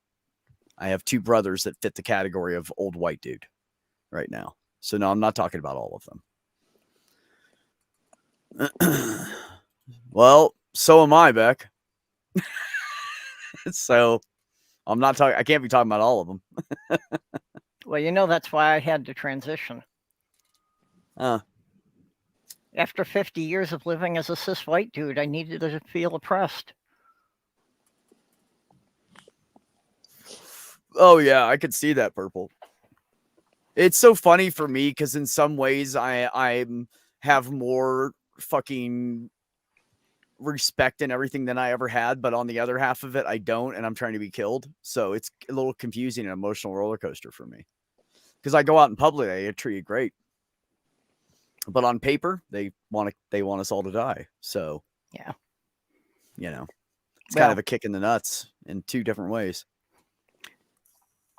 Well, I know people in a lot of other states have it a lot rougher. It's actually been pretty easy for me here as far as that goes.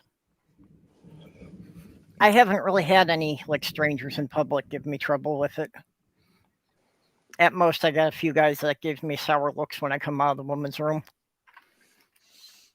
I wasn't bitching, Sandy. It was a justified point. You had all right to bring it up for clarification. I'm actually glad you did. Carrie Ann, no, I really don't watch anything on YouTube that's funny. I mean, once in a while I may run into something, but I'm making a regular thing.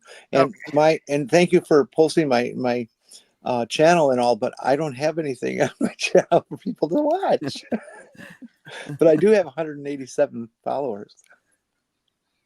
Oh, we thought you were just taking the Shannon Q approach, that you weren't going to actually start producing videos until you had 1,000 followers. Well, I've been kind of thinking that. Okay, hold on just a second. I got something you guys can laugh at. Well, it's about 40 minutes then to Maya starting hers. Yep. Yeah, we're going to end here in a little bit because I always want to give 30 minutes for everybody to go shit and piss and whatever they're going to do. So yeah, well, we'll be ending it after this. I still need to run upstairs and check on the girls.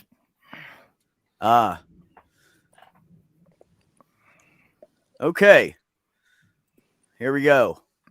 The title of this, in case you can't read it, is Trump Descends into Visible Confusion on Stage During Rally. He speaks at Prayer Vote Stand Summit. Just another fucking Trump place, right? As you know, crooked Joe Biden and the radical left thugs who have weaponized law enforcement to arrest their leading political opponent, and leading by a lot, including Obama.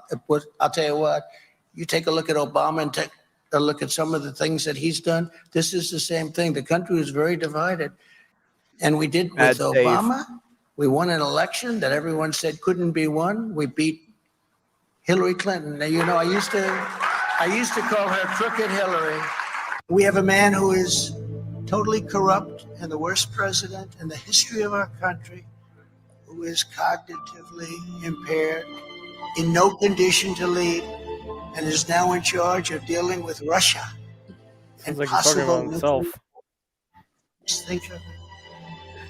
we would be in World War II very quickly if we're going to be relying on this. I gotta say, for a party whose entire shtick is centered around framing their opponent as being cognitively impaired, it is incredible that this is the guy who's leading in their primary and like. Obama. Oh, because remember Obama. That was a bad save, bro. Yep. That was a really bad save. Like everybody knows you fucked that up. So, anyways, I thought that would be fun to go out on. Purple, Well, he's done what that do you have go? Obama mistake a couple times. He can't get a black man off his mind. He can't stand that a fucking black man held office and did a better job than him. He just fucking hates it, and I fucking love it. I would love to get a black woman in there. So what do we have coming up here? We do. Her name's Kamala. Yeah, I know. But unfortunately, she is not very considerate of her own races that she has mixed. Let's put it that way. She acts very, very white. Yeah, she's been rather There it is again. Yeah. And of course, I mean white privilege. Bullshit. Okay, so Purple, what do you have coming up? Well, actually, this week on Wednesday, Sloth Girl has chemo on Wednesday afternoon, so I'm not going to be there. So it'd be up to Mage and Jenny to run the stream. Yep. I can most likely help with that. I don't think I'll have a job by then. Yep. But then next Sunday, I'm going to be on Maya's show. Yay. That's great. That ought to be fun. Yeah. Which is, of course, is Bad Science Sunday, which starts at 9:30 Eastern, 5:30. No, yeah. Wait a minute. She let you on her show before she let whatever. me? God. Yeah, she just asked me about it last 6:30 week. Pacific. Actually, I had been bugging her about it for a while. I thought you were on there last week. Nope. No, not that I remember. No, just heckling from the side chat. I think it's been just the usual suspects and maybe one guest lately. Yeah. Okay, Well, so Stephanie's Purple been on there a lot. Purple's gonna have the stream that we will probably run, definitely Jenny and Mage on Wednesday at her typical time, and then you guys will see her at 9:30 p.m. Eastern on Maya's next Sunday. Jenny, you have anything you're going to be on besides my stream next week? No, but I am beginning to try to put together a number of guests who aren't usually part of our little incestuous circle around here. That would be great. Trans people, and I'm trying to get one or two treatment professionals, and I would like to have us do a big all tranny all the time show. Let's do it here. No, I think I have time. I'm gonna try to do this on my own. Oh, are you getting a computer? No, I don't need a computer. I need a Wi-Fi. Oh, okay. Touche. Okay. Well, good then. Excellent. If you ever need a spot to do anything in, my channel is always yours. Just so you know. Okay. I will let you control everything, and I'll just work the controls behind scene. You are always welcome to use it. And that goes for any of you. Any of you want to talk about anything, my platform is yours to use. Mage, do you have any videos or anything you're doing? I got something planned for my garden channel. I haven't really having a chance to get down and actually film anything though for it. So, and of course you heard them will be hosting Purple's little show on Wednesday. So that's pretty much what I got going. Okay. Excellent. I have nothing else except for next Sunday coming up, so you all can keep an eye out for that. I don't have anything else. That's all I got, folks. I will be right here again. So all of you guys in the chat, I of course appreciate the banter. I love you guys to death. You guys are amazing people. Take care of yourselves. Take care of one another. Don't get caught. Don't get caught, and have some peace in your life. All right, you crazy people. You stay cool. Keep it real. Keep an eye out for each other.